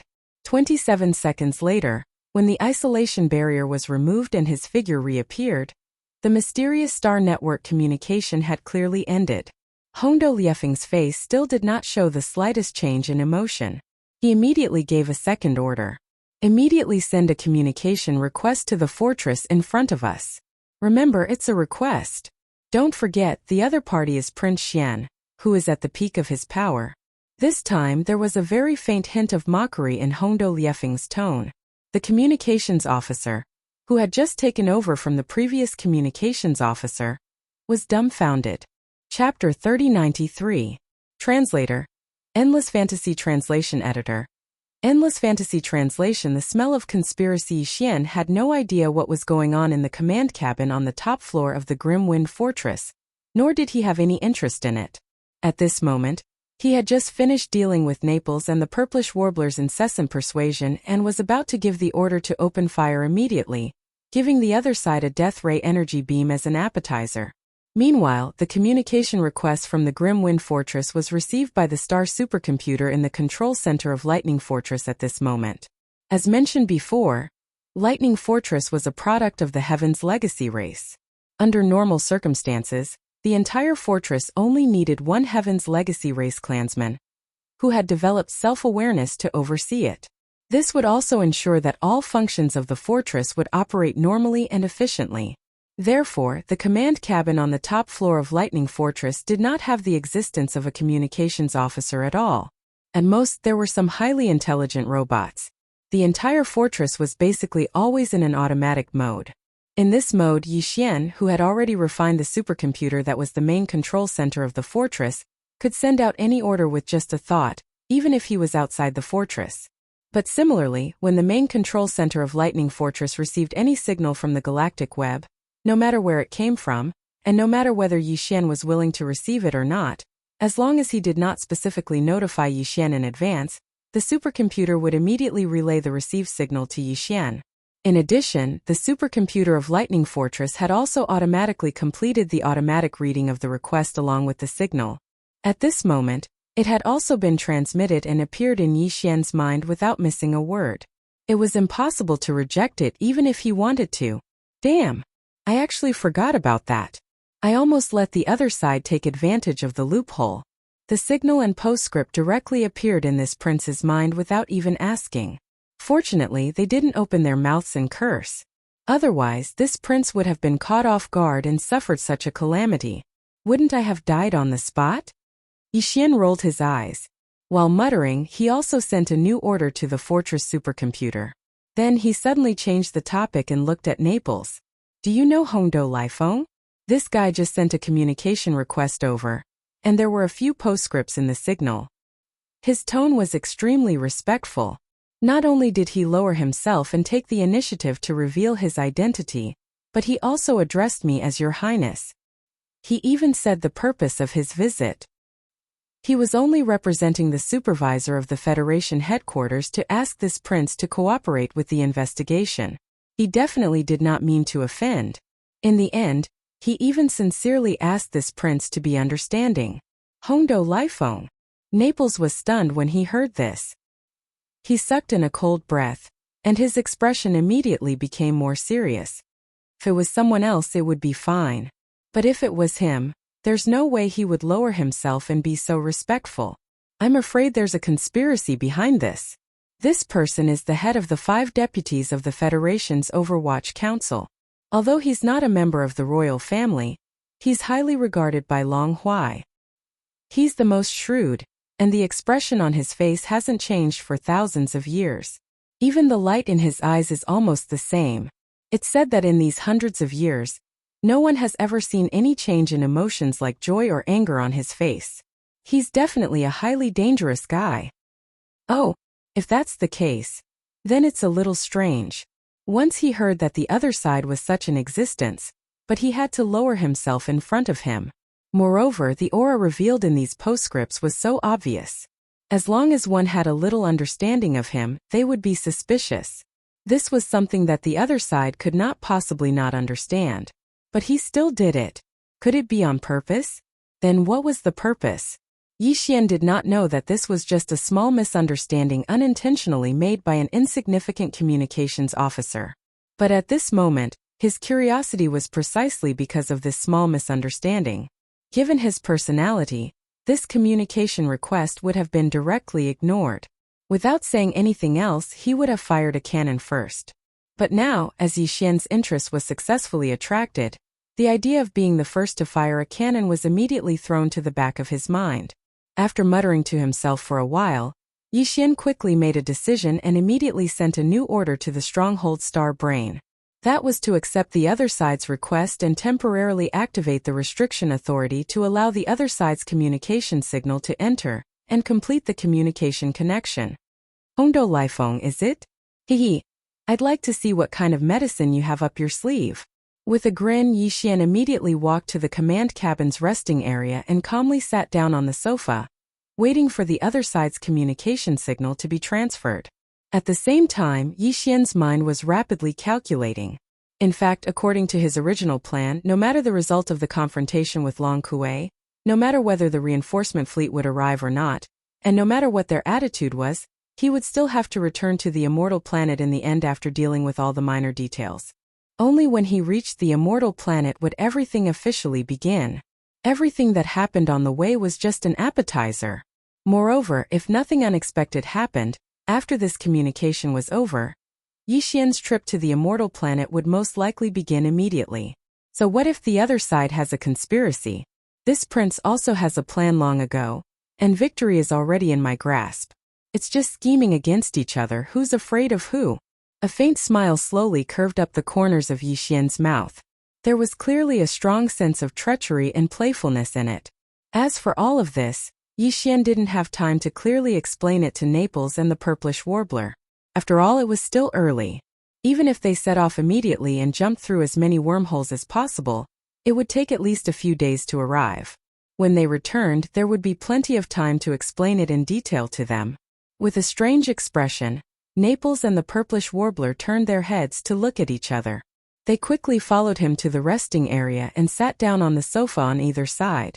Although this matter was strange, it was better than not saying anything and directly firing a cannon at the other side first. It could be considered a blessing in the midst of misfortune. Far away in the immortal planet's east, in the endless galaxy and void, there was a vast plain that had been indefinitely and unconditionally lent to the Wanluo Federation. In the center of the plain stood a large modern steel city. This steel city was the headquarters of the Wanluo Federation. The Overwatch Council, one of the 8 great academies of the Federation, was located on the west side of this majestic headquarters.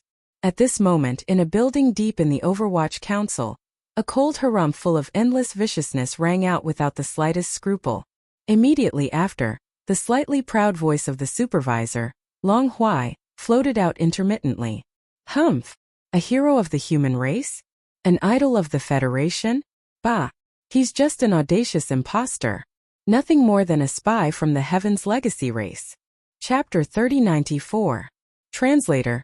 Endless Fantasy Translation Editor. Endless Fantasy Translation. Making a pair like the demonic royal star.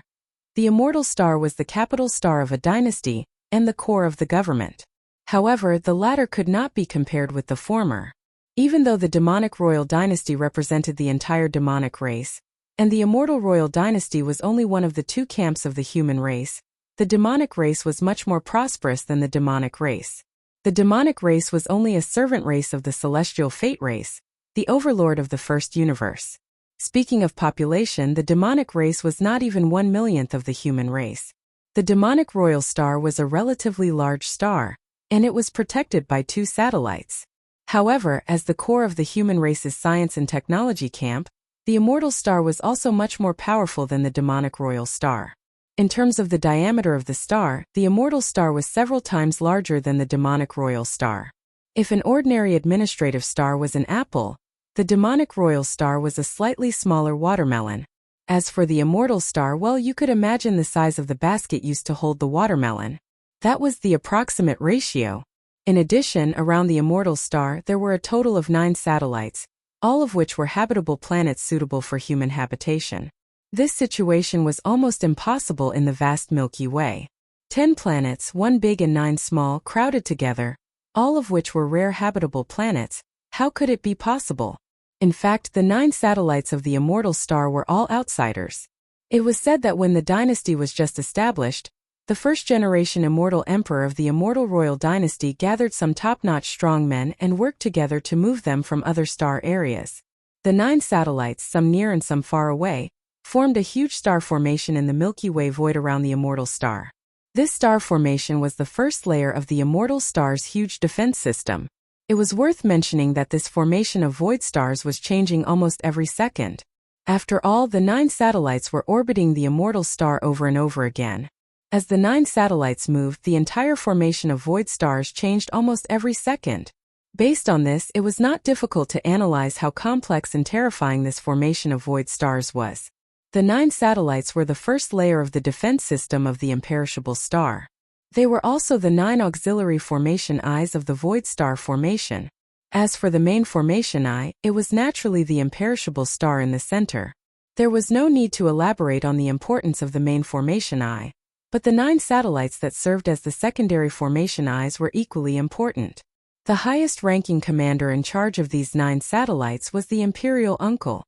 They could be said to be the cornerstone of the entire undying imperial family. The dynasty had been established for many years, and the royal family had reproduced generation after generation. The size of the bloodline descendants was probably unimaginable. Not to mention the large number of collateral family members, just the number of direct descendants that represented the royal family was extremely terrifying. There were many direct descendants of the immortal emperor in each generation. For example, Long Xian was known as the 18th prince of the immortal emperor. In fact, there were many younger brothers behind him. The current immortal emperor's generation was the same. The pillars of the royal family that guarded the 9 satellites were all his brothers, and they were all relatively powerful existences in the entire royal family. For example, the second uncle Long Tianba, who went with Naples to the demon sector in the first universe, was the commander of one of the satellites. Not to mention the elders of the royal family who rarely showed themselves. The 9 imperial uncles who oversaw the 9 satellites, as well as the great imperial uncle Long Huai, who represented the immortal dynasty stationed in the Federation headquarters and was then the head of the Federation's Overwatch Council, were the most authoritative existences in the entire royal family. Although the current immortal emperor had many princes, only 5 of them had obtained his approval and had the qualifications to fight for the throne. The great imperial prince Long Xiang, the second imperial prince Long Shao, the 6th imperial prince Long Yuan, the 9th imperial prince Long Qian, the 13th imperial prince Long Shu. These 5 princes were the most powerful of the direct descendants of the royal family in Long Xian's generation. They were extremely active, and the resources of the royal family were also provided by the 5 of them. After all, before the dark horse Prince Xian appeared, almost everyone had already determined that one of the 5 princes would become the next immortal emperor. As for the other princes, even if they were not completely unknown, they were at least extremely low-key. Even if they occasionally appeared in public, they would not take the initiative to mention their identities as princes. The 10 imperial uncles had already chosen a supporter from these 5 princes. Among them, the great imperial uncles supported the great imperial prince Long Xiang the most, with a total of 4 people. The other 6 imperial uncles supported the other 4 princes respectively. Regardless of whether it was the open struggle between the 5 princes or the secret confrontation between the 10 imperial uncles, after these years of adjustment, they had gradually stabilized. The various powers that fought for the throne restrained each other, forming a delicate balance. However, with the appearance of Prince Xian, these powers that fought for the throne could no longer remain calm. Regardless of whether it was the 5 princes or the 10 imperial uncles, all of them were worried about their gains and losses. However, other than Long Huai, who supported the great imperial prince, and Long Qianba, who supported the second imperial prince, who made a move, the other princes and the other imperial uncles all maintained their silence and observed the changes. Until a few days ago, when news spread from the Federation's Overwatch Council that Prince Xian was a spy from the Tianji clan, these fellows seemed to have been collectively injected with chicken blood. Suddenly, they became spirited and returned to their usual liveliness, appearing frequently.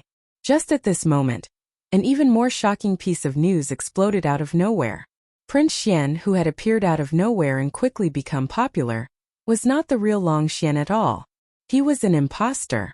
This news also came from the Federation's Overwatch Council, but it was different from the previous rumor that Prince Xian was a spy from the Tianji clan. This time, the news came from the mouth of the great imperial uncle Long Huai. Furthermore, it was reported to all the members of the royal family through official channels within the royal family. Although it had not been announced to the public, the entire royal family was thoroughly stirred up in an instant. This was especially so for the 5 princes. Each of them was jumping up and down in excitement. Their excitement was not something that could be achieved by a few shots of chicken blood. This was especially so when they found out that the imposter Prince Xian had fallen into their trap and had been tricked by the great imperial uncle Long Huai's people, and was heading to the immortal planet to receive the news. They were instantly even more excited, rubbing their palms and stretching their necks, waiting for the imposter to arrive so that they could vent their anger. On the other hand, the immortal emperor did not have any reaction to this news for some reason. He maintained his silence and did not even have the intention to make a statement. In fact, as soon as the news spread, the immortal emperor immediately went to the imperial advisor's hall. Afterward, the imperial advisor D'Air's light laughter was heard. Whether it is or not, we will know at a glance when the time comes. Anyway, there is already one in the harem. Making a pair. Haha, isn't that more interesting? Achoo! In the back garden of Concubine May Palace, Yingtai suddenly sneezed. Her beautiful brows furrowed slightly, and she suddenly had a bad feeling. Chapter 3095. Translator. Nayerbo Studio Editor. Nayerbo Studio 5th Order Planet Warrior Yixian was completely unaware of everything that happened on the Immortal Star in the Imperial Capital. At this moment, he was indeed on his way back to the Immortal Star, and would arrive at the Imperial Capital in 4 or 5 days at most. A few hours ago, after ending the short communication with Hongdou Lifeng, Yixian pondered for a moment and made a decision. The 3 major fortresses, including the Lightning Fortress and the Black Mosquito Ship, were all kept in the Undying World in his body. Then, together with Naples and the Purplish Warbler, he entered the flagship fortress of the Sanlon Fleet, where Hongdou Lifeng was in charge. After entering the fortress, Hongdou Lifeng only accompanied them for a while out of courtesy. Then, he excused himself and did not appear again. Yixian and the other 2 just happened to have some peace and quiet. After entering an independent suite cabin specially arranged for them, the door was closed, and Naples waved his hand to set up an isolation barrier that enveloped the entire cabin. Then they could speak freely. Since Hongdou Lifeng did not make a move just now, his purpose is obviously only to bring us back to the Immortal Star. No matter what schemes Long Huai has, everything will only be revealed after we arrive at the Immortal Star. After sitting down on the sofa in the living room, Long Xian turned his head and glanced at Naples and the Purplish Warbler. With a relaxed face, he said with a smile, "There are still 4 or 5 days before we arrive. Do you intend to keep a straight face like this? You'll get cramps." The Purplish Warbler immediately rolled his eyes and did not respond at all. However, Naples shook his head and smiled bitterly.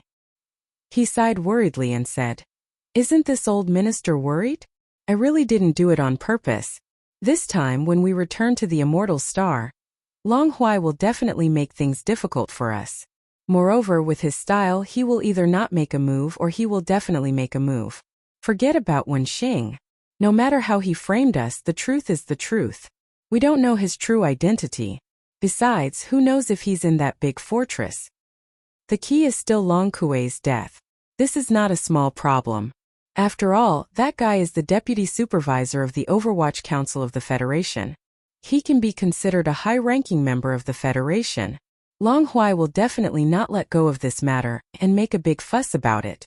However, this is a matter of the Wanluo Federation. Even the Imperial Court cannot interfere. This makes him even more unbridled. After saying that, Naples once again shook his head with a bitter smile and let out a long sigh. Whether it's Wenxing or Long Huai's death, it's not a big deal. Don't worry, I have my own plans. The more Long Huai tossed and turned, the harder he fell in the end. In short, you don't have to worry about anything. Just wait and watch the show. In the next few days, this prince will be cultivating in seclusion. If there's nothing important, don't call me. After saying that, Yixian got up and walked to the inner cabin of the suite at the side of the living room. He shook his head and sighed. I'm really worried about his old body. What if he falls and breaks it? In the living room, Naples and the purplish warbler both opened their mouths wide at the same time. They looked at Yixian's back as he left, their faces full of shock. After returning to the cabin and closing the cabin door, Yixian immediately issued an order to the devouring system to connect to the internal network of this flagship fortress, invade the core of the star brain, and start a search for information. As for the information to be searched, it was naturally everything related to Long Huai, including the recent communication between Hongdou and Lifeng on the Immortal Star. The reason he did this was not because Yixian lacked confidence. What he had just said to Naples and the purplish warbler was all true. This trip to the Immortal Star this time, he had a card up his sleeve and was not afraid at all. However, Long Huai was not an ordinary existence after all. Yixian did not dare to underestimate the enemy. If he could find out what the enemy's scheme was in advance, at least he would know himself and his enemy. Unfortunately, this idea was obviously not going to work. The system's reply came out very quickly. However, it was not the search information Yixian wanted, but a confirmation request. This starry sky fortress that belonged to the Federation's Overwatch Council did not seem to be easy to deal with. As the control center of the fortress, the core of the star brain was set up with a special defense layer. Although Yixian's personal starry sky communication system could be hacked, he could not come and go without leaving traces. He would definitely leave some traces. If it was any other starry sky, it would not be a big deal even if he left traces of invasion.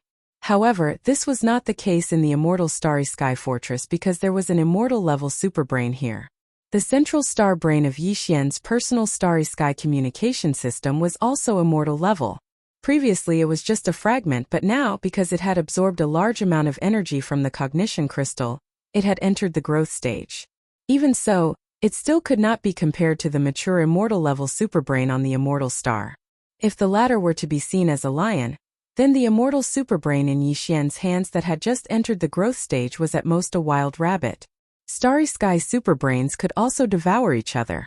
A matured immortal superbrain was simply the best supplement for the other party. Even if it devoured countless ordinary superbrains, it could not compare.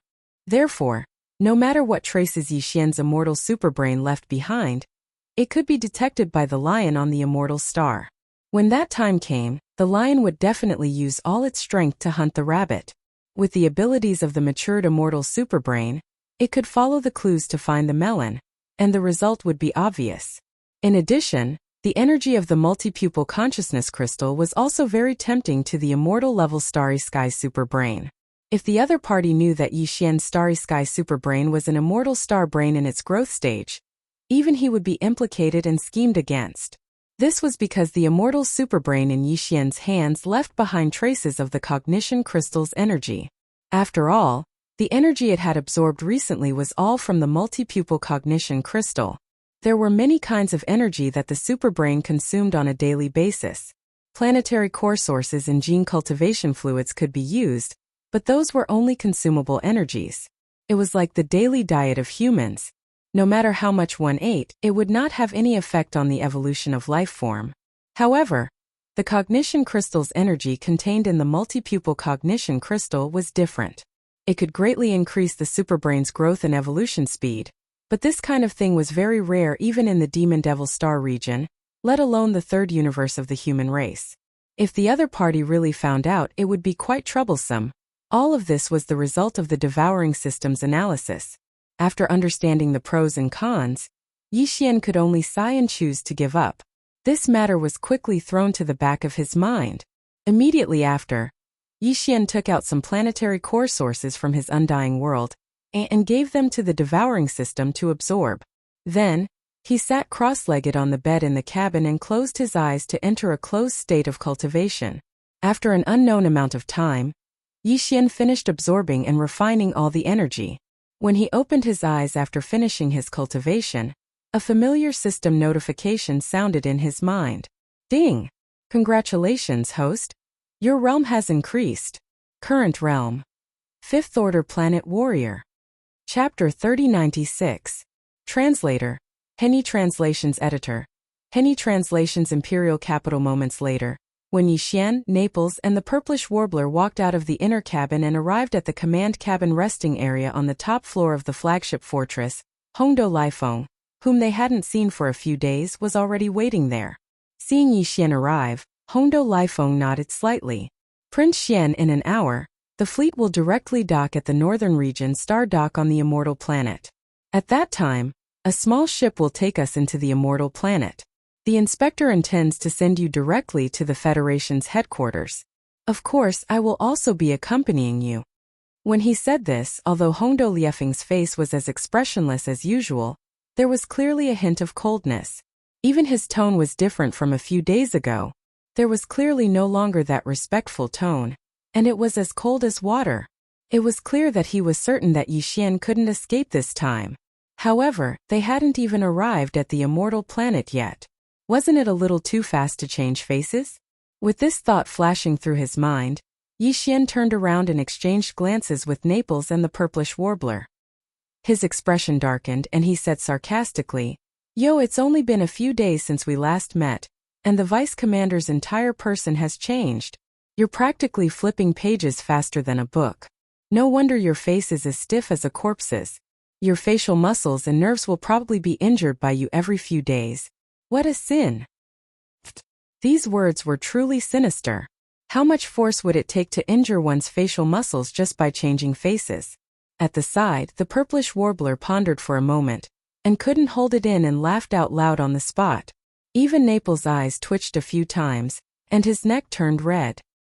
He finally managed to hold back his laughter. Prince Xian really knows how to joke. Excuse me for a moment. I'll come back when the fortress docks. After he finished speaking, Hongdou Lifeng turned around and left. Yi Xian's derogatory words seemed to have caused even him to be unable to bear it. There was clearly a trace of anger in the depths of his eyes. For nearly an hour after that, Yi Xian was admiring the galactic void outside. His gaze passed through the large one-way transparent wall at the edge of the command cabin and into the depths of the void outside the ship. Not long after, one big and 9 small stars appeared in the void in front of them. Some were far, some were close, but they were all within their field of vision. They had finally arrived at the undying star of the Undying Dynasty. Hongdou Lifeng, who had left not long ago, reappeared. He didn't pay attention to Yi Xian and the other two. Not far away, he was giving orders to some of the gathered Overwatch Council officials. Very quickly, the fleet sailed into a giant star dock outside the atmosphere of the Undying Star. When the main passageway to the command cabin on the top floor opened, Hongdou Lifeng walked over. "Prince Xian, we should move. The supervisor is still waiting." Yi Xian couldn't even be bothered to reply.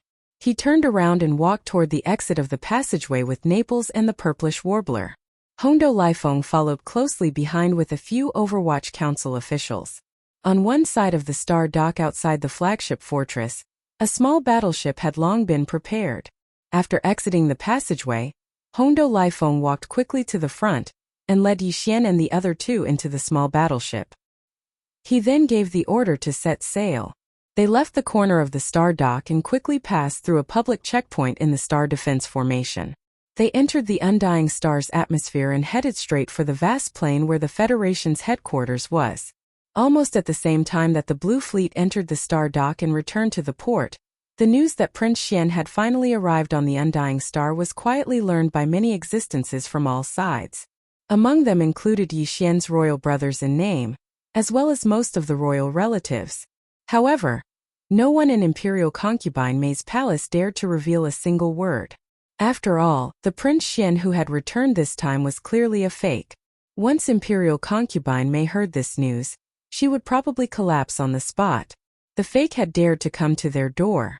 Was there any need to say the real thing? Most likely he had been cleaned up long ago. For the members of the royal family who wanted to make things difficult for Yi Xian, this was the best excuse. With this excuse as a reason, even if they gathered in groups and swarmed toward the Federation's headquarters to make a ruckus, they wouldn't have to worry about being punished afterward. No one would investigate. Secure in the knowledge that they had backing, the 5 princes all gathered some of the younger members of the royal family and rushed toward the Federation's headquarters with a murderous aura. In particular, the great Prince Longxiang gathered the most trusted aides and royal family members. There were over 100 of them. A large group of royal family warriors swarmed together like a swarm of bees. It was very eye-catching, but Longxiang felt no pressure. The head of the Federation's Overwatch Council, Long Huai, had always been his main supporter.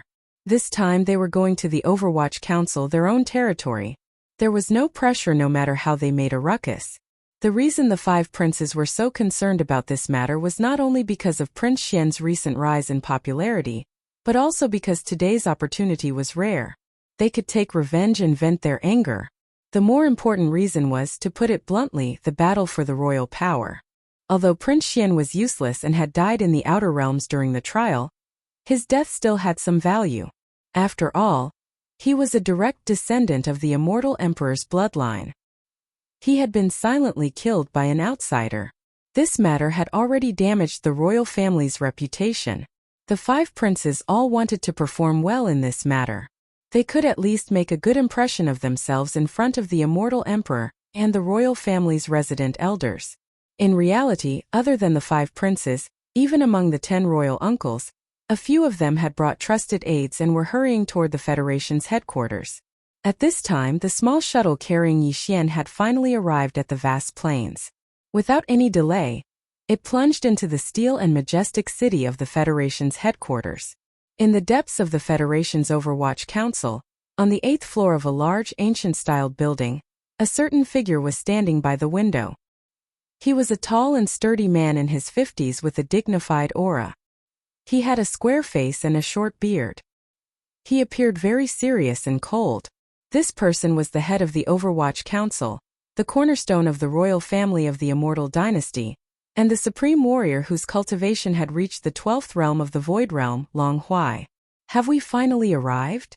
Before the small shuttle Yi Xian was in had entered the steel and majestic city of the Federation's headquarters, Long Huai's gaze had already locked onto the shuttle.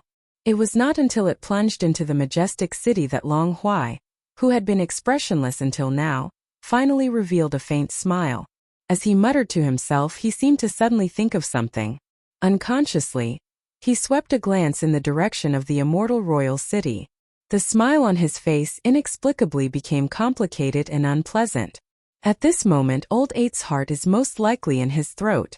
Unfortunately, his last glimmer of hope will soon be destroyed. When that time comes, what can he do even if he is unwilling? Chapter 3097. Translator. Nairbo Studio Editor. Nairbo Studio. Here comes the opportunist. Although the Federation headquarters allowed these small shuttles to travel at low altitudes, the 8 great departments of the headquarters each had different rules on this matter. The Overwatch Council was the organization in charge of law enforcement among the 8 departments of the Federation headquarters. Just from the perspective of maintaining a certain dignified image, it was impossible for the chaotic scene of large numbers of shuttles flying about in the internal areas of its departments. Thus, the Overwatch Council strictly prohibited all shuttles from entering, even at low altitudes. However, the small shuttle Yi Xian was in did not even slow down in the slightest after arriving at the outer area of the Overwatch Council. It charged directly into the depths of the council. This was the intention of Long Huai, the head of the Overwatch Council.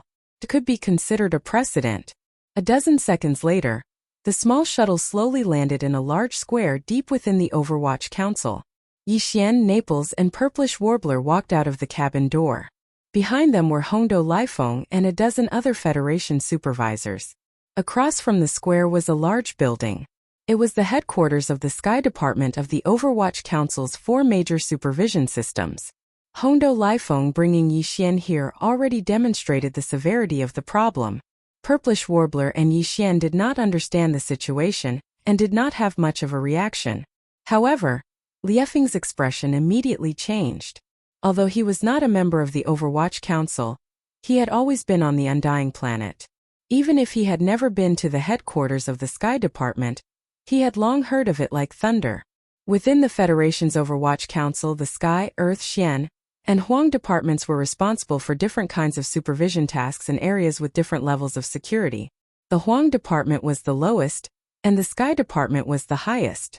Generally speaking, to be able to alarm the Sky Department of Supervision, it had to be at least a case or mission that concerned the survival of the Federation. It had the highest level of security. Furthermore, the Sky Department of Supervision was the only one of the 4 departments that had the right to make arbitrary decisions. The cases they were responsible for could be decided without a trial if there was a special reason. Thus, when a case fell into the hands of the Sky Department, it was basically the final word. There was no need to argue or struggle. Hongdou Liefeng, what is the meaning of this? You actually dared to bring His Highness to the Celestial Faction's headquarters. Could it be that you dare to forcibly convict a prince? Under the shock of his heart, a look of anger instantly appeared on his face. He immediately turned his head to stare at Hongdou Liefeng and roared. Yixian and the Purplish Warbler were startled at the same time. The former frowned and immediately asked Naples. Beside them, Hongdou Liefeng didn't intend to explain anything at all. He was still expressionless as he turned to look at the Heaven Department headquarters building in front of the square. Very soon, the infuriated Naples explained the uniqueness of the Heavenly Series in just a few sentences.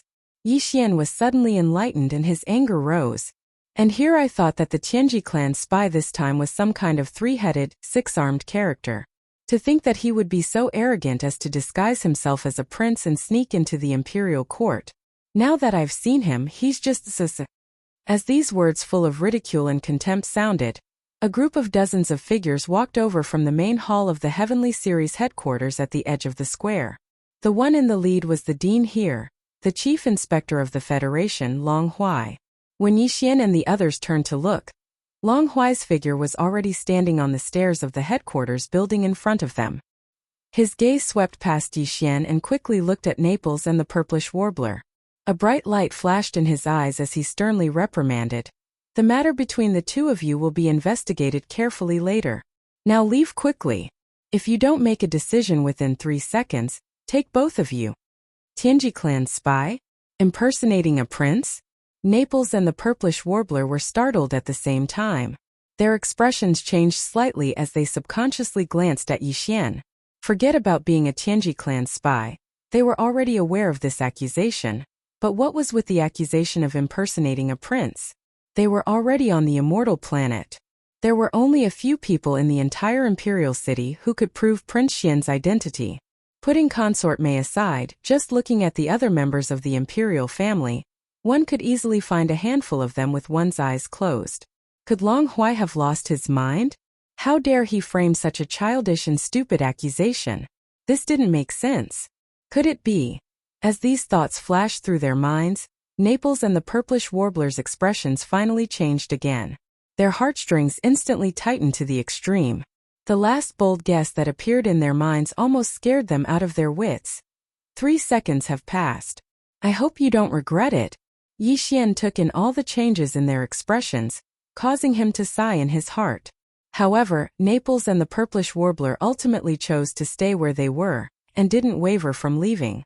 This made him feel a little warm in his heart. When it came to this matter, he didn't intend to hide it. Similarly, he couldn't help it. Everything was caused by a coincidence. It could only be said that this was the will of the heavens. Since you're so stubborn, then take both of you down. It'll save us the trouble of investigating you later. As soon as Yixian finished speaking, Long Huai's voice rang out from the stairs of the Sky Association's headquarters. Halfway through his words, his gaze swept towards Yixian again as he sneered and continued. You're still so calm in the face of death. Your mentality isn't weak, but unfortunately it won't change anything. I know you have some tricks up your sleeve. You can even instantly kill Long Kuei, who's at the 4th level of the Mystic Light Realm. Although you relied on an external object, it's enough to be proud. However, this is the Overwatch Council of the Federation's headquarters. I'd like to see how powerful that external object of yours can be. Take him down. Long Huai roared out the last sentence. Before he finished speaking, among the dozens of experts of the Overwatch Council standing behind him, 3 figures had already rushed out at the first possible moment, heading straight for Yixian, Naples, and the Purplish Warbler. The auras of their cultivations were vast and boundless, and when they leaked out, it caused a dull rumbling sound to ring out in the air. They were all terrifying cultivations of the 6th level of the Mystic Light Realm. The expressions of Naples and the Purplish Warbler changed again. Facing a 6th level Mystic Light Realm expert, they had no ability to resist at all. Needless to say, the Purplish Warbler, even Naples, was only at the 4th level of the Mystic Light Realm. Wait a moment. Right at this moment, an unexpected shout suddenly sounded out. Over 100 figures appeared in midair in the distance, and they were rushing over swiftly. The person in the lead was the first Prince Long Xiang, whom Long Huai supported. At this moment, when he saw that everyone had turned their heads to look over, and that the 3 figures that were charging towards the plaza had stopped abruptly, Long Xiang cupped his hands towards Long Huai from afar and said, Lord Supervisor, this person dares to impersonate my 18th brother and act wantonly. I'm afraid he has already. This is the great enmity of the imperial family. Even if we don't kill him first, the matter of taking him down should be done by me, an Emperor Realm expert. This is not a small matter, and it concerns the dignity of the imperial family. I hope that the supervisor will allow it. Well said. As expected of the leader of the princes, you should bear such responsibility. I allow it. Chapter 3098. Playing the target. The words head of the princes directly revealed the identity of the person who had come. Yixian, who was originally muttering about who this person was from the imperial family, instantly understood, and an expression of disgust appeared on his face. Among the 10 imperial uncles, first imperial uncle Long Huai had always supported first Prince Long Xiang. These 2 people were practically on the same side, but now they were acting as if they didn't. Especially Long Huai. It was one thing for him to be accurate, but he actually instantly got into the act and cooperated with Long Xiang on the spot without any trace of connection. He spouted nonsense like how he was worthy of being the head of the imperial family. This was originally not a big deal, but the key was that aside from himself and the Purplish Warbler, who didn't know what the 2 of them were doing, to be able to act so wholeheartedly in this kind of situation, there was really no one with such thick skin. No, it wasn't just thick skin. He was clearly shameless, especially the first Prince Long Xiang, who was rushing over. He could even rush over to take advantage of this kind of situation, and even mobilized hundreds of people. There was probably nothing that he wouldn't do. Thank you for your help, Academy Master. Just as Yixian was looking down on him and didn't hide the strange expression of disgust on his face, Long Xian had already led the hundreds of imperial family members behind him to the other side of the square. Everyone's gazes immediately turned towards Yixian. Bold thief, the crime of falsely using the identity of the imperial family is enough for you to die 100 times. If you let this prince investigate and prove that you plotted to kill my 18th brother, this prince will definitely make you beg for death. At the head of the group, first Prince Long Xiang stood with his hands behind his back, puffing out his chest and looking very righteous. As he spoke to this point, his tone turned sharp, and he raised his hand to point at Yixian and the others as he roared, "Quickly capture them!" Among the hundreds of figures behind him, 3 royal experts in their 40s and 50s walked out. Their auras were all at the Mystic Light Realm, but only one of them was at the rank 6 Mystic Light Realm. The other 2 were at the rank 5 Mystic Light Realm. Seeing this, Yixian grinned in amusement. As if returning the favor, he raised his hand and struck the first Prince Long Xiang from afar. He purposely raised his voice and mocked loudly, acting like a calf.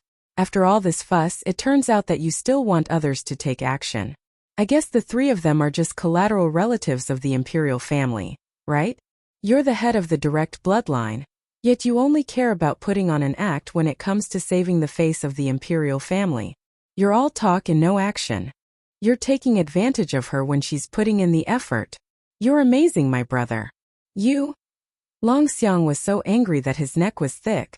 Just as he was about to flare up, four other figures appeared in different directions around the square. Prince Ming and a few of the 10 imperial uncles appeared one after another. While they were still quite a distance away, the voices of the imperial uncles could already be heard from afar. Humph! What a smooth talker!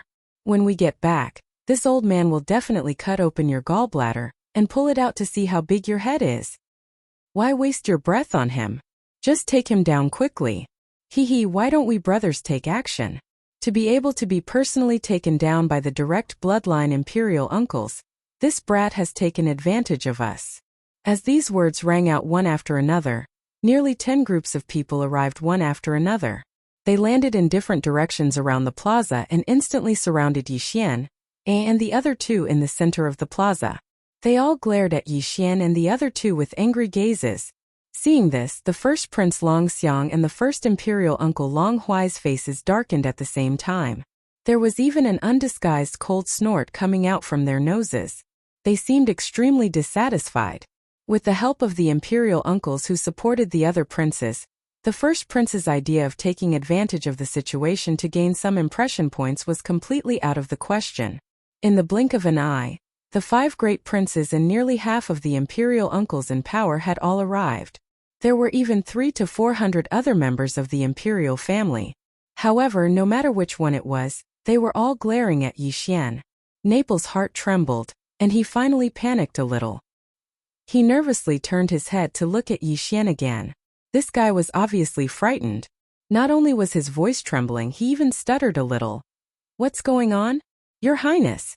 Your Highness, this, why are they all saying this? None of them can recognize you? This shouldn't be. Why don't we just revert to our original appearance? Don't make this a big misunderstanding. On the other hand, although Purplish Warbler's brows were tightly knitted, she only glanced at Yixian thoughtfully in the face of this obviously problematic situation. She did not say a single word. If one can prove one's identity with just a face, with so many people here, including your Ziying, who doesn't know the art of changing one's appearance? Wouldn't anyone be able to say that they are Prince Xian just by changing their face? Yixian immediately rolled his eyes. As he spoke, he suddenly thought of something. He raised his hand and pointed at the stairs of the Sky Association's headquarters in front of the plaza. That's right, except for that guy. He definitely can't change his face. He's already spoiled it by himself. Hongdou Lifeng's body swayed. A mouthful of old blood was stuck in his throat, unable to come up or down. His neck had turned blue from holding it in. His expression finally changed as he gritted his teeth. His face was full of anger. Even at this time, Yixian did not forget to stab him in the back. No wonder he was so angry. Also, don't you think it's a bit too coincidental that this group of people arrived in the blink of an eye? Not one of the 5 princes was missing, and more than half of the 10 great imperial uncles were here in person. Without waiting for Hongdou Lifeng to spit out blood, Yixian had already retracted his gaze and changed the topic. They even revealed such a magnificent lineup. In their eyes, does it make a difference whether Prince Xian is real or not? Hearing this, Naples was stunned. He instantly understood the meaning behind Yixian's words. All the factions that were fighting for the imperial power had temporarily joined forces, and the first imperial uncle, Long Huai, was the one leading the attack. Taking advantage of the fact that Prince Xian hadn't entered the palace yet. Although this was a bit daring, it was not completely impossible. After all, the identities of the participants were not to be underestimated. With existences of this level joining forces, it was not a big deal to make the sky of the undying star turn dark for a short while. Impudent. Full of nonsense. Take action immediately and quickly take him down. This brat's mouth is too powerful. Every word he says is heart-wrenching. He can even bring the dead back to life. The expressions of the group of princes and imperial uncles, including Long Huai, changed. They immediately roared furiously. Yixian's words shocked them. After all, There were many Federation supervisors watching coldly from the sidelines.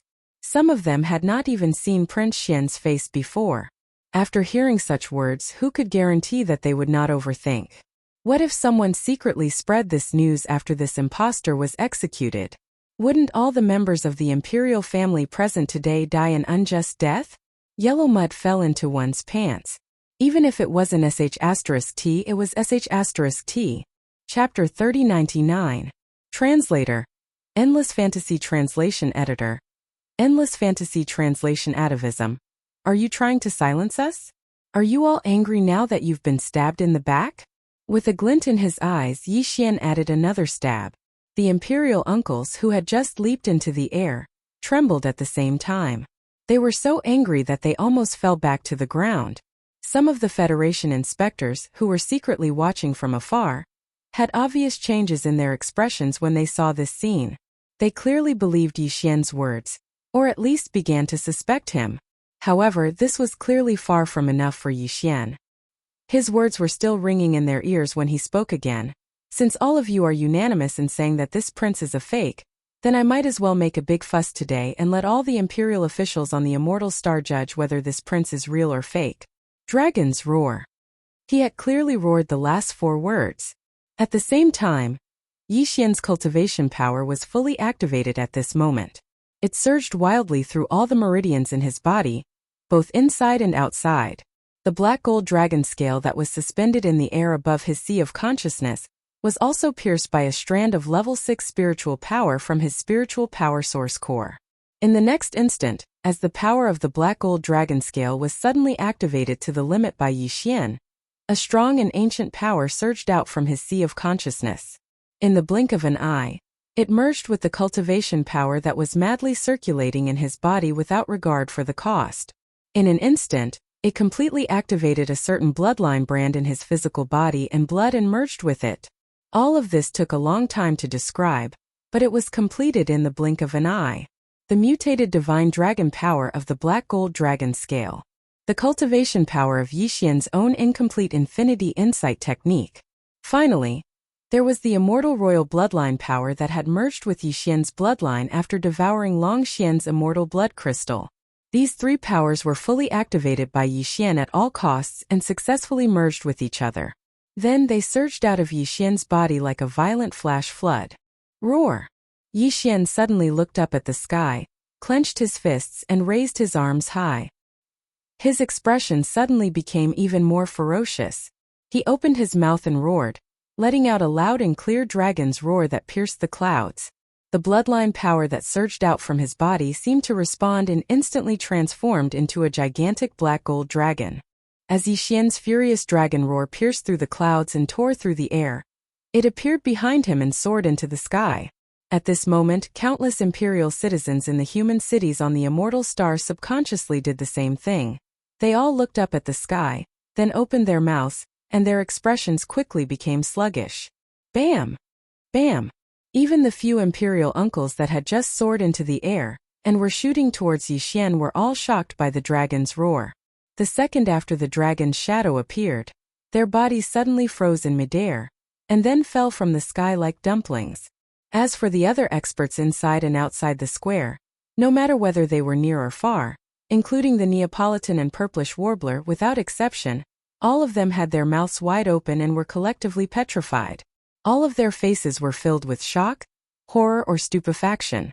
It was as if they had seen a ghost in broad daylight. In the imperial city, in the imperial advisor's hall, the imperial advisor, Dr. and another middle-aged man who exuded a formless aura also exclaimed at this moment. Where did the dragon's roar come from? SSS.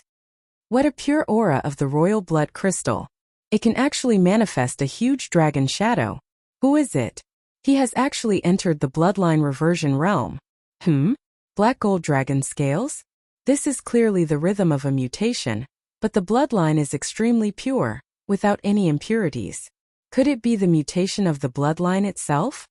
Before the exclamations had died down, a slightly thin old figure quietly swept out from the imperial advisor's hall. After stepping into the void, he shook his shoulders and disappeared without a trace. Sigh. At this moment, the middle-aged man who was suspected to be the current immortal emperor in the Imperial Advisors' Hall spoke again. Although there were no words, only a long sigh, there was clearly a strong sense of bitterness and helplessness. After a few breaths, as Yixian loosened his fists and lowered his arms above his head, the clear dragon's roar that had resounded through most of the immortal star from his mouth came to an abrupt end. The huge black gold dragon shadow that had rushed into the sky also quickly faded and disappeared in the blink of an eye. At this moment, all the petrified experts around the square finally came to their senses. Their bodies trembled slightly, and their eyes immediately converged on Yixian. After that, exclamations sounded one after another. Some were confused, some were shocked, but most of them revealed a deep sense of unwillingness and despair. How is this possible? He is actually real? Such a pure aura of the royal blood crystal is enough to prove his identity as a direct descendant of the royal family. It doesn't matter whether he is the 18th elder or not. If he is not the 18th elder, then he is the wild. Oh my god, even the dragon shadow has manifested? This is clearly the sign of the bloodline reversion realm. After thousands of years, the second bloodline reversion realm in the royal family has finally appeared after the old monster from the old pavilion. His name has shaken the 3 universes. He is close to the top 10 on the heaven list. In addition to the direct descendants bloodline reversion realm, the word freak is not enough to describe him. How can we play this game? Sigh. God is making fun of us. Along with these exclamations of surprise, the expressions of the few imperial uncles in power, including Long Huai, became even gloomier, whereas the 5 princes including Long Xiang were even more unbearable. The expressions on their faces were either despair or ghastly pale, but the gazes that shot out from their eyes were filled with dense unwillingness and resentment. Lord Inspector, it has already come to this, shouldn't you say something? At least let me know who exactly I am. With his hands behind his back, Yixian grinned as he turned around to look at Grand Imperial Uncle Long Huai, who was on the steps of the Sky Association's headquarters, and at the same time, he ridiculed Long Huai at the same time. Even though I don't know how you did it, but if I say you are the 18th elder, then I'll say the same thing. Impossible. The corners of Long Huai's eyes trembled slightly as he stared at Yixian with an expressionless face. His tone was calm, but his gaze was sharp like a blade, and it was as if he wanted to see through Yixian completely. He actually spoke bluntly, and he still didn't approve of Yixian's identity as the 18th prince Long Xian. So, in this way, not only is the imperial bloodline in this prince's body pure, it's even reversion realm. Is fake? Yixian puckered his lips and pressed Long Huai once more, and he seemed as if he wouldn't budge an inch until the end. Even if Long Huai only wanted a way to save face, Long Huai would absolutely not compromise. This time, Long Huai was angered to the point his face twitched fiercely a few times. He was unable to answer this question and could only maintain silence, and he held it in to the point his eyeballs were on the verge of squeezing out of their sockets. If looks could kill, then Yixian would have probably died countless times in this short period of a few breaths. Chapter 3100. Yixian goes crazy. This person was Hongdou Lifeng. The reason he'd suddenly stepped forward at this moment was actually because he had no other choice. Long Huai's silence clearly indicated that he intended to give up, so he had no other choice but to do this. He had been in contact with Yixian all this time, so he had already offended him. If he allowed the other party to leave safely today, he would not be able to escape this calamity sooner or later. He might as well grit his teeth and fight head-on while he still had a chance.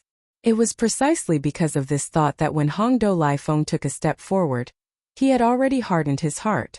Without any trace of politeness, he raised his hand and pointed at Yixian, reprimanding him harshly.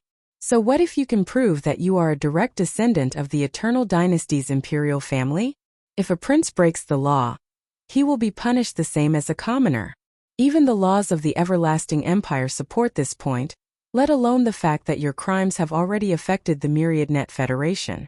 Leaving aside the fact that you impersonated a prince, the Overwatch Council has the right to arrest and imprison you for killing one, and Deputy Supervisor Long Kuei. One's unexpected fall can be said to be a heavy loss to the Federation. Even if you have a glib tongue, the 10 billion contribution points deducted by the Federation's main network is still a fact, right? Could it be that the central hub of the main network has wronged you? As for Deputy Supervisor Long Kue, there's no need to talk about him. He was killed by you in front of everyone, and there's even a real-time video of it. The evidence is irrefutable. Even if you are a prince, do you dare to resist arrest? Could it be that he wasn't afraid of being exiled by the imperial family? Don't tell me that you think you can do whatever you want in the myriad Luo Federation. Hongdo Lifeng had been thinking about this string of words for a long time. Now that he roared them out, not only was his train of thought clear and impassioned, each word piercing the heart. While he questioned endlessly, even his grasp of the rhythm was rather subtle. With just a few simple words, he had unknowingly pushed Yi Xian to the opposite side of the Eternal Dynasty and the myriad Luo Federation. For a moment, Yi Xian was caught unprepared by his stern questioning. He opened his mouth but no words came out. Every cloud has a silver lining. The eyes of Long Huai, the other imperial uncles, and the 5 princes lit up at the same time, and they were instantly excited. Since they couldn't kill him, it was good to lock him up. It was the same as thinking of other methods later.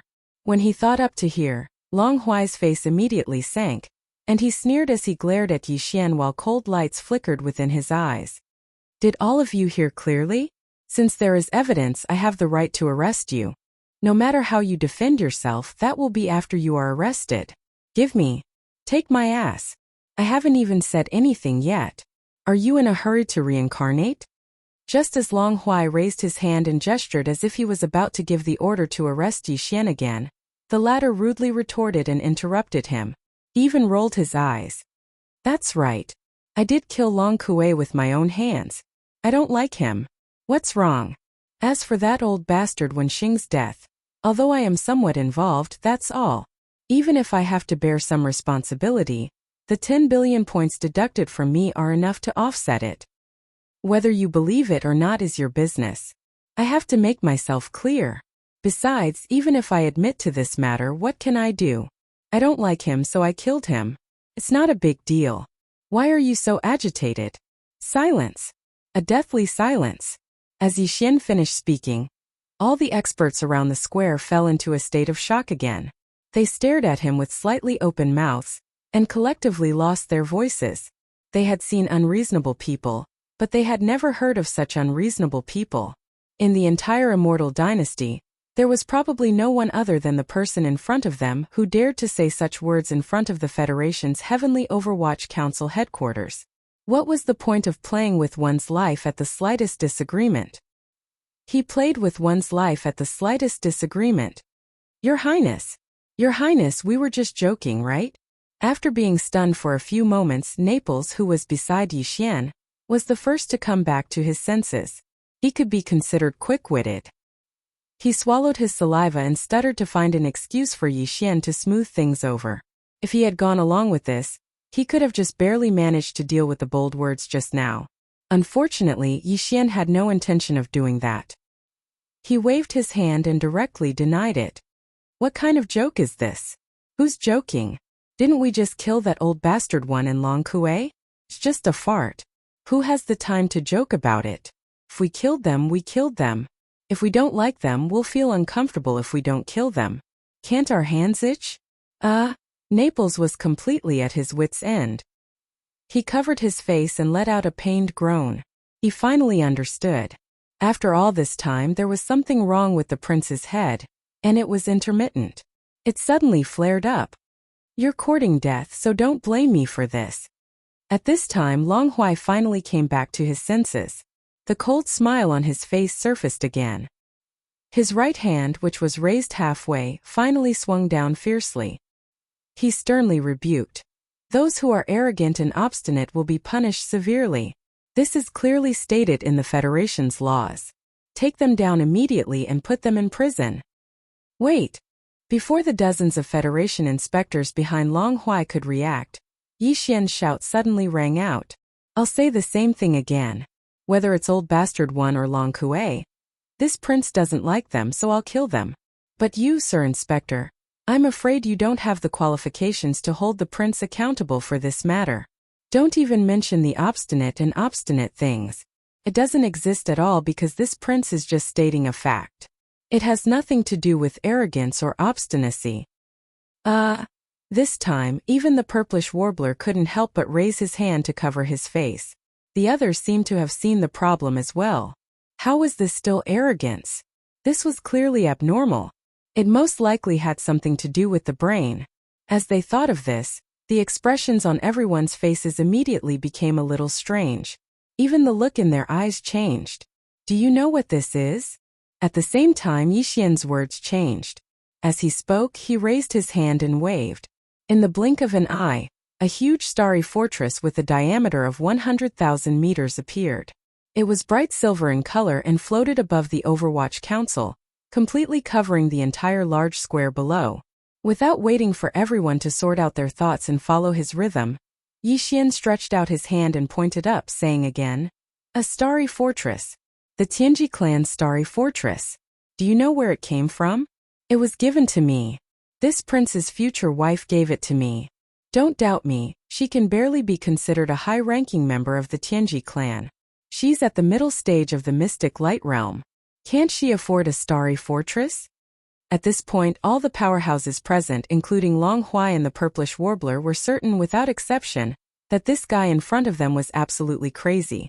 A second ago, he was still talking about killing Long Kuei, and a second later he was talking about the starry fortress that his future wife had given him. The change of topic was so fast and silent, appearing and disappearing like a ghost. There was no sense of wrongness at all. If this kind of person wasn't crazy, where was the justice? Chapter 3101. Translator. Endless Fantasy Translation Editor. Endless Fantasy Translation enough to offset. Looks like you guys still don't believe me. If there's no other way, I can only call her here to prove it. She's in the Imperial Harem anyway. She's probably with my mother right now. She's been on the immortal planet for quite some time now, and even entered the Imperial Harem. Haven't you heard? Oh right, my future wife from the Tianji clan has 2 words. Ingtai. At this point, Yixian finally shut his mouth. However, the surrounding members of the royal family instantly changed their expressions and exclaimed in shock. Ingtai? Are you sure she's from the Tianji clan? Long Huai gasped. He was so shocked that the white hairs on his back were about to break out. Previously, he was sure that he was unlucky to have met a lunatic and had to play with him for half a day. However, this was instantly overturned because a woman called Ingtai had indeed come not long ago. Moreover, this woman had indeed claimed to be Prince Xian's confidant. More importantly, this woman's cultivation was clearly at the Mystic Light Realm 4th level. How could it be possible for so many coincidences to be piled up together? After all this time, you knew? If you knew, why did you pretend? She's already here, and she's in the Imperial Harem. Why would I lie to you? Yixian immediately rolled his eyes and took the opportunity to mock him. Also, I'm not from the Tianji clan, but you insisted that I was. Now that I'm telling you that Ingtai is from the Tianji clan, you still don't believe me. Are you crazy? What are you trying to do? With that, Long Huai immediately believed 80% of it. A look of ecstasy quickly appeared on his face. Almost all the other experts in the surroundings were the same.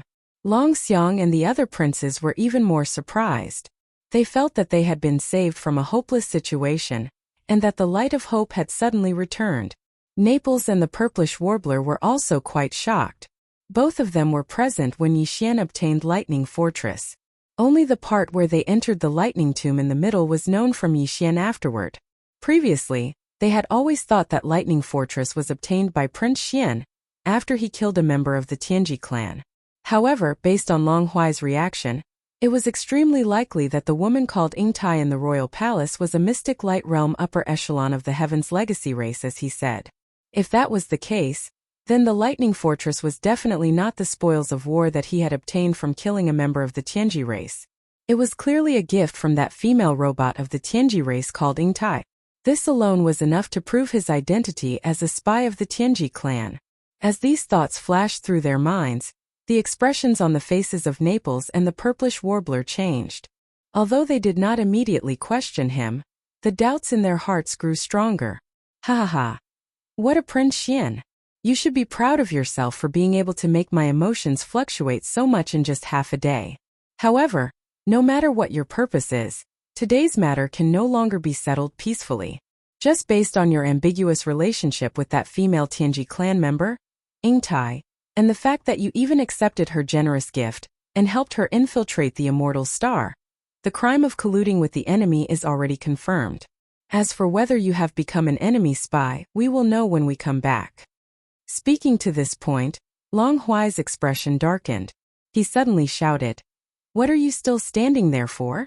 Quickly take him down." "Can you still speak properly? Let me say it all in one go.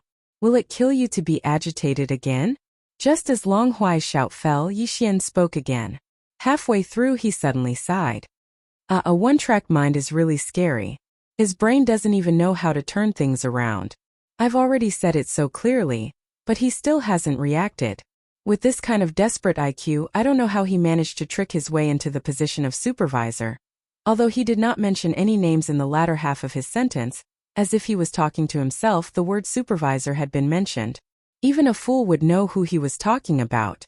Many gazes subconsciously swept toward Long Huai. There was more or less a hint of strangeness in their flashing gazes. The latter was so angry that he almost vomited blood on the spot. It was really too infuriating. Thinking back carefully, he realized that in less than half a day, he, as the head of the Overwatch Council, one of the 8 great academies in the Federation's headquarters, had cried out several times, "Quickly take him down." However, every time he cried out, he would immediately be played a dirty trick by this brat in front of him. Either that or he would pretend to be crazy and directly ruin it on the spot. If this happened a few more times, he was afraid that the root of his illness would be left behind. Thinking of this, the killing intent in Long Huai's heart couldn't help but become stronger. Just as he steeled his heart and did not hesitate to personally take action, he only wanted to immediately take Yixian down and end today's matter as soon as possible to prevent more problems from arising. Yixian suddenly shook his head and sighed. "Forget it, I'll just say it directly. I originally wanted to be tactful. After all, this kind of thing where I take the initiative to take credit for myself is really a little difficult to say. Do you know why I suddenly mentioned Ingtai, and even took out Lightning Fortress to prove that what I said was true? Because she is 10 times better than Old Devil Wenxing. Even if Long Kuei is added in, he is still far inferior to her. The Tianji clan must have secretly bought many spies in the human clan and the other clans of the Wanluo Federation, right? But among the spies that the human clan or the Wanluo Federation bought and placed in the first universe, other than those hundreds of servant clans that are not presentable, have there been even one true Tianji clan member? Furthermore, Ingtai is far from an ordinary Tianji clan member. With her strength of the mystic light realm, even if she is not a true core giant, she can at least be considered a high-ranking member, right? This prince helped the Federation abduct from the Heavenly Legacy race persuaded such an astonishingly valuable member of the Heavenly Legacy race to surrender. Even if this is a bit of a mistake, this merit should make up for it, right? Sir Inspector, what do you think? At this point, Yixian did not say anything else.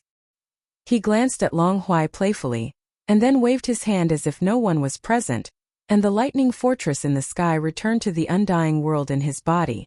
During this time, the sound of cold air being sucked in continuously sounded from all around the square. Everyone, including Naples and the purplish warbler, suddenly understood everything at this time. They finally understood that Yixian had a card up his sleeve from the beginning to the end. No matter how the situation developed, he had long been in an invincible position, let alone a mystic light realm member of the Heaven's Legacy race. Even an ordinary planet realm member of the Heaven's Legacy race would have an inestimable significance